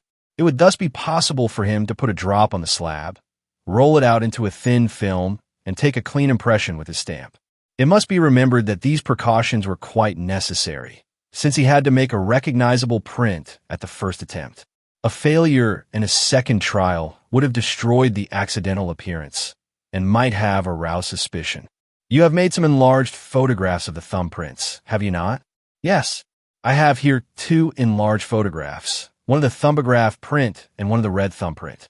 They both show the white mark very clearly and will assist comparison of the originals, in which the mark is plainly visible through a lens.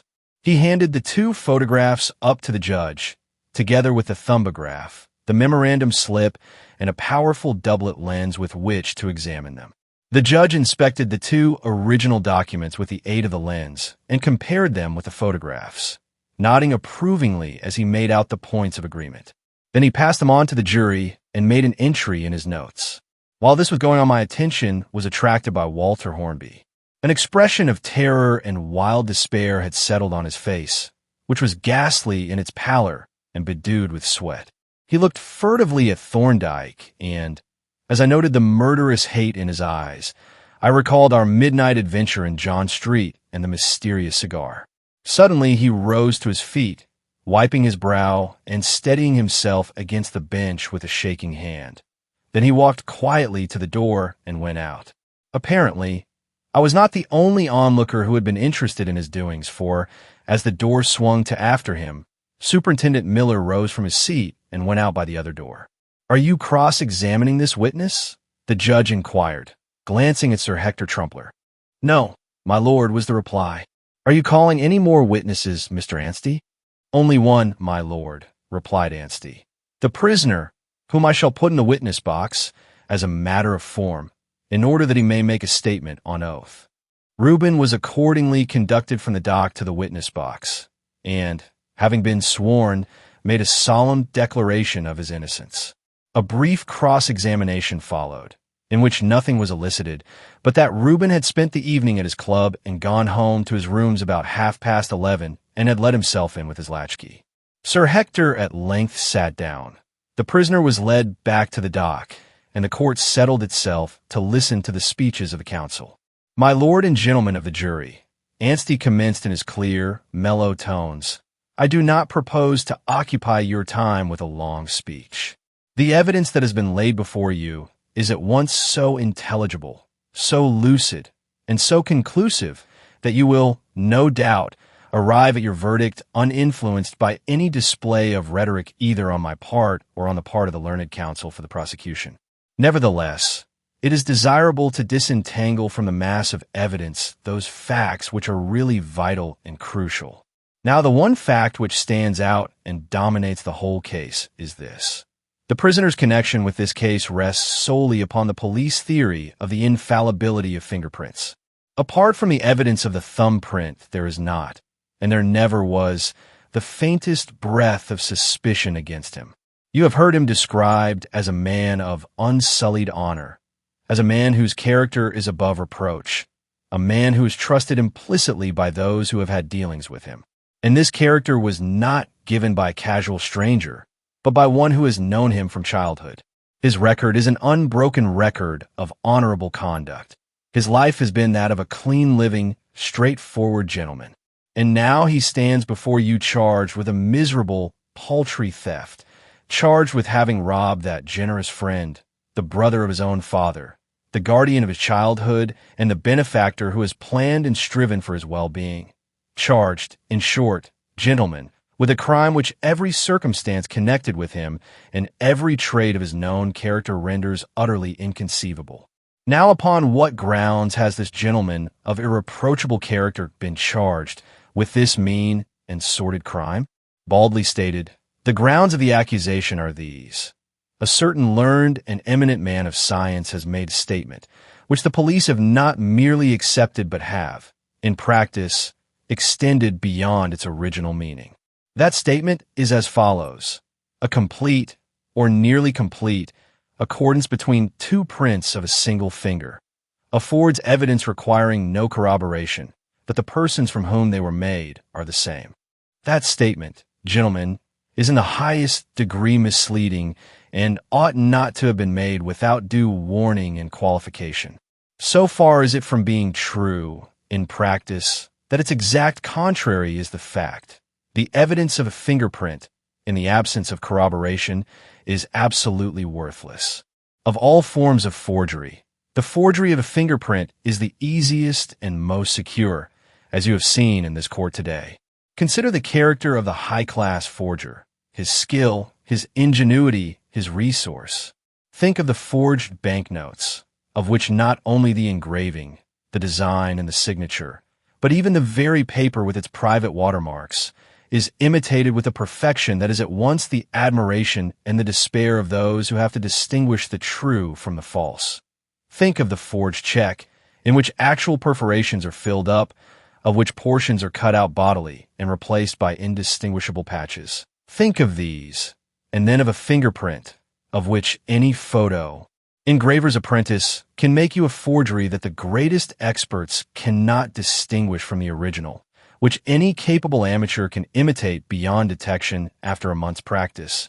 And then ask yourselves if this is the kind of evidence on which, without any support or corroboration, a gentleman of honor and position should be dragged before a criminal court and charged with having committed a crime of the basest and most sordid type. But I must not detain you with unnecessary appeals. I will remind you briefly of the salient facts. The case for the prosecution rests upon the assertion that the thumbprint found in the safe was made by the thumb of the prisoner. If that thumbprint was not made by the prisoner, there is not only no case against him, but no suspicion of any kind. Now, was that thumbprint made by the prisoner's thumb? You have had conclusive evidence that it was not. That thumbprint differed in the size, or scale, of the pattern from a genuine thumbprint of the prisoner's. The difference was small, but it was fatal to the police theory. The two prints were not identical. But if not the prisoner's thumbprint, what was it? The resemblance of the pattern was too exact for it to be the thumbprint of another person, for it reproduced not only the pattern of the ridges on the prisoner's thumb, but also the scar of an old wound. The answer that I propose to this question is that it was an intentional imitation of the prisoner's thumbprint, made with the purpose of fixing suspicion on the prisoner, and so ensuring the safety of the actual criminal. Are there any facts which support this theory? Yes, there are several facts which support it very strongly. First, there are the facts that I have just mentioned.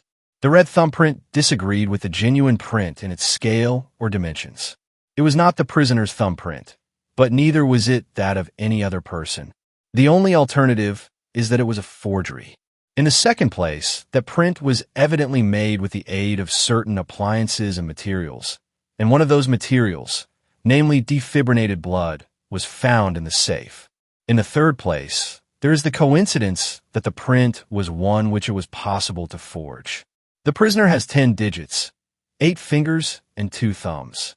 But there were in existence actual prints of the 2 thumbs, whereas no prints of the fingers were in existence.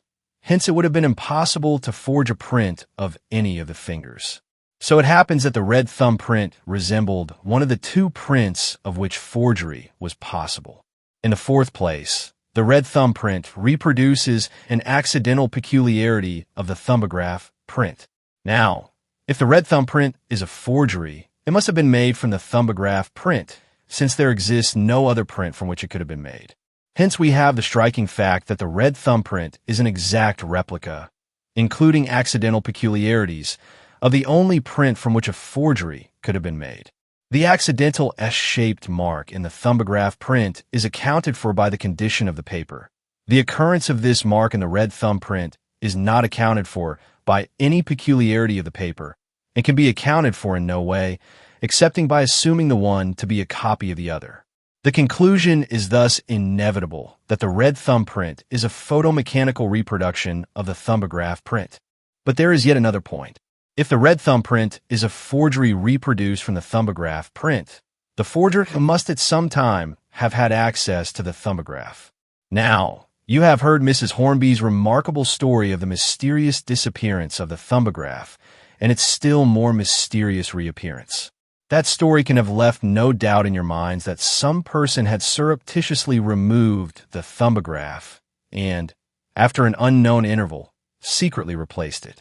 Thus, the theory of forgery receives confirmation at every point and is in agreement with every known fact, whereas the theory that the red thumbprint was a genuine thumbprint is based upon a gratuitous assumption and has not had a single fact advanced in its support.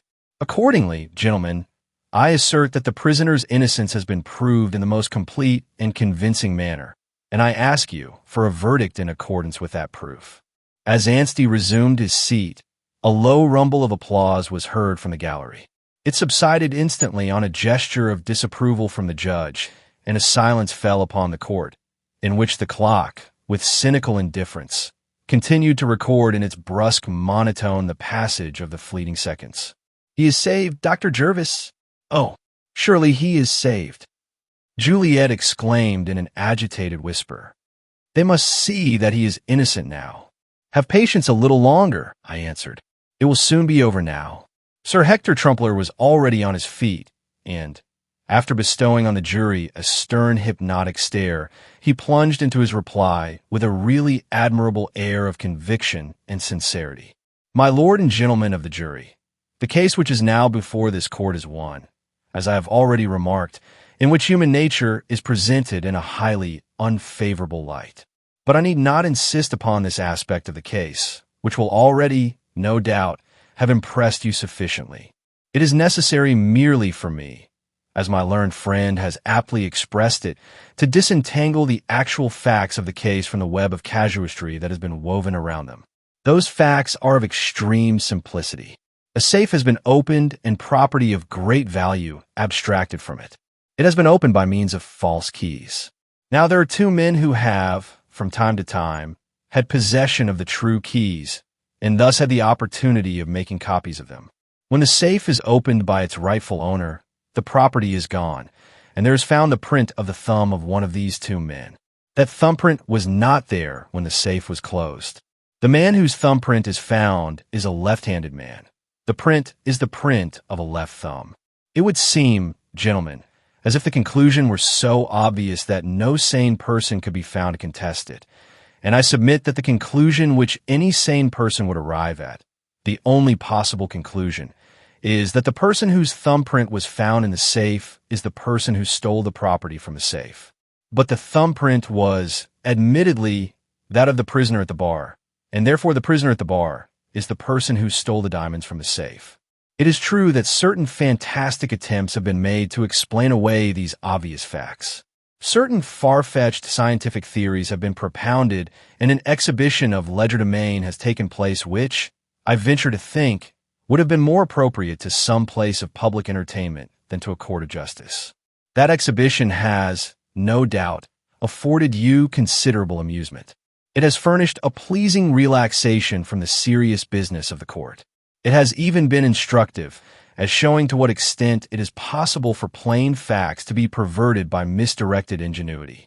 But unless you are prepared to consider this crime as an elaborate hoax, as a practical joke carried out by a facetious criminal of extraordinary knowledge, skill, and general attainments, you must, after all, come to the only conclusion that the facts justify, that the safe was opened and the property abstracted by the prisoner. Accordingly, gentlemen, I ask you, having regard to your important position as the guardians of the well-being and security of your fellow citizens, to give your verdict in accordance with the evidence, as you have solemnly sworn to do, which verdict, I submit, can be no other than that the prisoner is guilty of the crime with which he is charged. Sir Hector sat down, and the jury, who had listened to his speech with solid attention, gazed expectantly at the judge, as though they should say, "Now, which of these two are we to believe?" The judge turned over his notes with an air of quiet composure, writing down a word here and there as he compared the various points in the evidence. Then he turned to the jury with a manner at once persuasive and confidential. "It is not necessary, gentlemen," he commenced, "for me to occupy your time with an exhaustive analysis of the evidence. That evidence you yourselves have heard, and it has been given, for the most part, with admirable clearness. Moreover, the learned counsel for the defense has collated and compared that evidence so lucidly and, I may say, so impartially that a detailed repetition on my part would be superfluous. I shall therefore confine myself to a few comments which may help you in the consideration of your verdict. I need hardly point out to you that the reference made by the learned counsel for the prosecution to far-fetched scientific theories is somewhat misleading. The only evidence of a theoretical character was that of the fingerprint experts. The evidence of Dr. Rowe and of Dr. Thorndyke dealt exclusively with matters of fact. Such inferences as were drawn by them were accompanied by statements of the facts which yielded such inferences. Now, an examination of the evidence which you have heard shows, as the learned counsel for the defense has justly observed, that the entire case resolves itself into a single question, which is this: was the thumbprint that was found in Mr. Hornby's safe made by the thumb of the prisoner, or was it not? If that thumbprint was made by the prisoner's thumb, then the prisoner must, at least, have been present when the safe was unlawfully opened. If that thumbprint was not made by the prisoner's thumb, there is nothing to connect him with the crime. The question is one of fact upon which it will be your duty to decide. And I must remind you, gentlemen, that you are the sole judges of the facts of the case, and that you are to consider any remarks of mine as merely suggestions which you are to entertain or to disregard according to your judgment. Now, let us consider this question by the light of the evidence. This thumbprint was either made by the prisoner or it was not. What evidence has been brought forward to show that it was made by the prisoner? Well, there is the evidence of the ridge pattern. That pattern is identical with the pattern of the prisoner's thumbprint, and even has the impression of a scar which crosses the pattern in a particular manner in the prisoner's thumbprint. There is no need to enter into the elaborate calculations as to the chances of agreement. The practical fact, which is not disputed, is that if this red thumbprint is a genuine thumbprint at all, it was made by the prisoner's thumb. But it is contended that it is not a genuine thumbprint, that it is a mechanical imitation, in fact a forgery. The more general question thus becomes narrowed down to the more particular question. Is this a genuine thumbprint or is it a forgery? Let's consider the evidence. First, what evidence is there that it is a genuine thumbprint? There is none. The identity of the pattern is no evidence on this point, because a forgery would also exhibit identity of pattern. The genuineness of the thumbprint was assumed by the prosecution, and no evidence has been offered. But now what evidence is there that the red thumbprint is a forgery? First, there is the question of size. Two different size prints could hardly be made by the same thumb. Then there is the evidence of the use of appliances. Safe robbers do not ordinarily provide themselves with inking slabs and rollers with which to make distinct impressions of their own fingers. Then there is the accidental mark on the print, which also exists on the only genuine print that could have been used for the purpose of forgery, which is easily explained on the theory of a forgery, but which is otherwise totally incomprehensible. Finally, there is the strange disappearance of the thumbograph and its strange reappearance.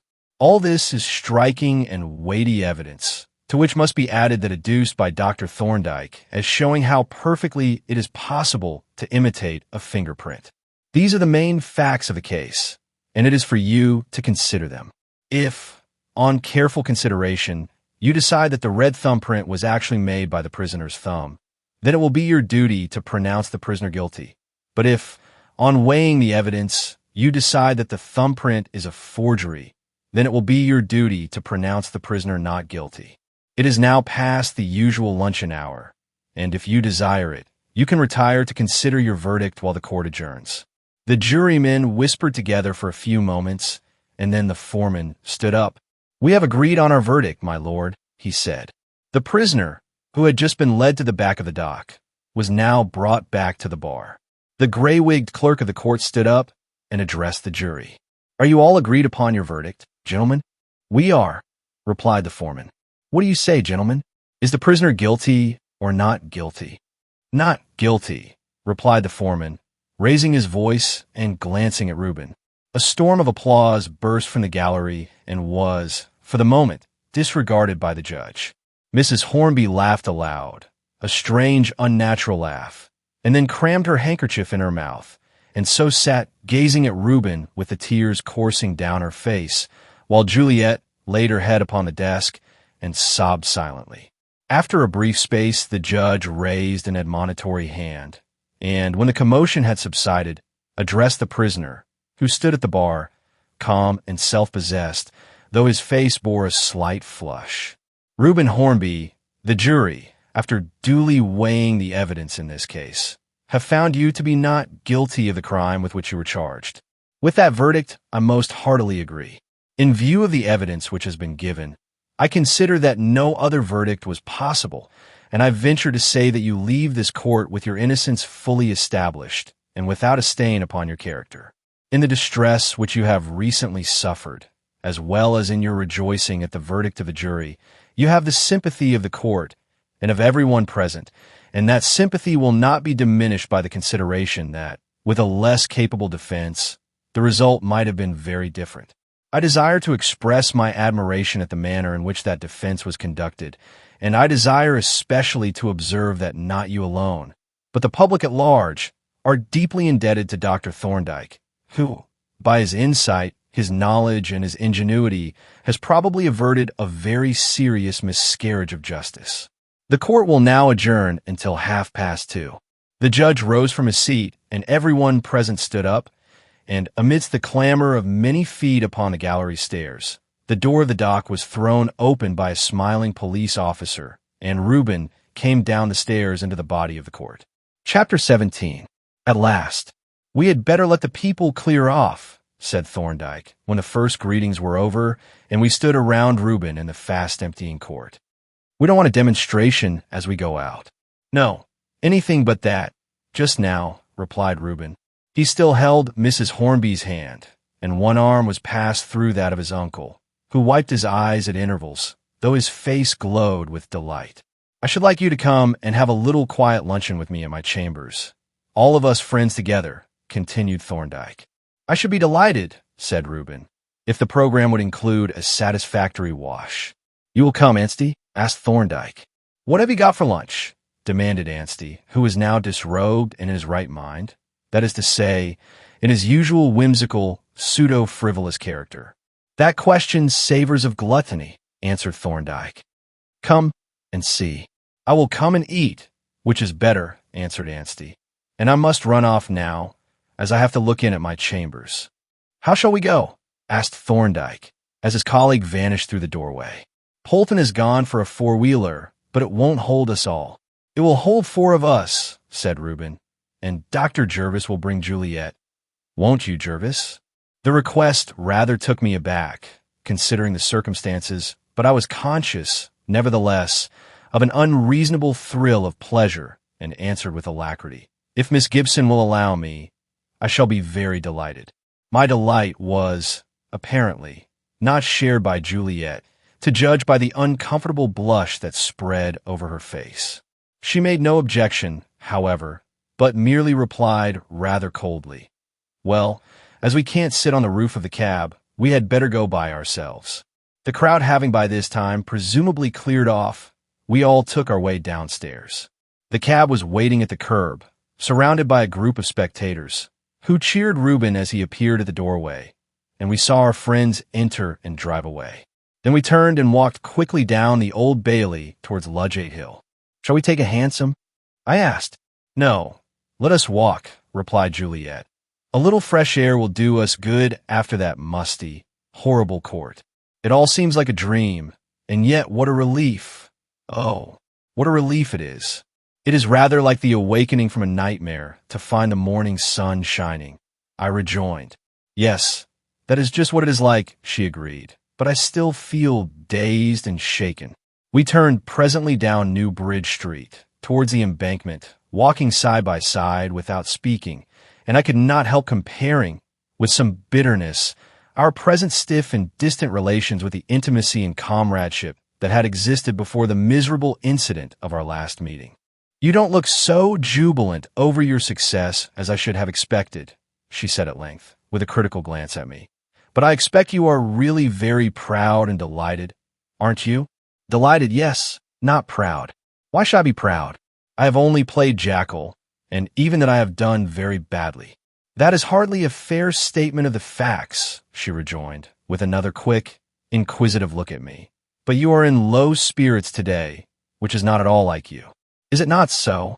"I am afraid I am a selfish, egotistical brute," was my gloomy reply. "I ought to be as gay and joyful as everyone else today, whereas the fact is that I am chafing over my own petty troubles. You see, now that this case is finished, my engagement with Dr. Thorndyke terminates automatically, and I relapse in my old life, a dreary repetition of journeying among strangers, and the prospect is not inspiriting. This has been a time of bitter trial to you, but to me it has been a green oasis in the desert of a colorless, monotonous life. I have enjoyed the companionship of a most lovable man, whom I admire and respect above all other men, and with him have moved in scenes full of color and interest. And I have made one other friend whom I am loath to see fade out of my life, as she seems likely to do. "If you mean me," said Juliet, "I may say that it will be your own fault if I fade out of your life. I can never forget all that you have done for us, your loyalty to Reuben, your enthusiasm in his cause, to say nothing of your many kindnesses to me. And as to your having done your work badly, you wrong yourself grievously. I recognized in the evidence by which Reuben was cleared today how much you had done in filling in the details towards making the case complete and convincing. I shall always feel that we owe you a debt of the deepest gratitude, and so will Reuben, and so, perhaps, more than either of us, will someone else." "And who is that?" I asked, though with no great interest. The gratitude of the family was a matter of little consequence to me. "Well, it is no secret now," replied Juliet. "I mean the girl whom Reuben is going to marry." "What is the matter, Dr. Jervis?" she added, in a tone of surprise. We were passing through the gate that leads from the Embankment to Middle Temple Lane, and I had stopped dead under the archway, laying a detaining hand upon her arm and gazing at her in utter amazement. "The girl that Reuben is going to marry," I repeated. "Why, I had always taken it for granted that he was going to marry you. But I told you, most explicitly, that was not so," she exclaimed with some impatience. "I know you did," I admitted ruefully, "but I thought, well, I imagined that things had, perhaps, not gone quite smoothly in. Did you suppose that if I had cared for a man, and that man had been under a cloud, I should have denied the relation or pretended that we were merely friends?" she demanded indignantly. "I am sure you wouldn't," I replied hastily. "I was a fool and idiot. By Jove, what an idiot I have been." "It was certainly very silly of you," she admitted, but there was a gentleness in her tone that took away all bitterness from the reproach. The reason of the secrecy was this, she continued. They became engaged the very night before Reuben was arrested, and when he heard of the charge against him, he insisted that no one should be told unless and until he was fully acquitted. I was the only person who was in their confidence, and as I was sworn to secrecy, of course I couldn't tell you, nor did I suppose that the matter would interest you. Why should it? Imbecile that I am, I murmured. If I had only known. Well, if you had known, said she, what difference could it have made to you? This question she asked without looking at me, but I noted that her cheek had grown a shade paler. Only this, I answered, that I should have been spared many a day and night of needless self-reproach and misery. But why? She asked, still keeping her face averted. What had you to reproach yourself with? A great deal, I answered, if you consider my supposed position. If you think of me as the trusted agent of a man, helpless and deeply wronged, a man whose undeserved misfortunes made every demand upon chivalry and generosity.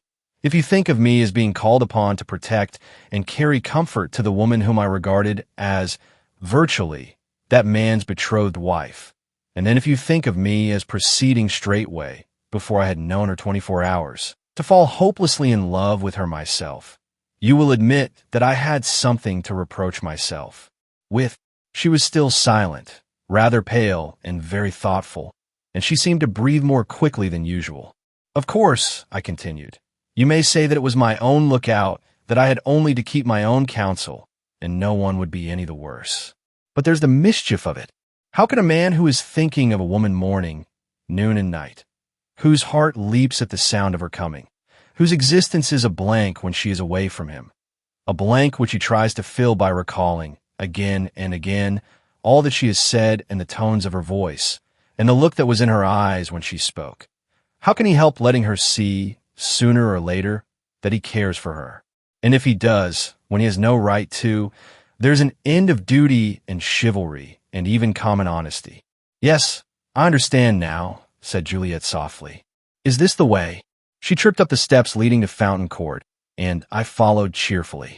Of course it was not the way, and we both knew it, but the place was silent and peaceful, and the plane trees cast a pleasant shade on the graveled court. I glanced at her as we walked slowly towards the fountain. The roses were mantling in her cheeks now, and her eyes were cast down, but when she lifted them to me for an instant, I saw that they were shining and moist. Did you never guess? I asked. Yes, she replied in a low voice. I guessed, but then, she added shyly, I thought I had guessed wrong. We walked on for some little time, without speaking again, until we came to the further side of the fountain, where we stood listening to the quiet trickle of the water and watching the sparrows as they took their bath on the rim of the basin. A little way off, another group of sparrows had gathered with greedy joy around some fragments of bread that had been scattered abroad by the benevolent Templars, and hard by a more sentimentally minded pigeon, unmindful of the crumbs, and the marauding sparrows, puffed out his breast and strutted and curtsied before his mate with endearing gurgles. Juliet had rested her hand on one of the little posts that support the chain by which the fountain is enclosed, and I had laid my hand on hers.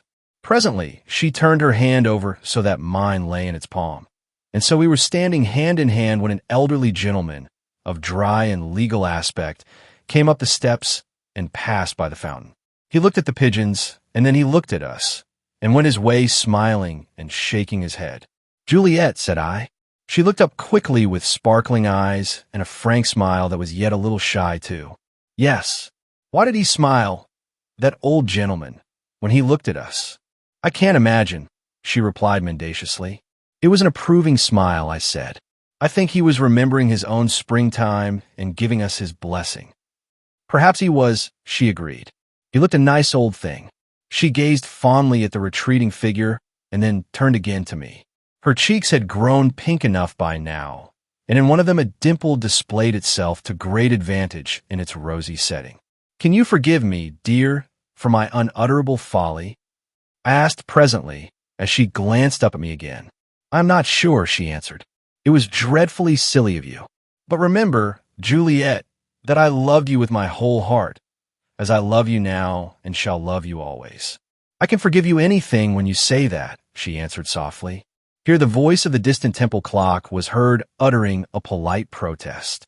With infinite reluctance, we turned away from the fountain, which sprinkled us with a parting benediction, and slowly retraced our steps to Middle Temple Lane and thence into Pump Court. "You haven't said it, Juliet," I whispered, as we came through the archway into the silent, deserted court. "Haven't I, dear?" she answered. "But you know it, don't you?" "You know I do." "Yes, I know," I said, "and that knowledge is all my heart's desire." She laid her hand in mine for a moment with a gentle pressure and then drew it away, and so we passed through into the cloisters. And that concludes the Red Thumb Marked by R. Austin Freeman, a masterclass in early forensic detective fiction. If you enjoyed this journey with Dr. Thorndyke, be sure to check out more classic mysteries here on Storytime Classics. Thank you for listening, and remember, the smallest clue can uncover the biggest truths.